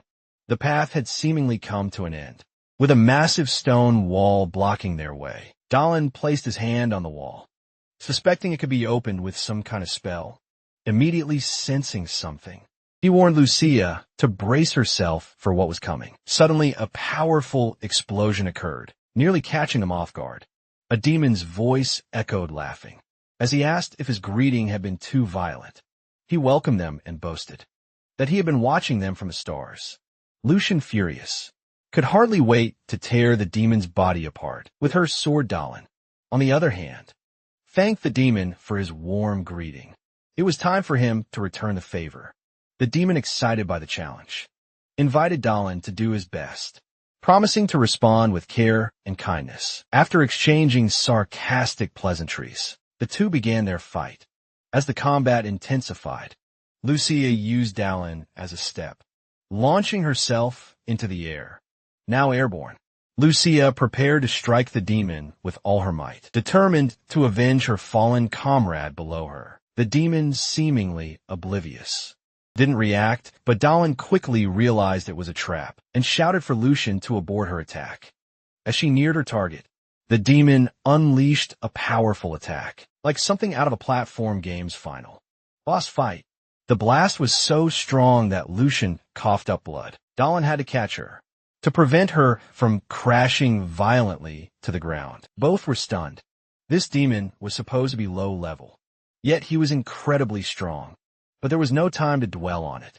As the battle raged on, Dahlon realized what had happened. The demon was absorbing power from the sacred sword, hidden within the dungeon. Given the circumstances, Dahlon knew he had to go all out, using the domain, a power that made the impossible possible. Dahlon began to shift the tides. The demon's confidence faltered as he felt an immense pressure building. Before him stood no ordinary human, and in disbelief the demon asked if Dahlon had truly mastered the territory. Confident, Dahlon confirmed that he had. He warned the demon to prepare for the biggest beating he had ever witnessed. The demon, despite being washed, had not anticipated that Dahlon could wield such power, that he insisted that no matter Dahlon's efforts, he would not be defeated. Dahlon stood his ground, waiting for the demon's attack. When it came, Dahlon confidently countered, destroying the demon's assault with ease. Seizing the opportunity, he charged at the demon, whose disbelief deepened as he watched events spiral out of control. The mercenary was ready to end things, without hesitation. Panicking, the demon's fear grew. He knew that he was in real danger of dying a painful death to defend himself. The demon summoned a magical barrier, boasting that Dahlon wouldn't even be able to scratch him. Enraged, Dahlon retorted that the demon talked too much and did too little with a powerful strike. Dahlon shattered the demon's defense. Though the blow wasn't fatal, the demon lost several of his horns. But that wasn't enough for Dahlon. He continued to apply pressure. The demon, now filled with rage, attempted to counterattack. Despite his strength, he couldn't land a hit on the persistent human. Using his abilities was taking a toll on Dahlon's body, but his enhanced stamina was paying off. Without it, his body would have already been in pieces before him. The demon whined in agony, one of his arms severely injured.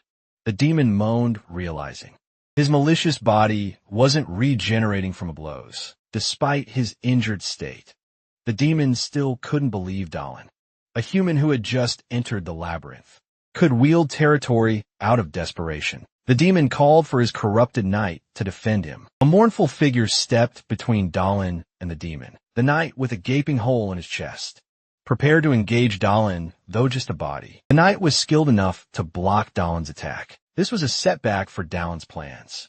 He hadn't anticipated another enemy. Finally, Dahlin noticed something strange about the knight's body. It became clear that this was no ordinary foe. He was a sacred knight desperate. The demon fled, ordering his corrupted knight to buy him time. The body of Barrett obeyed the demon's command. Blocking Dahlin's advance, this was even more unexpected, since a low-class demon shouldn't be able to control a sacred knight.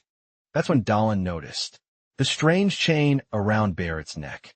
Holman's chain's a powerful relic that forces an opponent to obey its master. Now Dahlin understood how things had happened. The situation wasn't good.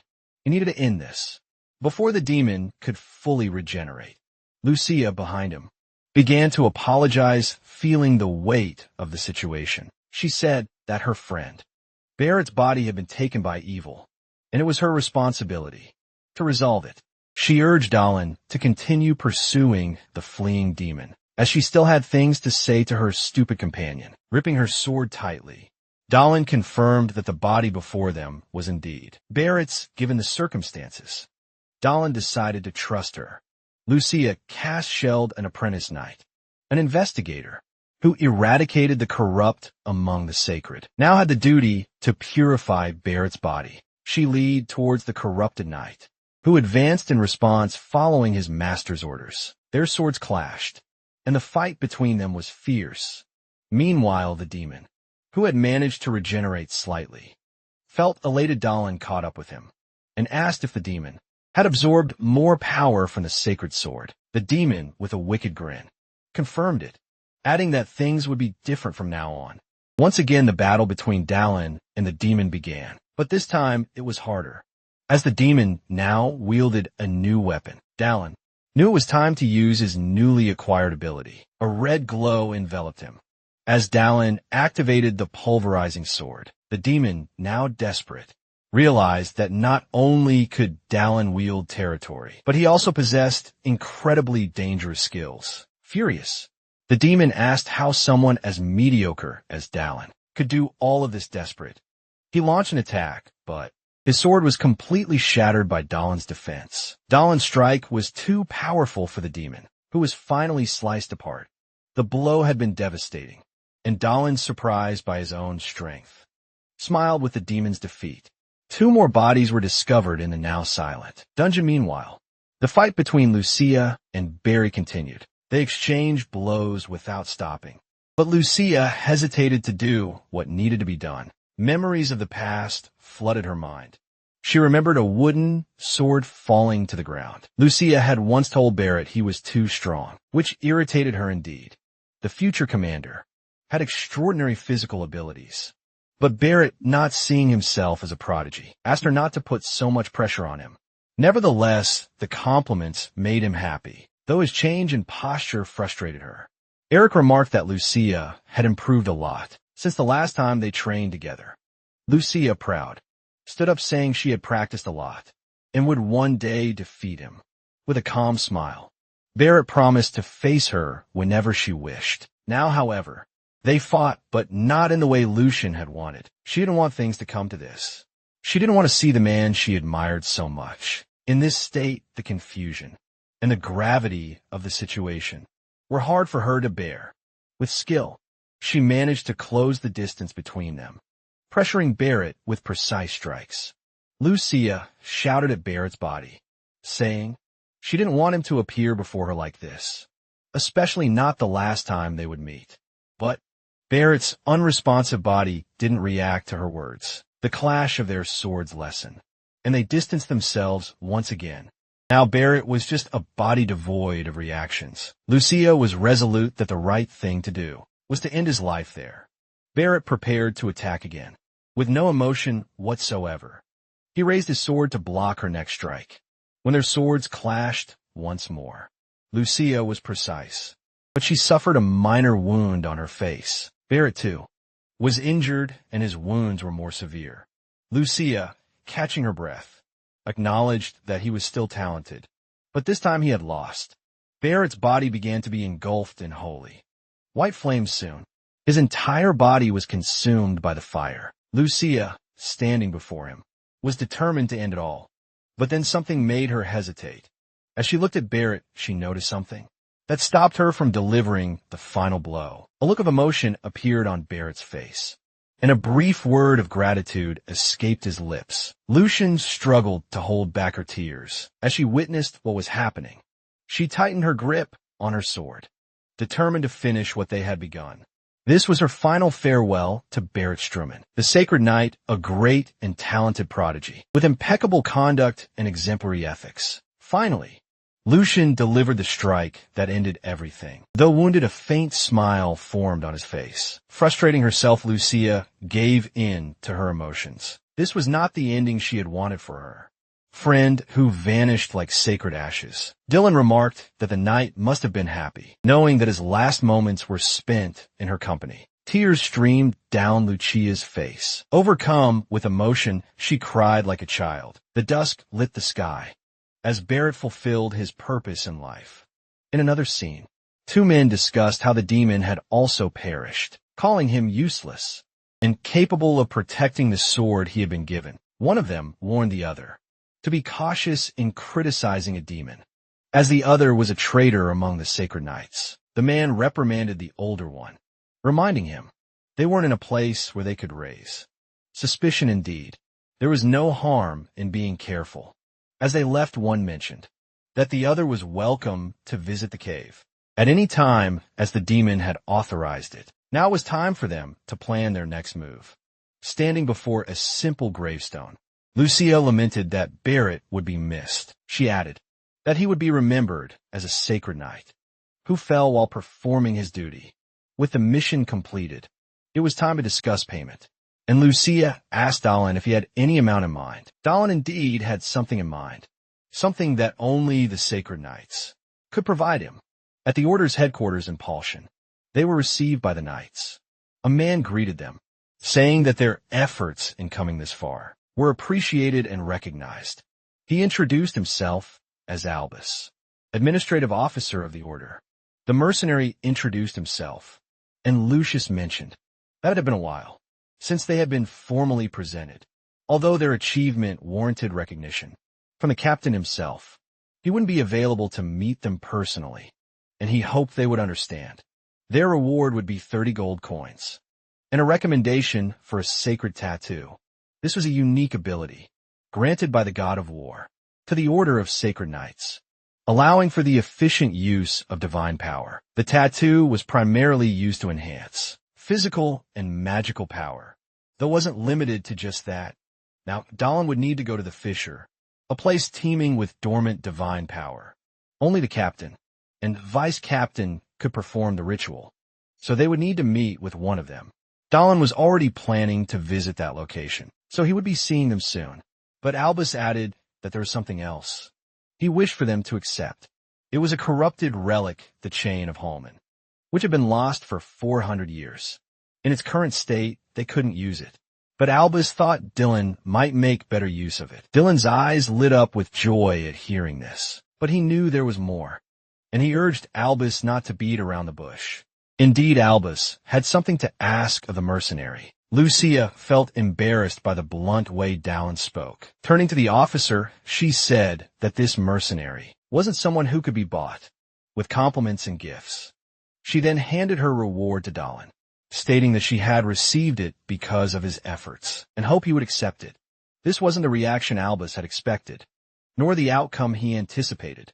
Apologizing, Albus admitted he had acted inappropriately, but Dahlin wanted to know what situation had driven him to such behavior. A moment of hesitation crossed Albus's lips. Someone within the Order was seeking possession of the sacred sword. Lucia couldn't believe it. Barrett had already died because of it, and she refused to accept that someone else wanted the sword. Even Albus found it hard to believe.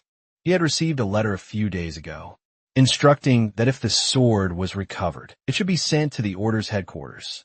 But upon inspecting the letter, he found the hidden message within it. Lucian didn't understand, but Dalin quickly realized that there was a traitor inside the order. Without hesitation, he agreed to help them, and Albus thanked him for his support. Albus offered to make another recommendation for a sacred tattoo and to provide more coins. But Dalin refused. He didn't need riches now. He'd already received his reward, he said, holding the relic in his hand. Elsewhere they spoke of ensuring that the message would soon be delivered. A look of surprise crossed the woman's face as she said she had heard rumors that Dalin had left the labyrinth and would only return in a few days. Before she could finish, she heard the sound of footsteps. She turned around to see who had arrived. It was Dalin, and he remarked that if she kept shouting like that, her ears might just fall off her head. Apologizing, she admitted that she hadn't expected him back so soon. Even the man present was happy, barely believing it was him. Dalin confirmed it was indeed him. The man expressed his deep gratitude that Dalin had returned safely. The mercenary could tell he was very drunk. Noticing the silhouette of what he was carrying, Sienna asked what he had with him. Placing the chest on the table, Dalin told her to give it to an expert who could open it without damaging it, and to have whatever was inside discounted in 4 days. Seated at the table, he wanted to know what brought Bulkman there, and Sienna explained that she would tell him. She said that he had asked her to search for things that could increase physical strength. She found nothing in rituals or spells, because they either had severe side effects or required impossible to obtain ingredients. So she shifted her focus to herbs, especially those from wandering merchants and specialized cultivators. Bulkma, lifting his glass and raising his voice, said that's when he found exactly what Dalin had been looking for. He asked Dalin if he remembered the small town of Leibach, and Dalin said he did near that town. Dozens of mandrakes have been discovered. Dalin could hardly believe what he had just heard. Indeed, it could very well be just a rumor. Even Sienna suspected it was merely gossip. But Bulkma, confident in his financial expertise, claimed that when it came to money, he knew more than both of them. If the rumor were true, it had probably been downplayed. There were likely more mandrakes than people realized. This legendary herb not only boosts magic, but also stamina. However, it could scream so loudly that it might cause a human heart to explode. Meanwhile, the Action Witch had already started executing her plans. Leibach was located in the southwestern part of the continent, in the same direction as the fissure, where the sacred mags were stationed. Dalin asked if Bulkmo was heading there to make money, and indeed, that was the plan. If that was the case, Dylan decided to join him, which delighted Bulma even more. But then Paul is remembering something. Before raising a toast, he realized he hadn't understood that Dalin meant to actually accompany him on the journey. He couldn't believe it, so Dalin repeated that Bulma had said he was heading to that town, and Dalin would be going with him. Inside the fortress, there were horses and soldiers preparing for the journey. It should have been a pleasant business trip, but Bulma had grown quite tired during the travel. As Bulma tried to recover, someone greeted him with a good morning.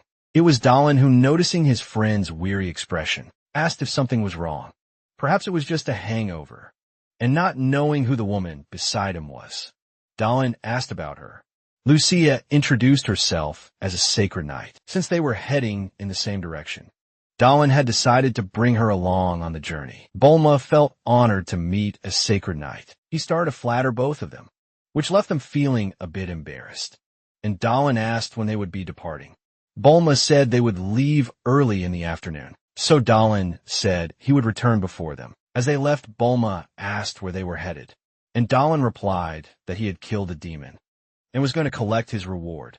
The essence of demons could guarantee a significant reward for those who could obtain it, and that was the place where they would retrieve it. The management office of the labyrinth held the key to their reward, but there was a far more important reason for their visit.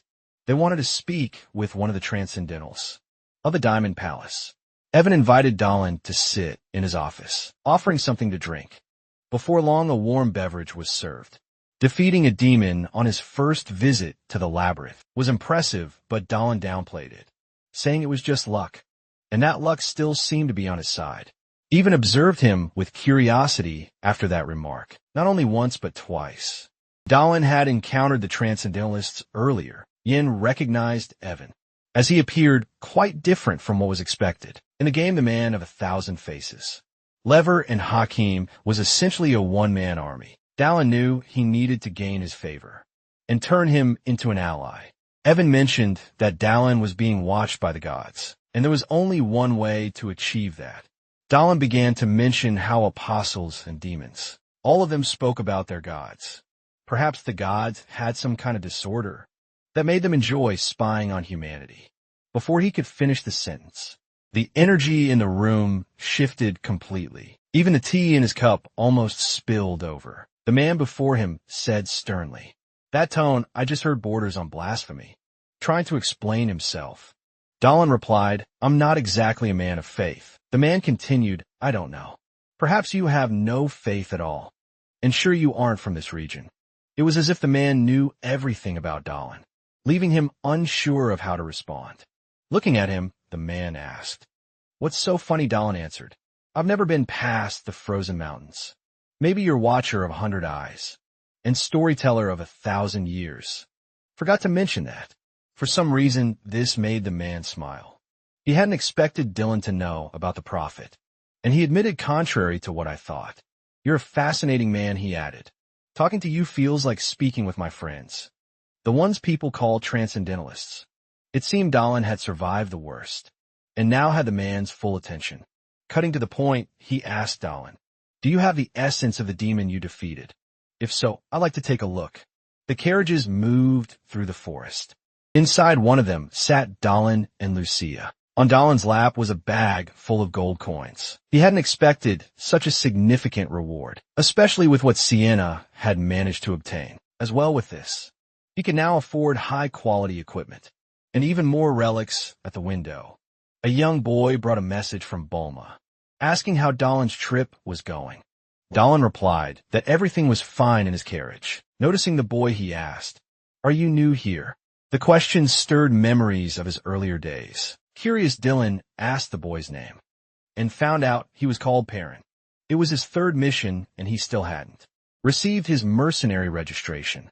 Encouraging him, Dahlin said the registration would come soon, if he kept working hard. The boy's face lit up with excitement, and Lucian, surprised by Dahlin's kindness, commented, "I didn't expect that from you." Confused, Dylan asked, "What do you mean?" "I didn't think you'd be kind to a child so easily." She said, "I thought you were just a mission. Obsessed mercenary, always chasing money." Dylan chuckled, admitting that the boy reminded him of his younger self. As they continued their conversation, a voice suddenly shouted, "We're under attack." A massive horde of orcs charged toward them, quickly disembarking Lucian's side, wishing for a peaceful journey, while Dahlin asked, "Where's Bulma?" Scanning the area, Dahlin's system alerted him to the presence of a young mercenary's body and another who wielded lightning in the middle of the orcs. One of them seemed to be the leader. Excited, Dahlin declared he would lead the charge and called for those willing to follow. As he advanced, the orcs were dismembered mercilessly in his path. However, the snow caused Dahlin to slip slightly, reflecting on how hard he had been pushing himself lately.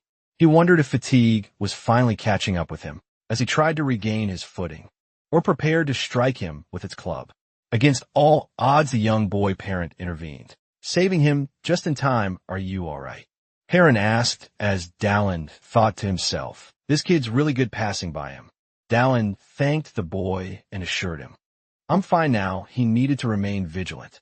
Feeling weary, Dahlin decided to finish the fight quickly with one swift throw of his axe. He split the ORC leader's head in two. In a hurry, he moved to claim the green-skinned corpse of that disgusting beast.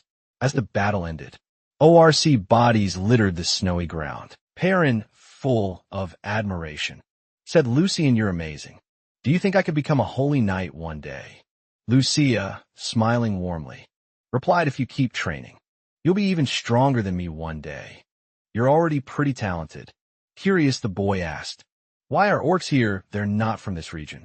Lucia explained that they might be refugees from territorial conflicts. Listening intently, Dylan wanted to know more about the situation. With monsters becoming more active recently, there wasn't enough space for them in the mountains. Anymore, this was the first stage of an invasion, where the monsters of the continent grew more aggressive. However, Lucian noted that the invasion wasn't intense enough to have caused the orcs to lose their territory. Just yet, what would happen during the second stage of the invasion? Maybe it means they have skipped the practice phase and are now truly starting the game. Before the bodies, he begins collecting them. A notification from the system says he inherited the skills of that body. His senses, intelligence, and mana increased by 1 point each as a newly inherited ability. He can now manipulate electricity. That ability will be very useful in Levi Bach. While he is distracted, someone from the caravan calls him back, saying they are ready to depart. Alan says he's coming. It won't take long until he meets the Ash Witch. There are many people in the city, probably because the rumor of the Mandrix has spread. He asks where the mercenary is going, and the latter responds that he will stay there for a few more days, since he will be leaving soon. He bids them farewell, as he can't waste time selling his things. Lucia asked why they joined the caravan of merchants. He asked if Lucia knows anything about witches, but she only read about them in her previous lessons. They have the power of an archmage by birth, and were persecuted due to their immense power. As a result, there are very few left, and they are generally hostile towards ordinary humans. Indeed, that is true, and one of them is in this city. Wanda hates humanity more than the other witches, and he is here to eliminate this witch. Lucio wants to know if this witch is related to the growth of mandrakes, even though they are medicinal herbs. Once harvested, they begin to scream, which could end up killing someone. If hundreds of them were harvested at once, a great tragedy could befall the city. If that's the case, they should hurry. But Dylan asks her to calm down. After all, he has a plan. A small mouse scurries along the city floor. The place they are in doesn't have good energy. And Lucia, being a sacred knight, confirms this. The witch is preparing a powerful ritual, and she needs people to help gather sacrifices inside. Someone asks who they are and what they want. Dallin is confident that he has found something. That dark mana and the smell. Certainly a dark mage. He heard that there was a good fortune teller in that place, and the figure says he didn't know Dallin was a customer. From inside, Dallin apologizes. The mysterious eyes now focus on Lucia. He says they came to the right place. Opening the door discreetly, he invites them in to continue the conversation inside. So both of them enter the house. They follow the short man through the dimly lit place. Dallin senses that there are 6 people upstairs, and counting the man in front of them, there are 7 in total. He wants the man to hurry up and get his fortune read by the woman. But the man says she's not there right now, and she's preparing for something bigger. Before he finishes speaking, several mages jump at them in a hostile manner. They expect them to become sacrifices for the greater cause they've been speaking of. Dallin is unimpressed by it. Lucia also gets ready to attack them. A great flash of abilities lights up the interior of the house. The mages try to attack, but their attempts are completely futile. One of them, now badly injured, realizes that Lucia is a sacred knight. She doesn't bother to confirm it, only calling him disgusting. The others, noticing that she is a sacred knight, panic and focus their attacks on her. A huge mistake, as Dallin smiles at the situation. After all, he is the real danger in that place, not anyone else. It doesn't take long for the ones who aren't dead to be writhing in pain on the floor. One of them is still alive, and the mercenary stares at him. The terrified mage wants to know who they are. If they were sent by the order of the sacred knights, then Dallin grabs him firmly by the neck, frightened if the mage decides to tell them where the old lady they are looking for is. That was exactly what Dallin wanted, sarcastically, saying that the mage would be her sacrifice. From now on, they will be inside the witch's barrier. Dallin orders the mage to keep walking without stalling. The demonic mana is getting stronger, a sign they're nearing the witch. As they walk, Dallin notices something. Lucius senses his unease and asks what he saw. It might have been his imagination, but he felt the sacred sword move. Lucius says it must be drained of all divine power, but Dylan insists that he felt something, and found it odd regardless. She also feels a cursed mana in the place. Before he could finish speaking, Dylan saw a cage filled with people. They were writhing in pain, and some of their appearances were disfigured, creating a disturbing and cruel scene. Too harsh to behold, Lucia took a moment to believe what her eyes were seeing. Among those people was Purin, the young boy from the journey. She wanted to free him immediately, but Dylan held her back, asking her to wait in disbelief. She questioned him, insisting they needed to save him right away. It was then that a sinister voice echoed. The witch was there watching them. For a barbarian, you sure think quickly. The witch sneered. Strong wind blew in front of them, and the witch revealed herself with a malicious smile. She said, "It was very rude of them to invade her territory. Didn't your parents teach you not to enter other people's homes?" Like that, she mocked. Lucia, enraged, demanded to know how the witch had the courage to commit such atrocities. However, the witch only took notice of the fact that a holy knight was present, something quite unusual. The mage, in a cowering in fear, knew he should not have brought them there, and began pleading for mercy, claiming he was threatened. The witch had no patience for his excuses. She reminded him that she had asked for sacrifices, and if he failed, disobedient children deserved death. Before he could finish explaining, his face began to change, contorting in pain. Before the witch could act against Dalin and Lucia, Dalin's axe had already struck her in the face. He was tired of all the pointless chatter, and knew that was just a fake body. He demanded the real, which show herself. She stood up smiling, impressed by Dalin's quick thinking, and said he was smarter than he looked.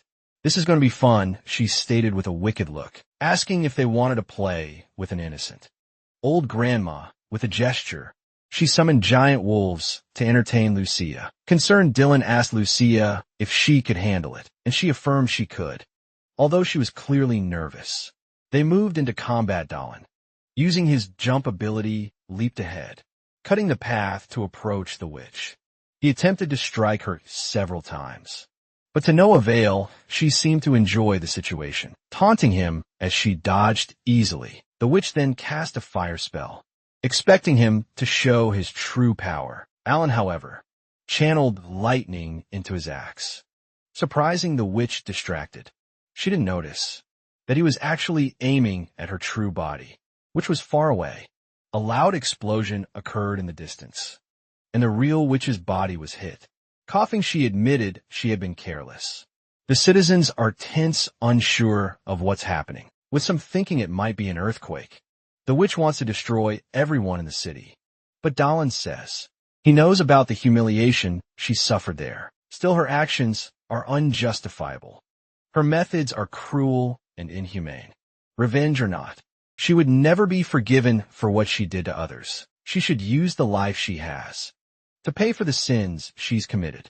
His speech made the witch reconsider some things. Even though centuries had passed, she never forgot the humans were, indeed, terrified of the power witches wielded. They were persecuted and repressed with violence. Knowing all she had endured in her life, she disliked being judged by the mercenary, as he knew nothing of what she had gone through. Until now, her demonic aura grew immensely, repelling Dalin far away. It was then that he noticed something. The witch opened several portals, and said she would burn him until only bones remained. As lightning bolts approached, he did his best to defend himself. Dalin struggled to concentrate his remaining strength. With one strike of his sword, he deflected the lightning. A massive flash surged across the horizon. In the clearing of the battle, a huge mark was etched into the ground. Dalin tried to catch his breath while looking for the witch, unsure of where she was or if she had fled the scene. Finally, he identified someone coughing heavily. The fight had been easy, despite her receiving power from a dark god. Perhaps she hadn't fully adapted to it yet. Brandishing his sword again, he was determined to end it all now. Without hesitation, he rushed toward the witch with speed. But she wasn't the least bit surprised by the imminent attack. Before he could reach her, she raised one of her hands, besides irritating her deeply. He was making her use things she had kept in reserve. Dahlin didn't understand what she meant by things. Looking around, he noticed the mandrakes, and it seemed they were starting to awaken. Slowly it began to rise from the ground immediately. A terrifying blood-curdling scream filled the air. Dylan now found himself in the midst of a deadly and horrifying cacophony. His knees buckled, and he collapsed to the ground. Tomato juice flowed from his mouth, and he couldn't move. The witch said the fight had been fun, but now he wouldn't be able to do anything against her, summoning a powerful spell. She conjured a large fireball above her. Intending to finish off the mercenary once and for all, she attacked him, taking advantage of his inability to defend himself. The fireball consumed everything in its path. Once again, destruction could be seen across the horizon. Finally, she completed her attack. Remarking that Dahlin had lasted longer than expected, she couldn't even remember the last time. She had to exert so much effort to defeat a human. As she admired the devastation caused by her spell, she was pleased with how much she had enjoyed herself. Now all that was left was for her to return to the city. But someone asked her where she thought she was going. A different blade appeared. The witch couldn't believe what she saw, and demanded to know how it was possible. The mercenary was wielding the sacred sword. Earlier, he hadn't been wrong about the sword. When the witch used her mana, he felt it resonate again. The sacred sword had trembled gently. Even so, the witch was in disbelief that this had happened. The sword could only be wielded by those chosen, by the god of war. And it seemed Dahlin had been unexpectedly chosen. Dahlin taunted her, saying that even the god of war wanted her gone, referring to the sword. He quipped that it should have vibrated more, as he would have used it from the start. Now, with the sword in hand, he challenged the witch to attack him again, promising that this time he would finish her properly. However, the witch refused to accept the taunt, declaring that losing to him was absurd, even with the sacred sword. Defeating her was impossible. Dahlin glanced around and noticed brilliant ashes accumulating. They were so hot that it seemed if they touched his skin, he would melt. This was one of the witch's innate abilities. The curse of the ashes as she gathered her power. The witch said that, even if he was chosen by the god of war, it didn't matter, he would turn to ashes all the same. The sacred sword had two primary abilities. The first was its immense durability. Dahlin prepared himself, channeling his lightning ability, with the sword charged with energy. He readied himself to counter her attack. This is the second ability of the sword, enhancing the user's abilities.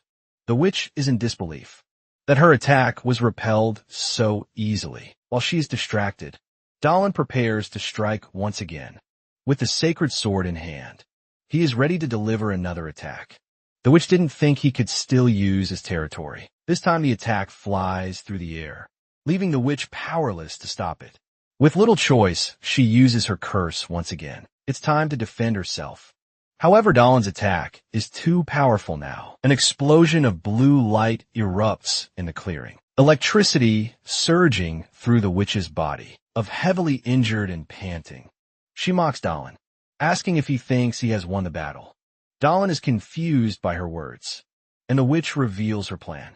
She had planted over 2,000 mandrakes in the forest. If they all screamed at once, every resident in the city would die. Even with her death, her revenge, planned for years, would be fulfilled. Dahlin responds by acknowledging that mandrakes are sensitive to their environment and only grow in a dense forest. Like the one there, and the witch confirms this, but says there's nothing he can do about it. However, she's overlooked something. Dahlin mentions that he could simply destroy the forest with his sword coincidentally.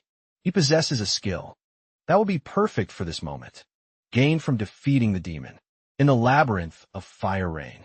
As he begins to invoke the spell, the witch is stunned. She demands to know how it's possible that Dahlin is using a spell once cast by the former master of the Ignellum magic tower. Elsewhere, Lucian is still engaged in battle. She runs through the forest, trying to avoid the wolves, knowing Dahlin is still fighting the witch, and that she must hurry. One of the wolves charges at her with great force. Lucia dodges its attack and lands on a tree branch, which she uses as leverage to jump back and strike. Her blow is devastating, and the wolf's blood sprays into the air. The remaining wolf, terrified after witnessing its comrade's beheading, trembles in fear. Lucia wastes no time and prepares to attack the last one. With incredible agility, she makes multiple swift strikes, leaving the beast severely wounded. Finally, she pauses to catch her breath, eager to reunite with Dylan as soon as possible. Looking toward the horizon, she notices something surprising: fire raining down from the sky, setting the forest ablaze. Meanwhile, all of Dylan's clothes have been burned away, but his dragon's blood continues to heal him. The witch, engulfed in flames, doesn't understand how a human could know such powerful magic and still possess dragon's blood. Before she can say anything else, her ashes are scattered by the wind. The system notifies Dahlin that his target has finally been silenced. Looking at the remains, Dahlin remarks how villains always seem to say the same things. Now he must collect the body left behind. But Lucia is approaching, wanting to check if Dylan is all right.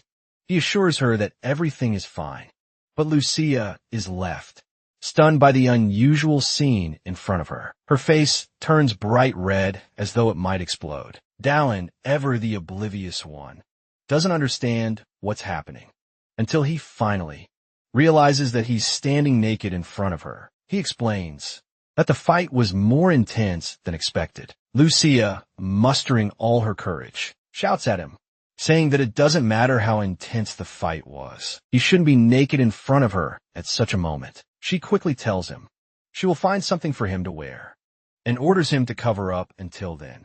Despite the fierce battle, the city remains calm finally. Dahlin is dressed in new clothes. Thanks to the gold coins he had, he was able to buy high-quality equipment. 2 days have passed since the witch's death. The mandrakes were completely burned, and the merchants, who had come to the city because of them, have now left. Dahlin announces his arrival and is greeted by Lucia. She asks how he's doing, and he replies that he's better after resting. Dahlin then inquires about the boy, and Lucia informs him that he woke up briefly, but quickly fell back to sleep. Unfortunately, the other captives didn't survive. Seeing the boy in such a state fuels Dahlin's hatred toward Anaxagoras. Perhaps the reason he was brought to this land is to defeat this dark god. Dahlin turns to Lucian, wanting to know how she's doing after her battle. Lucian is physically fine despite the battle, but she feels sad, lamenting that if they had arrived earlier, the boy wouldn't be in such a state. As for the sense of guilt, there's not much Dylan can do. He understands that losing someone you care about is an experience no one wants to go through. More than once, Dylan tells her not to blame herself too much, as even though they couldn't save everyone, they managed to save that young boy. It's already a significant victory. Looking at him, Lucy reflects on his words indeed. It's essential to see the positive side of life. As Dahlin prepares to leave, he asks her to take care of the boy, because he has things to do in the forest. He explains that when she hurried him out of there, he didn't manage to retrieve something important. As he leaves, she teases him, saying it was his fault for not being cautious and having his clothes incinerated. Looking at the devastated forest, Dahlin admits he didn't expect the power of the ability to be so great. However, there's nothing he can do now, as it was necessary to deal with the mandrakes, though he feels a little bad for the merchants. Finally, he finds what he was looking for. Indeed, he had been defeated by the witch multiple times. There are 5 bodies here. He begins the process of collecting them. His senses and strength increase by 1 point each. There's nothing special from the herbalist or the warrior, but there are still other bodies left to collect. Among them, there was a sacred knight who had been chasing the witch. Looking at the body, he tries to recall the knight's name. He remembers that the knight had been infatuated with the witch's appearance and pursued her throughout the game. A somewhat embarrassing memory for Dahlin. Collecting the body, his stamina increases by 1 point. He also gains a new skill, Curse Prevention, a very useful ability when dealing with dark mages. Looking back, he contemplates what's left. This is the final body to collect, and so he begins the process. Something different happens this time. A dark energy coalesces, forming something resembling a dagger in the middle. Dahlin picks it up. It's the Black Moon Spellbreaker dagger. capable of cutting through and destroying enchantments. Although powerful, it can be countered with a sword strike. He hadn't expected to collect items. Along with the bodies excited, Dahlin looks forward to finding the remaining bodies. Now that he's done what he needed, he heads back to the city. Behind him, a peculiar flower sprouts from the ground. Timing couldn't be better. Later that night, Dahlin is sitting in the tavern, quietly drinking at the bar. The battle had been fruitful. He collected 4 bodies and even obtained an item. But the greatest achievement was being able to wield the sacred sword. The Knight's Order official had told him the sword had lost all of its divine power, meaning it shouldn't have vibrated. Dahlin wonders if the god of war really chose him. While he ponders, someone approaches, asking why he's still in town. It's the shopkeeper who recognizes him even from behind. Dahlin asks why he's in the bar, and if he's looking for work. Gellius responds that his business is large, and preparations take time. Gellius asks about Perrin, the boy from the journey, and Dahlin explains that the boy's injuries are quite serious. Even Gellius expresses regret over what happened to the boy, moved Gallius' hands over a large sum of money, asking Dahlin to give it to Perrin, so he can take care of himself while he recovers. Seeing the large amount, Dahlin asks if it's okay. Gallius, as a merchant who crossed paths with the boy, says it's the least he can do. Dahlin smiles, appreciating the merchant's kindness, remarking that he's much more generous than he appears. Gellius says it's his greatest virtue, however. Gellius then shares some troubling rumors he's heard. Recently, the dead are rising in the northern frontier of the empire. Dahlin is shocked and asks him to repeat what he just said. Gallius reassures him, saying it's just a rumor for now, and begins to explain the source. In the northern empire, there's a town called Langleton, where Pavan cultists have appeared suddenly. They've been spreading word that the end is near, telling people to prepare an altar and worship, for he will soon descend. Shortly after the cultist arrival, strange things began happening at night. Skeletal remains were seen rising from their graves, and entering the town, Dahlin realizes this can only be the work of a necromancer. If they're speaking of the descent of a greater evil, there's no doubt about what's coming.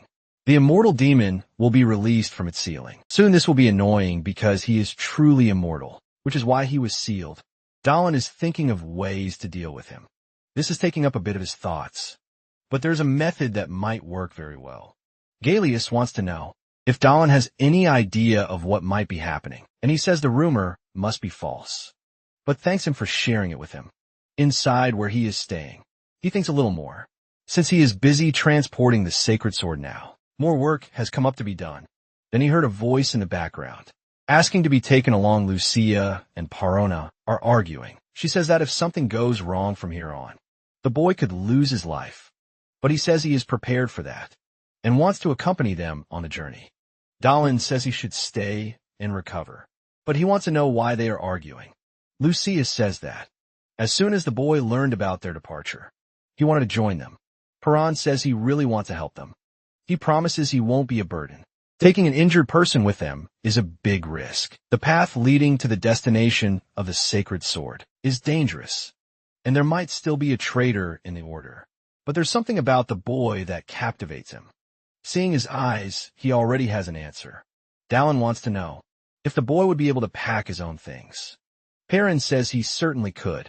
He also wants to know if he can set up camp. And Perrin says yes, but it might take a little time. With that, it's already decided. The boy will be hired as a porter and mercenary. This makes him extremely grateful.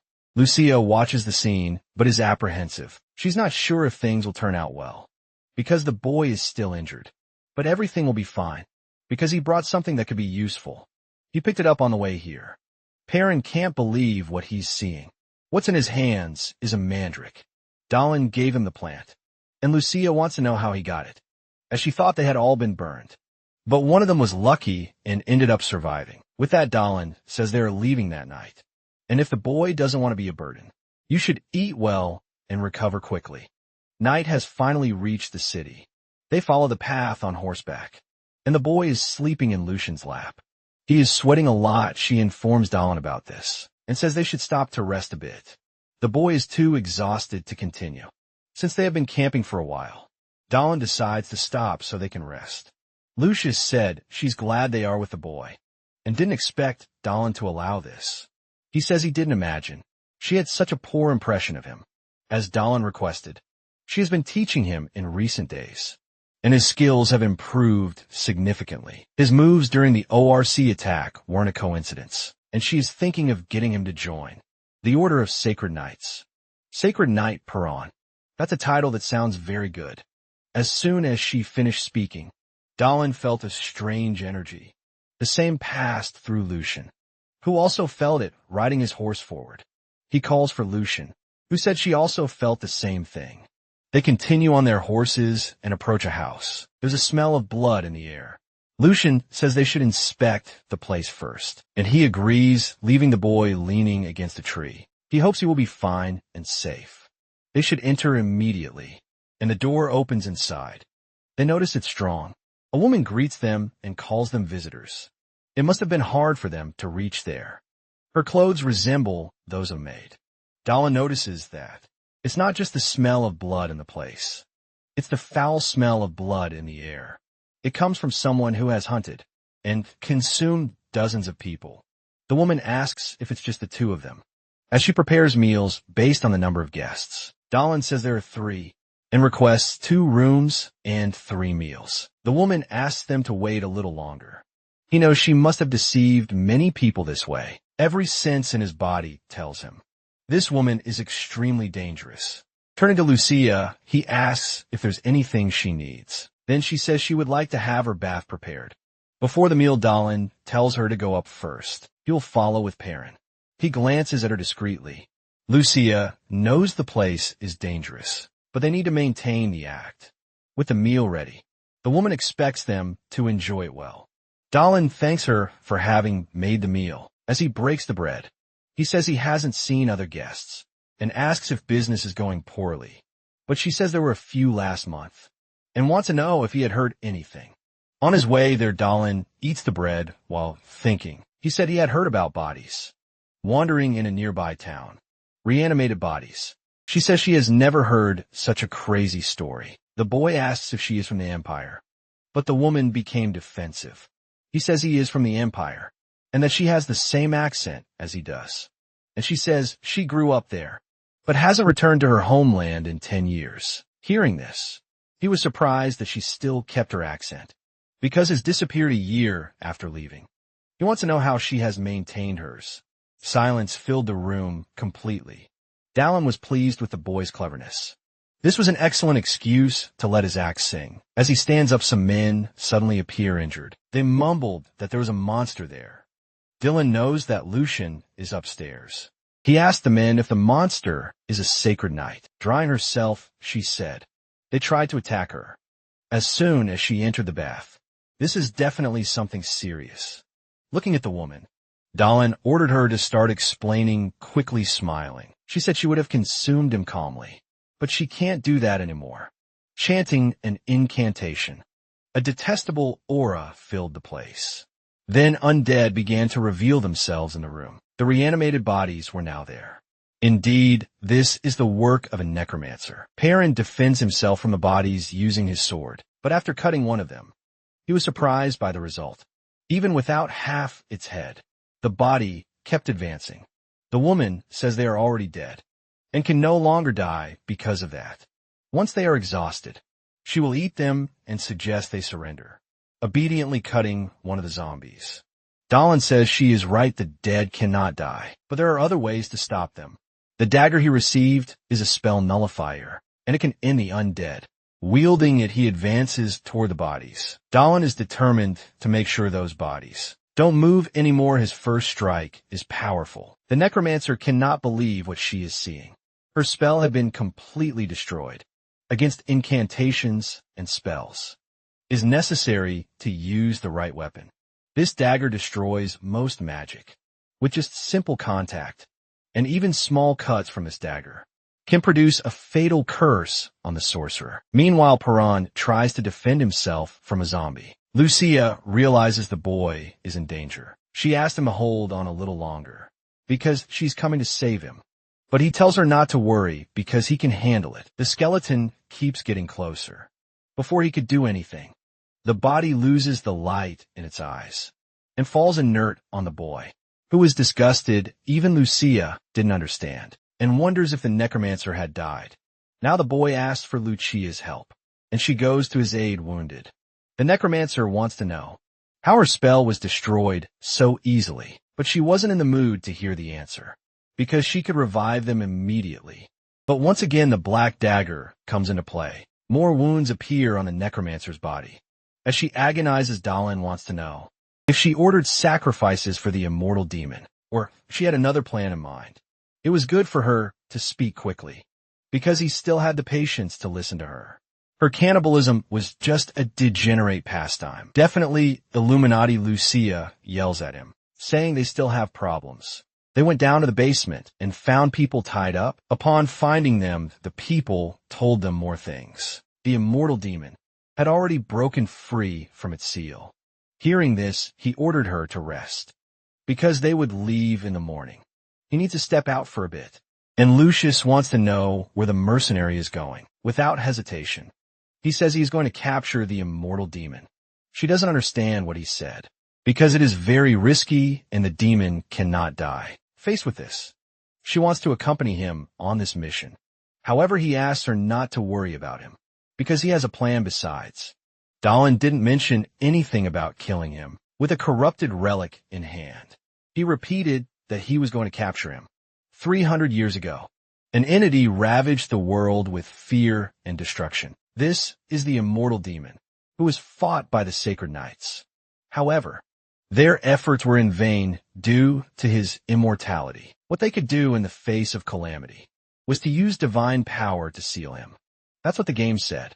And the cave he's heading to is the place where the demon was sealed.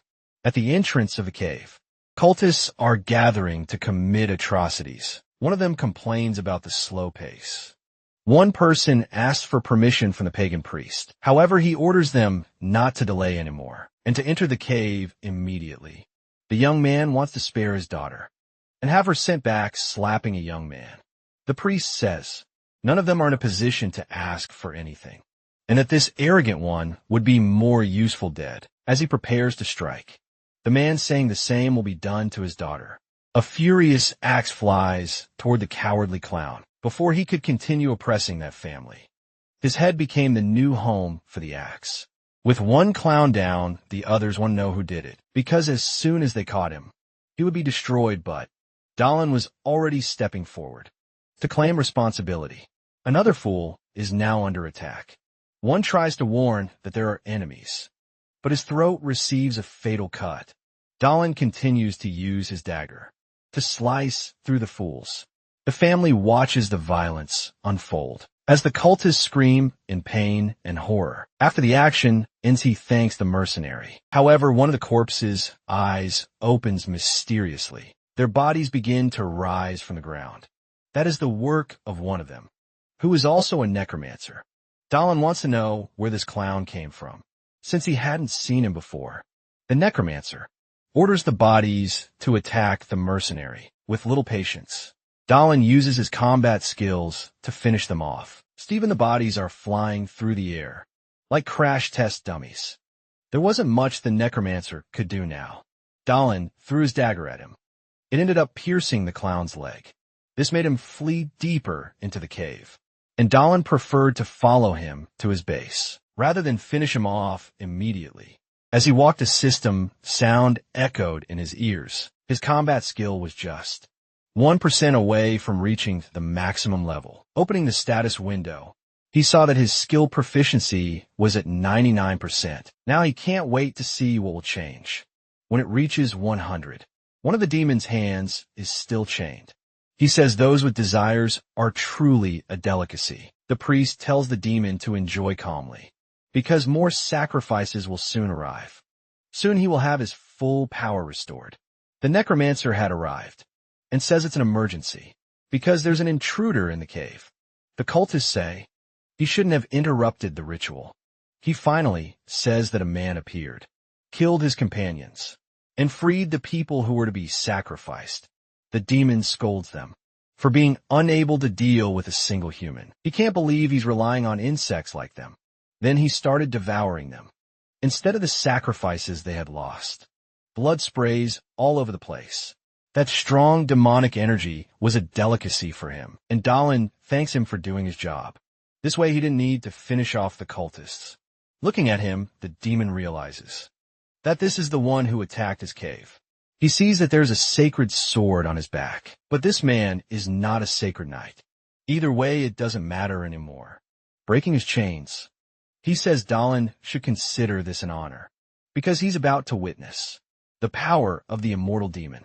Faced with this, the sacred sword begins to glow with blue lightning. In a single movement, he defends against the attack. The demon is impressed that this human is capable of using territory. Now, he's going to show him something special.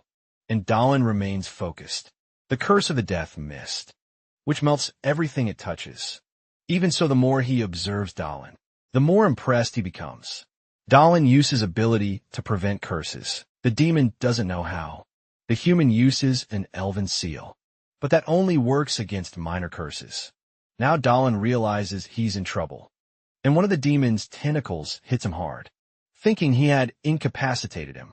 The demon wants to know what the mercenary will do, since he had dropped the sacred sword. Thanks to his regeneration, he gets back up and wishes he had a barrier to protect him from a curse.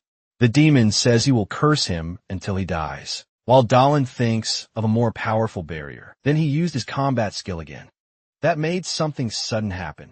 His proficiency had reached 100%, and the skill could now be used with territory. The mercenary paused for a moment. The demon wants to know if he had given up on fighting. The combat skill involves wearing armor, and he thinks of using territory as if it were his armor waiting for a reaction. The demon says he's bored and decided he would burn him until only his bones remained. A massive beam of flames heads toward him, but Dalin doesn't even react. Flames really are a good idea. He's going to create his own armor, using the power of territory.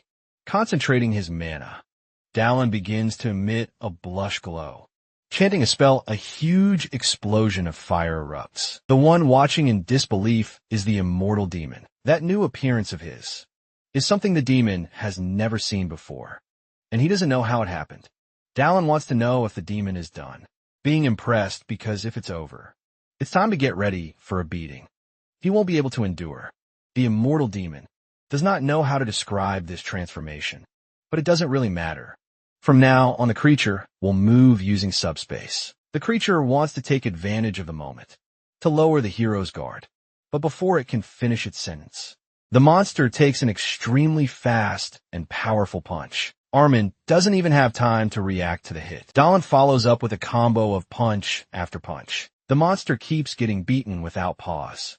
Trying to understand where this bastard got such enormous power, with no break between the punches. The demon tries to find an opening. What the demon doesn't understand is, when the protagonist became so strong, Dalin lands a charged punch right in the middle of the creature's face, slamming it into the ground.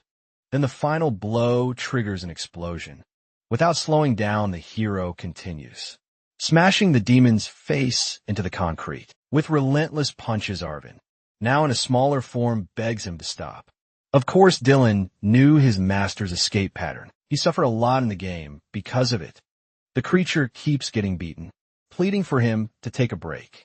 In a smaller and less threatening form, the immortal demon, with its head lowered, says it surrenders, while the little monster remains submissive. The protagonist pulls a chain from a bag, thinking that now at last, the creature is useful. The prerequisite to using this chain is that the opponent must not resist. That's when the creature's core gets chained. The demon begs for mercy and salvation from the violence at the hands of its new master. Dalin's imposing shadow looms over the little creature. From now on, our protagonist wants to be called master, and the demon realizes that its new fate won't be pleasant. The first rays of sunlight appear behind the mountain. Lucia and Purim wait for their friend's return. At the inn's entrance, the knight is starting to get worried, because the protagonist was supposed to arrive at dawn. In the distance, a silhouette approaches. and young Purim identifies it as Dallin. Lucia isn't sure she can't see that far. Our hero approaches dragging the demon like a toy. The woman notices that her partner is carrying something. Lucia asks if it is what she thinks it is. Proudly, Dallin confirms that yes, it is the immortal demon Arbin, and more than that, the creature is now his slave. Young Purim plays with Arbin, as if he were some kind of little pet. Lucia asked the protagonist how he managed to capture the demon, since this is a method that not even a holy knight's thought of, which is why they sealed Armin instead. Dallin asks if it's true that the knights sealed the creature 300 years ago during the demon's subjugation. Holman's chain was lost about 100 years before that, during the Vampire Wars, so the knights did not have this sacred relic available. To do what he did, Lucia finds it amusing how extensive the hero's knowledge is, especially compared to the image she usually has of Dallin, which makes the protagonist curious about how she sees him. Purim stops biting the monster because he spots something. The young man announces that they have arrived at the Noria Kingdom's checkpoint. At the city's entrance, there's a heavy flow of carriages and travelers. Purim is impressed by how many people are there. The young man comments that the rumors are true. The guards have intensified inspections, and now they even check luggage. And the hero feels that things will get complicated when they discover he is carrying gold coins. Dallin calls the demon Arvin.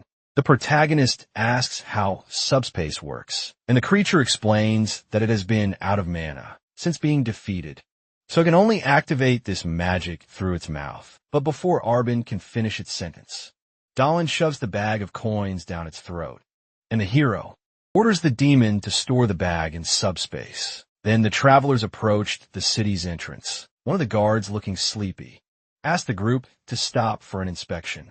The first thing they asked for is an identification document, and Dallin quickly presents his. The guard asks where the group is heading, and the protagonist responds that they are going to the headquarters of the Holy Knights. Our hero pulls Purim closer. Dallin explains that the knight with them said that her young half-brother has the potential to join the order, and that is the reason for their visit to the city. The guard immediately apologizes to Lucius and explains that the inspections are due to rumors of necromancers. Additionally, the soldier praises the boy, saying he already has the eyes of a true knight, and then he asks for a blessing for the young one. Purim is delighted by the way he is treated. Dallin glances at the boy. At this moment, the boy cannot hide his happiness, and seeing the boys so happy makes our hero satisfied with himself. Someone in a great hurry shouts for the crowd to clear the way. A knight tries to enter the city running, but the guard stops him yet. The man on horseback announces that he is a messenger. Lucia seems to recognize the man and calls him Auckland, and the messenger also recognizes the woman. Auckland is relieved to see Lucia because he has something very important to tell her. Alan identifies that the messenger is a holy warrior. Auckland announces that the commander has ordered Lucia and her group to run. Everyone is left confused by this information. Holy warrior reveals that the Holy Knights have split into two groups. The message is that an internal war is happening. In the past, the Holy Knights roamed the entire continent, building a reputation. The fact that they are now confined to a tiny kingdom is due to the commander's greed and wanting to seize power. Now they're going to reclaim the honor they had 300 years ago, and all the knights present shout and salute to the words spoken to them, along with the Ash Witch, one of the most evil enemies in the central region. The vice commander of the Holy Knights, Everlock Glastondown, was already planning to see this guy, but he didn't expect him to already be causing some kind of conflict. Our hero knows that the end is approaching rapidly. It would be impossible to cause a division among the knights, who have been stable for thousands of years. So the vice commander conspired with the witch. Since ally the Ash Witch has died, he must be cornered in making his final stand. Lucia tells Dallin that they can finish the commission right here. Our hero asks if his friend will need his help, but she responds that she doesn't want to involve an outsider in something dangerous. The knight said that she will send compensation for the hero's help in transporting the sacred sword once the situation is resolved. But Dahlin says he will take the weapon as an extra payment. The sword shows him the blade was powerless, but its powers returned after our hero touched it. And to the protagonist, that means God chose him. But it doesn't matter if the payment is the sword or the sacred tattoos. Sacred power is needed for these things to work, to obtain that the best body can be found in the rift, guarded by the holy knights. And our hero can only enter that place once this whole situation is stabilized. Dahlin says he has enough reason to enter this war. As well, Lucian thanks her friend for helping. Our hero tells her it's late and she should go to sleep. Now it's arriving in Palashan. The protagonist has been getting more and more involved with the evil god in Axigo, the apostles, the No war chief, and the Ash Witch. They are all connected to this evil god. Arvind suddenly emerges from one of his portals, startling the protagonist, claiming that he was born from a cauldron of Anaxigo, and saying similar things. Then Dahlin smacks the demon for appearing without his permission. And that's when our hero notices something. In the forest, the leader of a group of assassins signals for the others to stop moving. Then a command is given for them to attack, and several men, armed with swords, emerge from the forest, ready for a stealth attack. The target is without shields, unlike what intelligence have reported, and unlike the order of the Holy Knights. If they obtain the sword, that will be enough for their group to win the war. And in a second, Dahlin disappears in front of everyone. The leader hears one of his men being attacked, and he even tries to say that a mere mercenary shouldn't wield the sword. But just like all his men, he's cut down before realizing anything. The protagonist combines one attack after another, without anyone being able to react. A strange glow comes from within the forest. Dahlin reacts quickly enough to parry the chain strike. In time, the chain stretches, revealing the origin of the attack. Our hero follows the weapon to its attacker, ready to finish him off, but in a matter of seconds. Dahlin senses multiple projectiles approaching, aimed with the movement of the sacred sword. The protagonist destroys the chain and cuts the bullets before they hit him. The protagonist hurls a magical attack toward the direction where the shots came from. Dahlin knows he needs to deal with whoever made that last attack before they escape the vice commander of the Knights, for political reasons, force the leader of the special forces to carry out an unofficial task. That's why the protagonist knows that. If even one of them manages to escape, the next attack will be much more elaborate. And Dangerous the shooter is lying on the ground, injured by magic. Galen asks if he was sent by the vice commander. The shooter wants to know how the mercenary knows that. For our hero, a dirty trick like this is exactly his style, and that comment sets the soldier off. The shooter quickly stands up, shouting at the protagonist for insulting his commander, and a large fire shot hits our hero in the face, for the honor of the Knights. But before the man can finish his speech, he takes a punch in the face. His face sinks in helmet and all. Dahlin says the soldier shouldn't dare to play with fire. Our hero thinks the knight is too dangerous. That's when the protagonist turns, throwing daggers toward a figure in the middle of the forest. But whoever it is, they manage to defend against the attack with ease, with a sword movement. They delicately deflect the thrown dagger to the ground. The knight apologizes for trying to surprise our hero. Then, the mysterious figure picks up the dagger from the ground. The knight explains that he heard the vice commander sent his task force on a mission. This became a help, but ended up arriving a little late. Dahlin accepts his dagger back and says the man arrived just in time. The warrior greets our hero as the man chosen by God, and the protagonist accepts and politely greets him back. Commander of the Holy Knights, Edgar Lionheart. Lusha feels a sharp pain. The knight attacks one of the invaders with only a dagger and ends up getting wounded in the process. Edgar always warned Lusha that she gets careless when she has the advantage. Perm, excited, asks if it's true that the man before him is who he claims to be, the one with the ability to see the future, the leader of the Holy Knights. Known as the Guide, Edgar confirms that it is indeed him, but unfortunately, he does not have the power to see everything that happens in the future. the gift given by the god of war, allows him to have revelations of the future, and that is the reason the Holy Knights have been able to withstand the many attacks on their order, the power to foresee battles beyond time. But as the Lionheart himself said, is not perfect so much so that the revolt of his vice commander was not prevented. Lucia asks Edgar if he knew where they were heading. The commander says that God showed him. When she crossed the border of the kingdom of Noria, a holy knight, a young swordsman, and the one who left his hometown and became a wanderer, Purim is thrilled to be called a swordsman. To Dalin, it is no coincidence that the commander has seen a swordsman without an arm and missing one eye, now the headquarters of the Holy Knights. Edgar says they need to engrave the sacred tattoo and also deal with the matter of the sword. For the commander, if Dalin is really going to help in this war, then he must learn about the plan as soon as possible. The protagonist asks if he will go alone, but Edgar says that Lucio will continue accompanying him. But the mage elder interrupts the conversation because he is very surprised to see his old friend. The old mage laughs, astonished to see a familiar face in such a distant place beside Elder. A young man also welcomes our hero. He says that since the last time they were together, things have changed a lot, and he has become much stronger. Dalin asks Elder what he is doing here. The mage explains that the knight's base is surrounded by mountain barriers. Jengla Elga is the first mage of the tower, and one of the first sorcerers, born over 1,200 years ago, is the one who created this protective magic.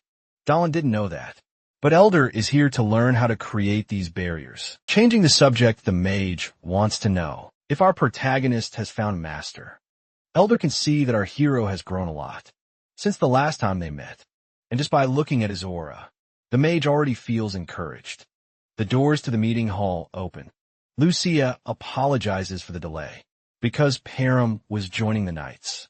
Now that everyone is present, the commander will explain all the details of their situation and the plan. The vice commander and his special troops are launching multiple attacks, and they have even taken the third sanctuary. Last night, one of the vice commander's men was captured and interrogated.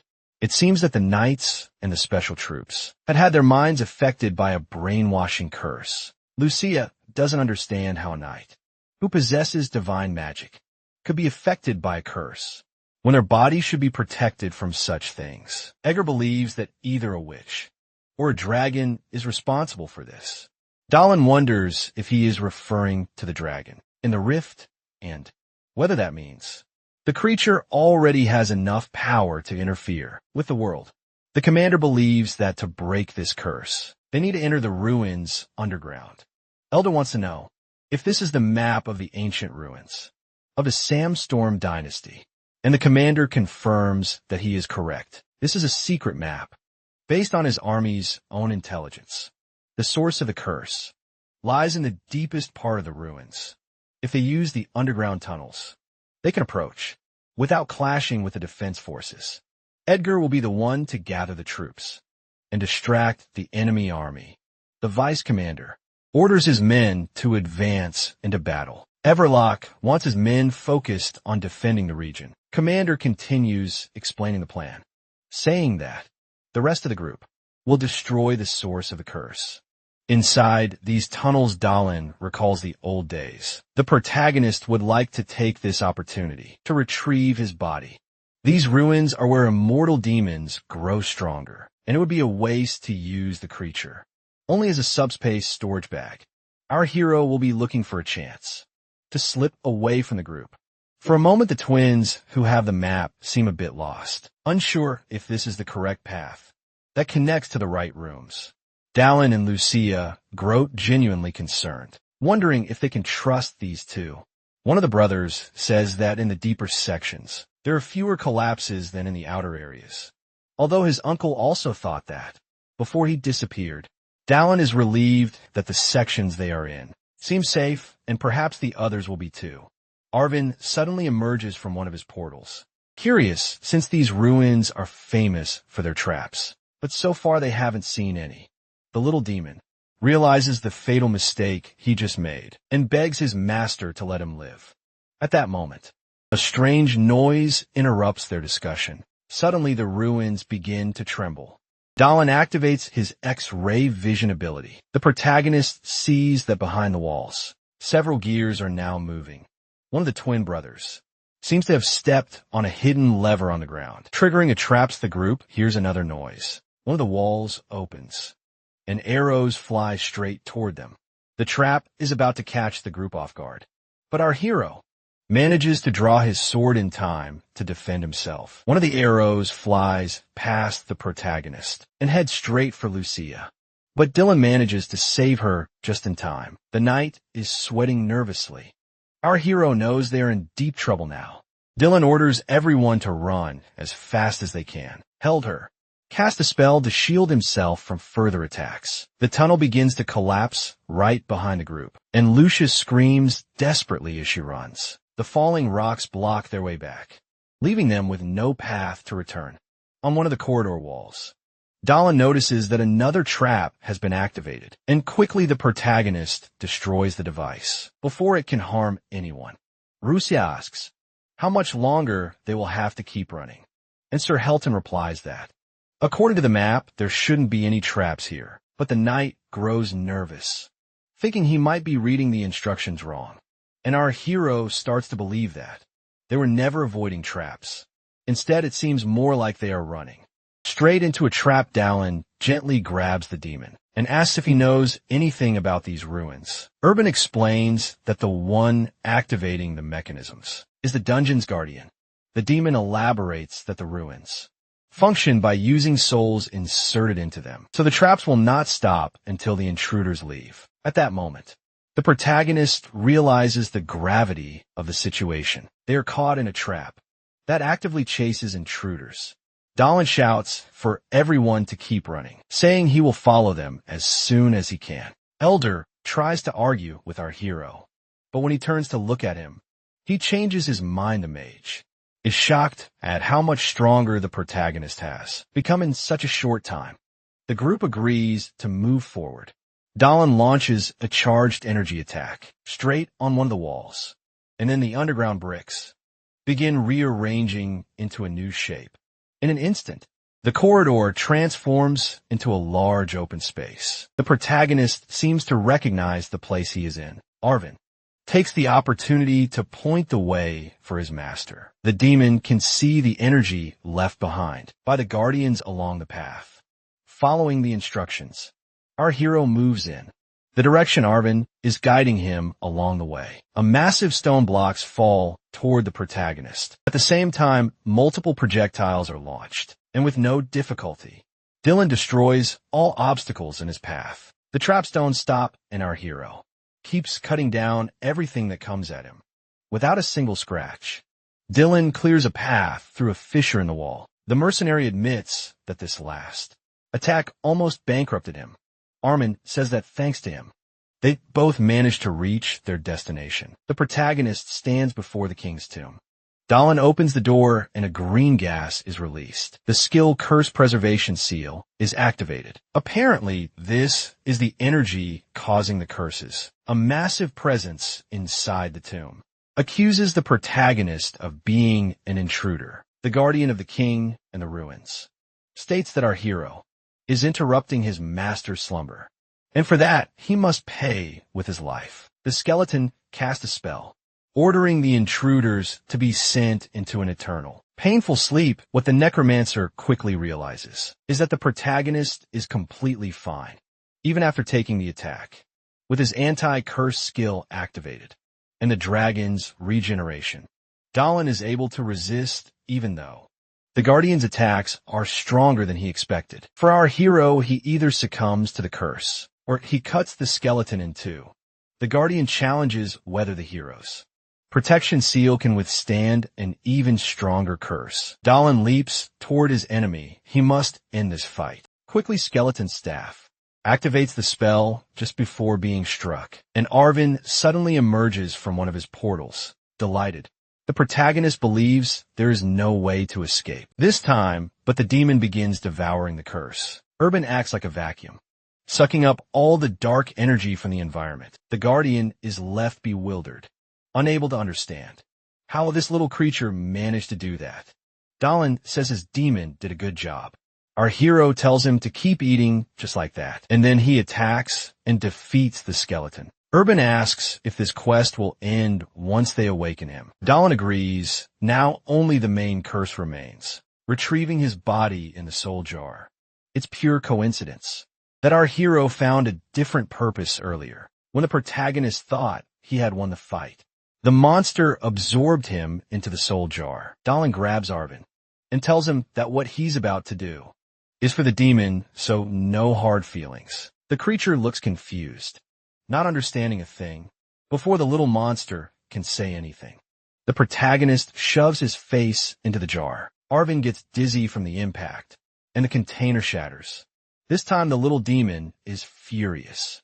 In utter disbelief, he screams that he is Arvin, the immortal demon, completely ignoring the tiny creature. Dalin recognizes the feeling of Korf Kolleksho. A new notification appears, stating that our hero has collected the body of a warrior who played hide and seek with the Guardian. Dalin feels energy flowing through him in games. Plus instinct, plus une perception. And +2 proficiency, a new skill unlocks. And our hero acquires the sword rare Denarius B. An item the form of a compass also appears. The protagonist gets excited about the item, called Explorer's Eye Fragment.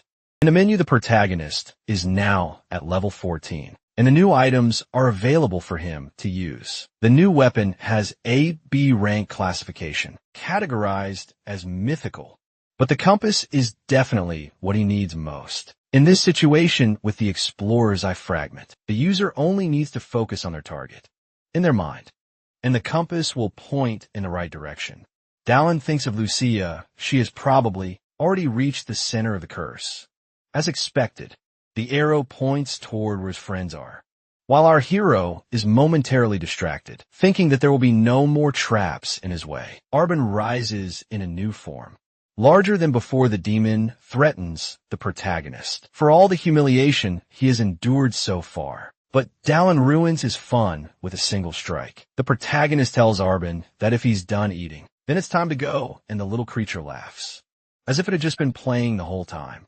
Just to be sure, Dalin asks the demon if he still has room in his stomach. But the little monster says that he might already be full. Lucia fights against one of the special troop soldiers and yells at the twins, asking if they have managed to disarm the core of the curse. The knights respond that they are still trying, but it is much harder than they thought. Lucia kicks her attacker away and orders her companions to hurry up. The soldier falls at the feet of his fellow comrades. Lucia finds herself face to face with an entire battalion of soldiers. The knight knows that she made it this far, thanks to Dalin disabling the traps. She is cornered desperate and in a hurry to finish the situation and go save her friend.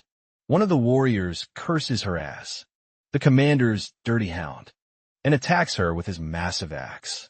Lucia dodges the blade, passing just inches from her face.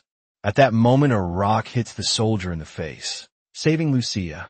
The two mages are also providing support for her. In this fight, Elder senses a dangerous presence. The mage pushes his young partner out of harm's way. Then Elder raises a rock barrier to protect himself, but an attack shatters his defenses.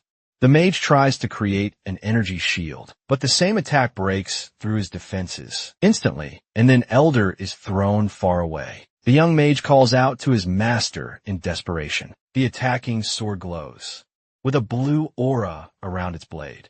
Lucia says that Everlock must have been bold to leave the walls under attack and come down to the ruins. The vice commander tells his former comrade that he never taught her to address his superior by name. Lucio dashes toward her opponent like a lightning bolt, but he easily parries her strike. The vice commander's sword holds back the knight's weapon without much effort. Lucio wants to end this once and for all. She launches a flurry of consecutive attacks against the traitor, but the vice commander manages to repel them all. Everlock says he heard that Lucius had to take the life of one of her own comrades, and asks if the man was bound by Hellman's chain. The knight wants to know how. The vice commander knows that the renegade reveals that the demon was meant to be left alive, to grow stronger. Everlock says he had to send a young knight with a sacred sword to think that the creature was defeated by a half-trained knight. His humiliating Lucia fills with rage, swearing to terrify the vice commander. Everlock tells her to do her best. The knight charges at the old man like a missile.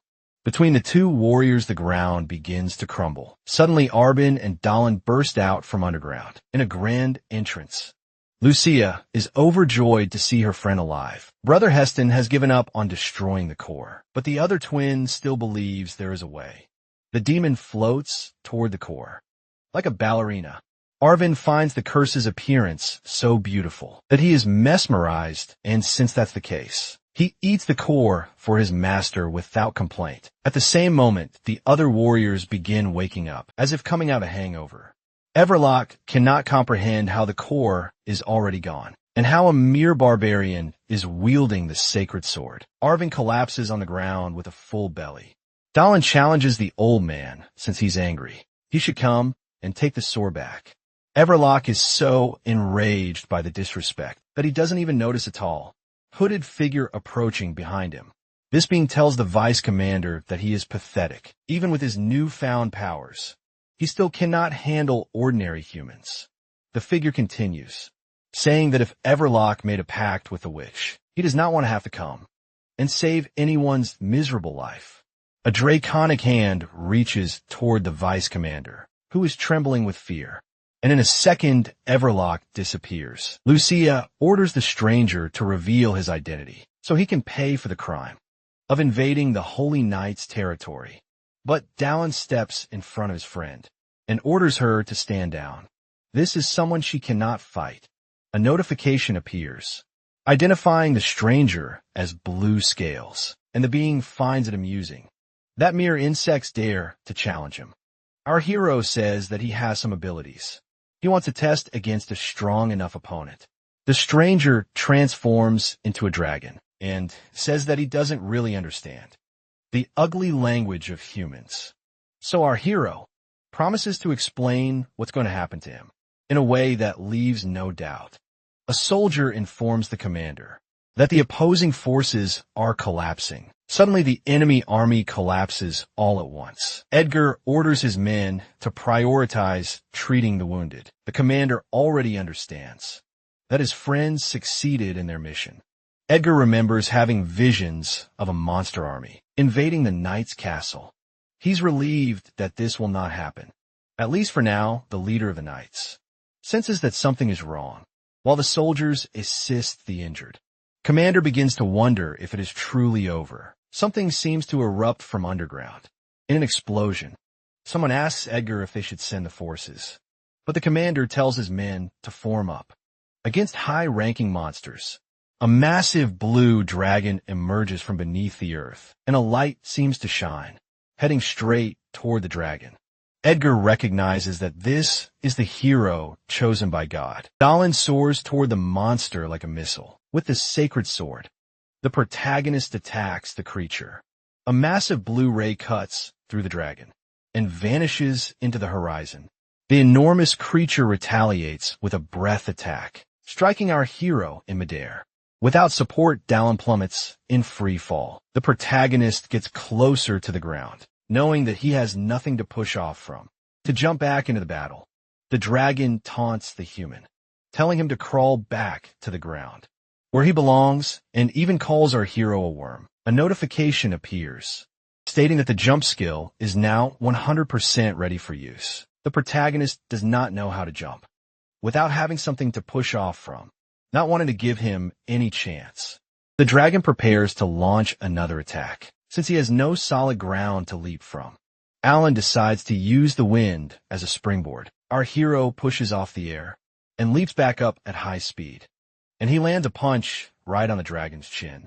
The powerful impact knocks the creature unconscious, and the two of them plummet from the skies. The shock upon hitting the ground obliterates everything around them.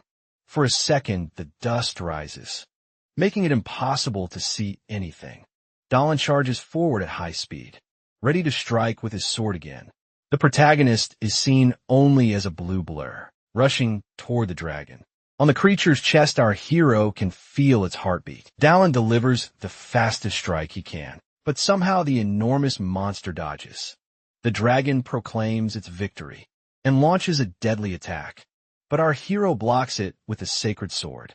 The monster cannot comprehend how the swordsman managed to do that. Dallin asks if his opponent is ready for phase 2 of the fight. The dragon quickly takes off, avoiding another attack with his sword. The protagonist charges up as much energy as possible to unleash his blue slash attack. Numerous magical seals appear all around the dragon. The monster dares the protagonist to try defending against this attack. Multiple magical blasts shoot out from the seals, heading toward Dallin. The monster is confident in its magic, but our hero, the smile on his face, announces that the timing was perfect. The dragon feels something in its heart for some reason. The monster's magic has been broken. Edgar states that he only lend a little help, so the monster cannot escape. The commander cannot deny that he likes the idea of Dallin gaining the glory and fame of becoming a dragon slayer. A massive magical barrier forms around the entire fortress. The dragon becomes furious at what is happening. As expected from the knight's commander, Dallin remarks to our hero, "It would be rude to refuse such a well-prepared meal." The protagonist activates his new weapon and hurls a dagger toward the dragon. The blade flies straight into the creature's heart. For the dragon, this is still not enough to defeat it. The enormous monster charges forward, breathing blue fire from its mouth. The flames are gigantic and rush toward our hero. Dallin leaps toward the attack. The swordsman attempts to cut through the magical flames with his sword.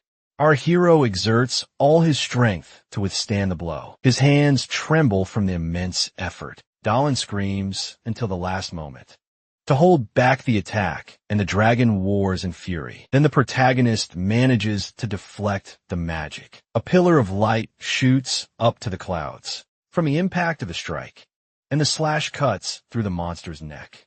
The sky clears, bringing the sun back again. A new notification appears: Dragon Slayer title acquired. The blue-scaled dragon has finally been defeated. Now that the battle is over, the knights are assisting in cleaning up the area and providing support to the wounded. The commander is truly surprised by Dallin. And on top of that, dragon blood now flows through the protagonist, allowing him to regenerate faster. Edgar says that thanks to the hero, they not only won the war, but also captured a dragon. The commander of the knights lowers his head in gratitude to the dragon slayer. Now Edgar orders the first platoon to move the wounded, and the rest of the men to follow him alone. Dallin thinks that was a close call. He almost lost to the wyvern again. Not to mention that our hero wouldn't have been able to use body collection. Now that the protagonist has collected his body, he receives upgrades in strength, proficiency in mana, and apparently that's not all. Dallin found another body, one that fell, while trying to steal from the Holy Knight's arsenal. By collecting this spirit, he not only gains proficiency, but also unlocks an invisibility cloak. The protagonist is happy that he managed to get another great item. Now, for the final step, our hero approaches the dragon. Galen draws his sword and plunges it into the monster's flesh. The swordsman takes a quick look around before continuing, and he manages to rip out the dragon's heart. Dallin tosses it to Arvin and tells him not to lose it under any circumstances. But the demon is slightly offended at being used as a storage bag for a fake. Lizard Heart and the exhausted protagonist simply tells him to shut up. The elite squad the traps, and now even the dragon. This is not something a normal person should have to deal with once this mission is over. Dallin needs to return to Paijin, since he only has one body. Our hero needs a power that allows him to stop the end, even where he is not present. To expand his power, the protagonist might need to talk to Sienna.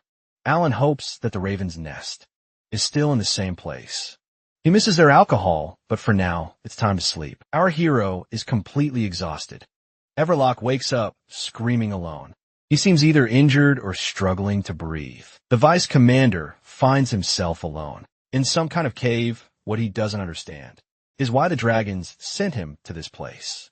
Suddenly, his divine magic begins to falter. Everlock wonders if it's because of the magic he used against the old mage. The renegade finds it strange that the amount of divine energy he can wield has dropped so drastically. Could it be because of the contract with the witch? Or maybe it has something to do with Galachap. In truth, there's no point in thinking about this now. What the vice commander needs to do is focus then. At that moment, a sinister voice tells Everlock that he is a useless pawn. The voice states that the wyvern failed to save him, and if not for the contract with Anaxagoras, none of this would have happened. Everlock is terrified by the person standing before him. The dragon is Cheong Run Tetero Lilark, but the dragon woman does not appreciate having her name spoken. Without permission, and an invisible force forces the vice commander to his knees. Cheon Rin says that this man not only failed to fulfill his part of the contract, but has now become nothing more than useless baggage. With great effort, Everlock insists that he did fulfill his part of the deal. The commander says that the dragon woman wanted to escape the rift, but he didn't have enough time to acquire the sacred sword. Instead, he brought the key to the barriers, and because of that, it wasn't a complete failure.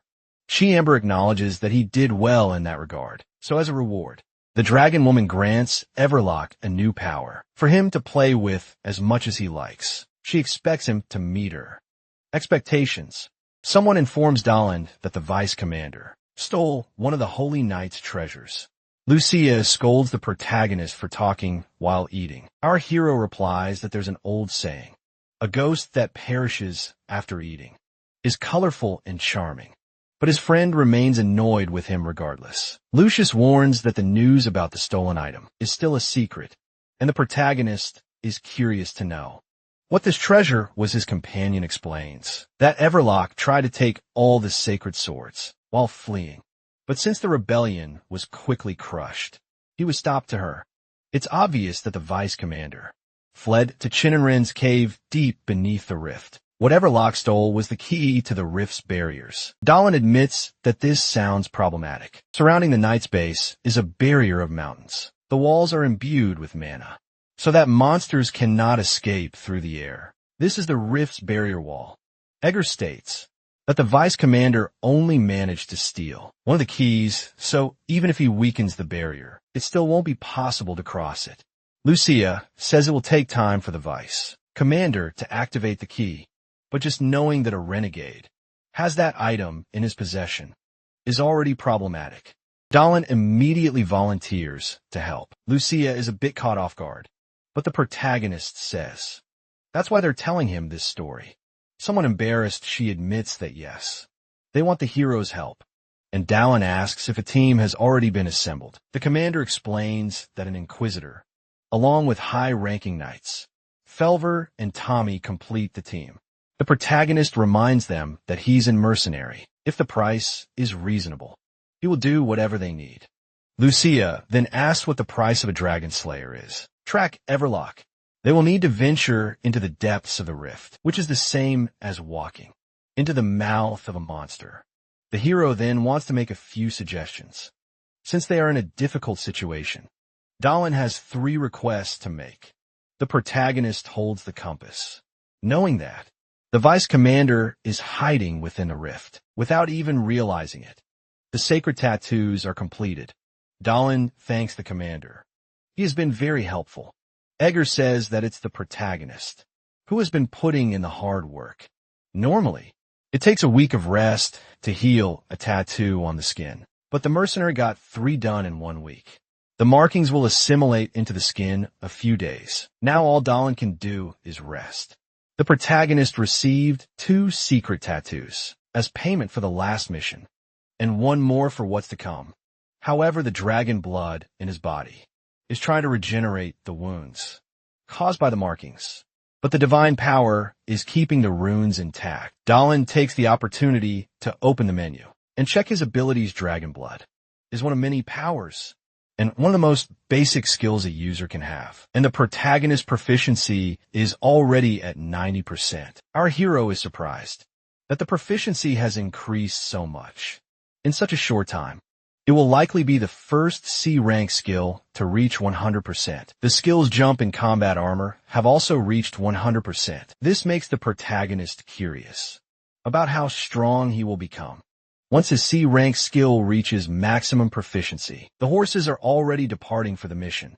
Everyone in the team is riding out of the valley. Dallin also got what he wanted as his second payment. Easily obtained a magical relic in the form of an axe. Perhaps the commander didn't care much, because he thought it was a fair payment. A man approaches our hero to talk to him.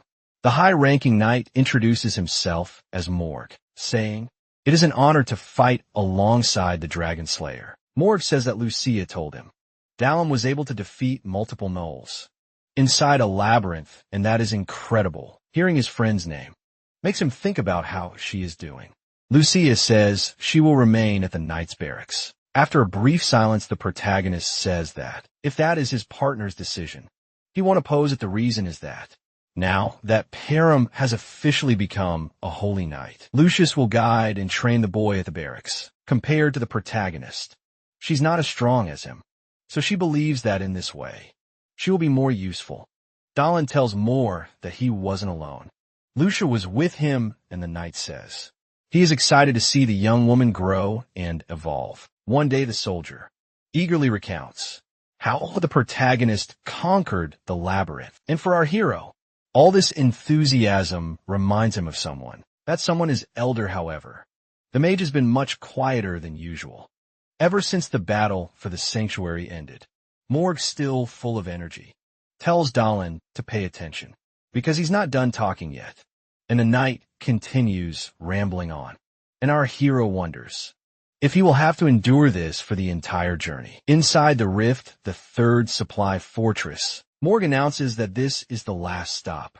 After this, it will reach Estra Fortress in 2 days. The deeper they go into the rift, the more the environment turns into a labyrinth. The river that flows through the territory forms a boundary, dividing the land of humans and monsters. Estra Fortress was built around the river and is the largest defense base after the headquarters. To reach this fortress, they must pass through 3 supply outposts. Along the way, Lorne explains that after arriving in Estra, they will keep moving without stopping. So they will conduct a full analysis of the plan. The place believed to be Everlock's hiding spot is beyond the river in the Demon Valley, a place where the terrain consists of both small and large valleys twisting and turning, making it extremely difficult not to get lost or to track someone. Fortunately, the group has Elder, the mage with the ability to read the Earth's memory. The mage responds that unfortunately for humans, the Earth never forgets, and by looking at the memory of the rocks, they will find Everlock more. Confirms whether the protagonist has a relic capable of tracking people. So Galen shows the group his magical compass. With that, they now have 2 ways to find the vice commander, and now they must discuss what to do once they reach Everlock. At that moment, the mercenary senses something. Protagonist closes his eyes and concentrates an energy, passes through the horses, and moves toward the entrance of the gate, where the group is heading.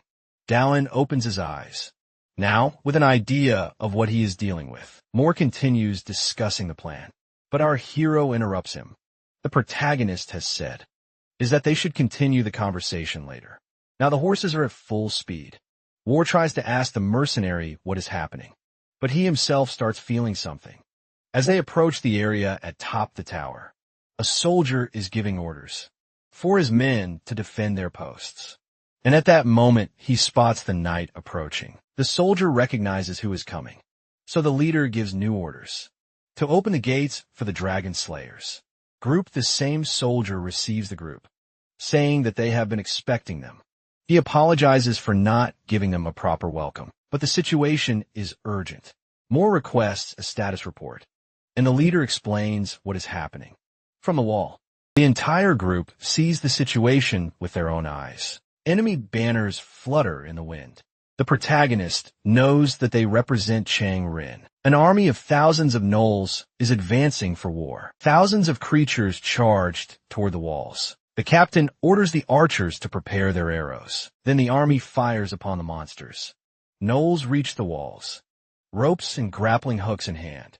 One of the hooks latches onto the edge of the wall. Quickly, one of the monsters climbs up, ready to attack, but at the last second. The captain is saved.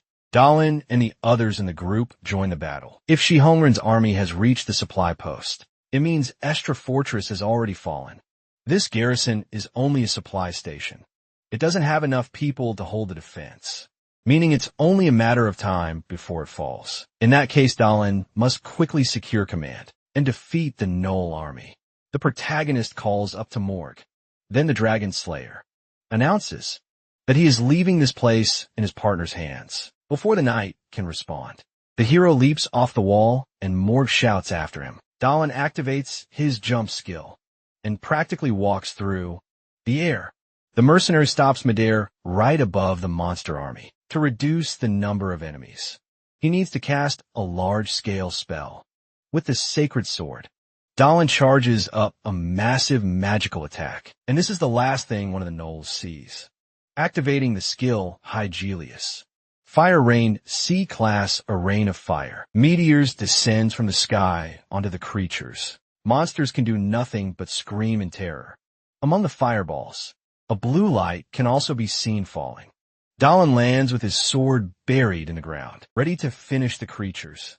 With a powerful swing of the sacred blade, the protagonist sends a wave of energy toward the Knolls. The protagonist predicts that someone he is expecting will soon appear, and at that moment, the monster commander lands in front of the protagonist. The two stare at each other, neither showing fear, determined to end the battle quickly. Dalin continues, sending creatures flying with his sword. Morgan is astonished by the power of the Dragon Slayer, but this moment of distraction allows one of the Knolls to attack him. The knight doesn't even realize that he is about to leave this world, and by some miracle a rock erupts from the ground, saving Morg's life. The knight expresses his gratitude for being saved. Thanks to Elder Felver, he is still alive. Tommy warns his master that more monsters are coming, and that he will handle them. The young mage casts a spell that launches a pillar toward a tower. Just in time, it strikes one of the Knolls who is scaling the walls. Elder knows that the number of attacking monsters is overwhelming. The worst part is that the territory they must defend is too wide, but they cannot give up now. Dalin is also giving it his all so they can win. Elder also wants to push himself so that he doesn't fall behind. A powerful golden aura surrounds the old mage, and the aura keeps expanding more and more. Some soldiers are defeating the monsters. Others are being defeated. Elder senses all of this through his aura. A spell, Grand Territory, is activated. This is a technique required to be considered an archmage. By using the memory of this battlefield, he can see the future of those standing within this territory. With this power, the mage can oversee this enormous battlefield. Several stone pillars rise from the ground, striking the Knolls all over. The same happens where the protagonist is fighting. Before the hero lands a hit on the monster, a rock strikes the creature's chin. Dalin Felver has already done more than enough, and at that moment the mage falls to his knees. His apprentice shouts in worry for his master mage. Elder cannot believe that his body cannot sustain this magic. Tommy warns that his master has pushed himself far beyond his limits. Dalin continues launching Knolls into the air, but the mage feels something, a memory from the earth, and the apprentice is pleased with what he sees. On the horizon, Dalin has stacked up a pile of monsters and stands atop them. All the mage's health worsens. Because Felver has seen something terrifying, he knows that Dalin has lived many lives. Inquisitor Pinnis states that the Order must continue its activities in the region. Another member of the Order says that their priority right now is to recover the barrier key. Pidna comments that the Knoll army came from inside the rift, which has a clear meaning. Astro Fortress has fallen into the hands of the enemy. For Pidna, rather than continuing the hunt, the Order should gather the remaining supplies and soldiers and return to headquarters.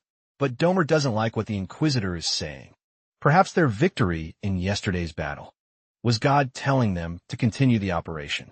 Pidna, on the other hand, believes it might be the Lord telling them to prepare for an even greater fight. The Inquisitor continues, stating that there is no guarantee The Knoll army has been completely defeated. And this is dangerous. The base leader suggests a vote. Whoever is in favor of continuing the mission should raise their hand. The protagonist is the first to lift his hand, but before that he wants to give his opinion. Even if no one else wants to go, the hero will continue alone. At first, only 2 other people raise their hands. 2 days later, near Estra Fortress, Morb sees smoke at the end of the road and believes this is not a good sign. All the horses begin galloping toward the fortress. Dahlin finds it strange that the Inquisitor ultimately decided to come with them. Pidna, visibly agitated, wants to know why the protagonist is willing to risk so much. She believes they should turn back. For our hero, the answer is simple. If they retreat, it will only give the creatures more time to prepare their next attack. And besides, knights should not run away from danger. To Dahlin, the Inquisitor simply has a different way of thinking, but she is still a very responsible knight. The other members of the order seem shocked by the sight. Before them, even Domer is speechless. Estra Fortress is completely destroyed. Amidst the ruins, only one man remains alive. The man stands up, wondering why the group took so long to arrive. Everlock says that if the northern barbarian hadn't come, then he would have had to go after the protagonist. Personally, Alan declares that the vice commander has betrayed his god, but Everlock replies that he is completely loyal to the god who gave him power at that very moment.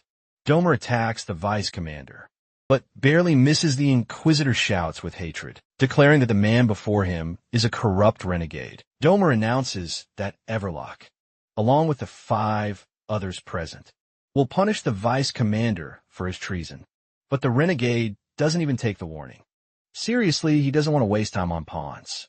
When Everlock was corrupted, he was granted power by the evil god La Palma. The fortress itself was also corrupted by the knight, giving the vice commander 3 possible moves. He could turn the base into a stronghold led by dragons, or open a portal to hell. Estra could also serve as a phantasmal palace. Everlock states that he has already begun transforming this terror into a ghostly palace, and that there is nothing anyone can do to stop the power of the evil god. Dall'immediately grostense, thinking he might not be able to stop it in time. But before the renegade can complete the ritual, a rock strikes him. The vice commander doesn't understand how he was hit, considering he used magic to distort space and create distance. Perhaps Mage Elder is forcing the earth to be pulled, even from the distorted space. Dahlin takes advantage of the moment to throw his dagger. The blade strikes, breaking the renegade's defense. That single moment is enough for protagonist to close in an attack. The sword lands a direct hit on the barrier, and the protagonist manages to pierce through it. Finally, the hero has entered the other realm. Now, the protagonist is in the domain of the evil god Hell. Crossing through the space lies Lipolum's, the Palace of Phantoms. Within it is the Garden of the Hollows. Since the ceremony has not been completed, this is not the true palace, meaning Everlock is trapped in a reality within the barrier. And because of this, the protagonist believes he can defeat him. Dahlin leaps between branches, dodging attacks, and with his sacred sword, he slashes through all the branches around him. Then he lands on the ground without a single scratch. Warplane attacks rush for the hero, and with his axe he repels the branches once again. The longer one resists inside the Garden of the Hollows, the more they become trapped. Within it, hundreds of branches merge together into a single weapon. Dahlin grows more excited. Is found the core of the garden, which means he has reached its depths. The core charges toward the protagonist, attempting to impale him, but the branches move too fast, getting ahead of Dahlin. And before the hero even realizes it, countless hand-shaped branches are also reaching for him. But Dylan slices through both the hands, and a massive form rushing toward him. The smoke from the explosive attack rises in the garden. The protagonist appears to have finally reached the bottom.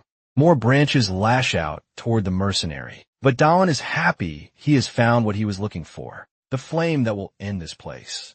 A notification appears. The body of a knight in view with sacred fire has been found in the shadows of hell. Finally, Dahlin has obtained what he needed, and before he can be attacked again, activates the body collection ability. The protagonist gains proficiency, senses intelligence, mana, and a notification, stating that divine power now flows throughout his body.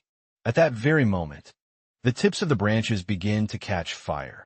The Garden of the Hollows, which draws mana from the evil god, can only be defeated with divine power. The skill Sacred Fire Ember has been acquired, the power to turn any flame into divine fire. Dahlin summons a meteor shower.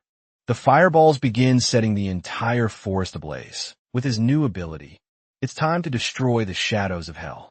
Everlock knows he's screwed. Watching the Garden of the Hollows go up in flames sends the vice commander into a panic. Even after his army conquered Estra Fortress, Everlock barely managed to descend into the shadows of hell without everything going terribly wrong. How many more of his plans is this mercenary going to ruin? At that moment, something seems to strike the renegade's face. Everlock searches for where the attack came from. Dahlin appears between the burning trees grinning. He has found his target. The renegade's face heals on its own. Completely unhinged, Everlock attacks without thinking. At blazing speed, the two warriors exchange deadly blows. But to Dahlin, something feels off. Why isn't the renegade advancing to the next level? The two fighters are moving so fast that only the glimmer of their swords can be seen. Everlock is completely blinded by rage. Amidst the clashes, the protagonist activates his fire ability. In that brief moment, the renegade realizes he's screwed. Dahlin lands a flaming kick, launching his opponent deep into the forest. The flames consume everything, breaking the spell. Our hero realizes that the power of this skill is even stronger than he expected. But at that moment, the protagonist feels something strange within his body. It seems this skill takes a huge toll on the user's body. But Dahlin has no time to control this power. He needs to deal with it somehow. At that moment, an explosion erupts. It's Everlock now in a grotesquely deformed form, barely able to speak properly. The renegade still manages to curse the protagonist and call him a barbarian, but Dahlin finds it ironic. Of all people, does this man really think he has the right to call him a heathen, the creature that was once human? Lunges our hero with a clean sword strike. The monster is sliced in half. Yet somehow, the renegade manages to regenerate. Dahlin rose irritated. Even in this form, the man is still annoying. Everlock continues relentlessly, attacking the protagonist. With his sword, the renegade simply cannot comprehend how the barbarian is defeating him. The former vice commander wants to know how Dahlin was hiding this divine power. His multiple hands summon magical runes in the sky. Numerous magical attacks rain down upon the protagonist. But once again, Dahlin activates his fire skill. A shield forms around the hero's body, protecting him from all the attacks. The mercenary remarks that he never hit any of his power. The creature, enraged, charges at his opponent and with one attack, that Dahlin pierces through the vice commander's body. Everlock cannot comprehend this situation. In the end, Dahlin is the last one standing victorious. A voice calls out to our hero, surprised that he is alive. So the video ends here. If you don't want to miss the next part, activate the notification bell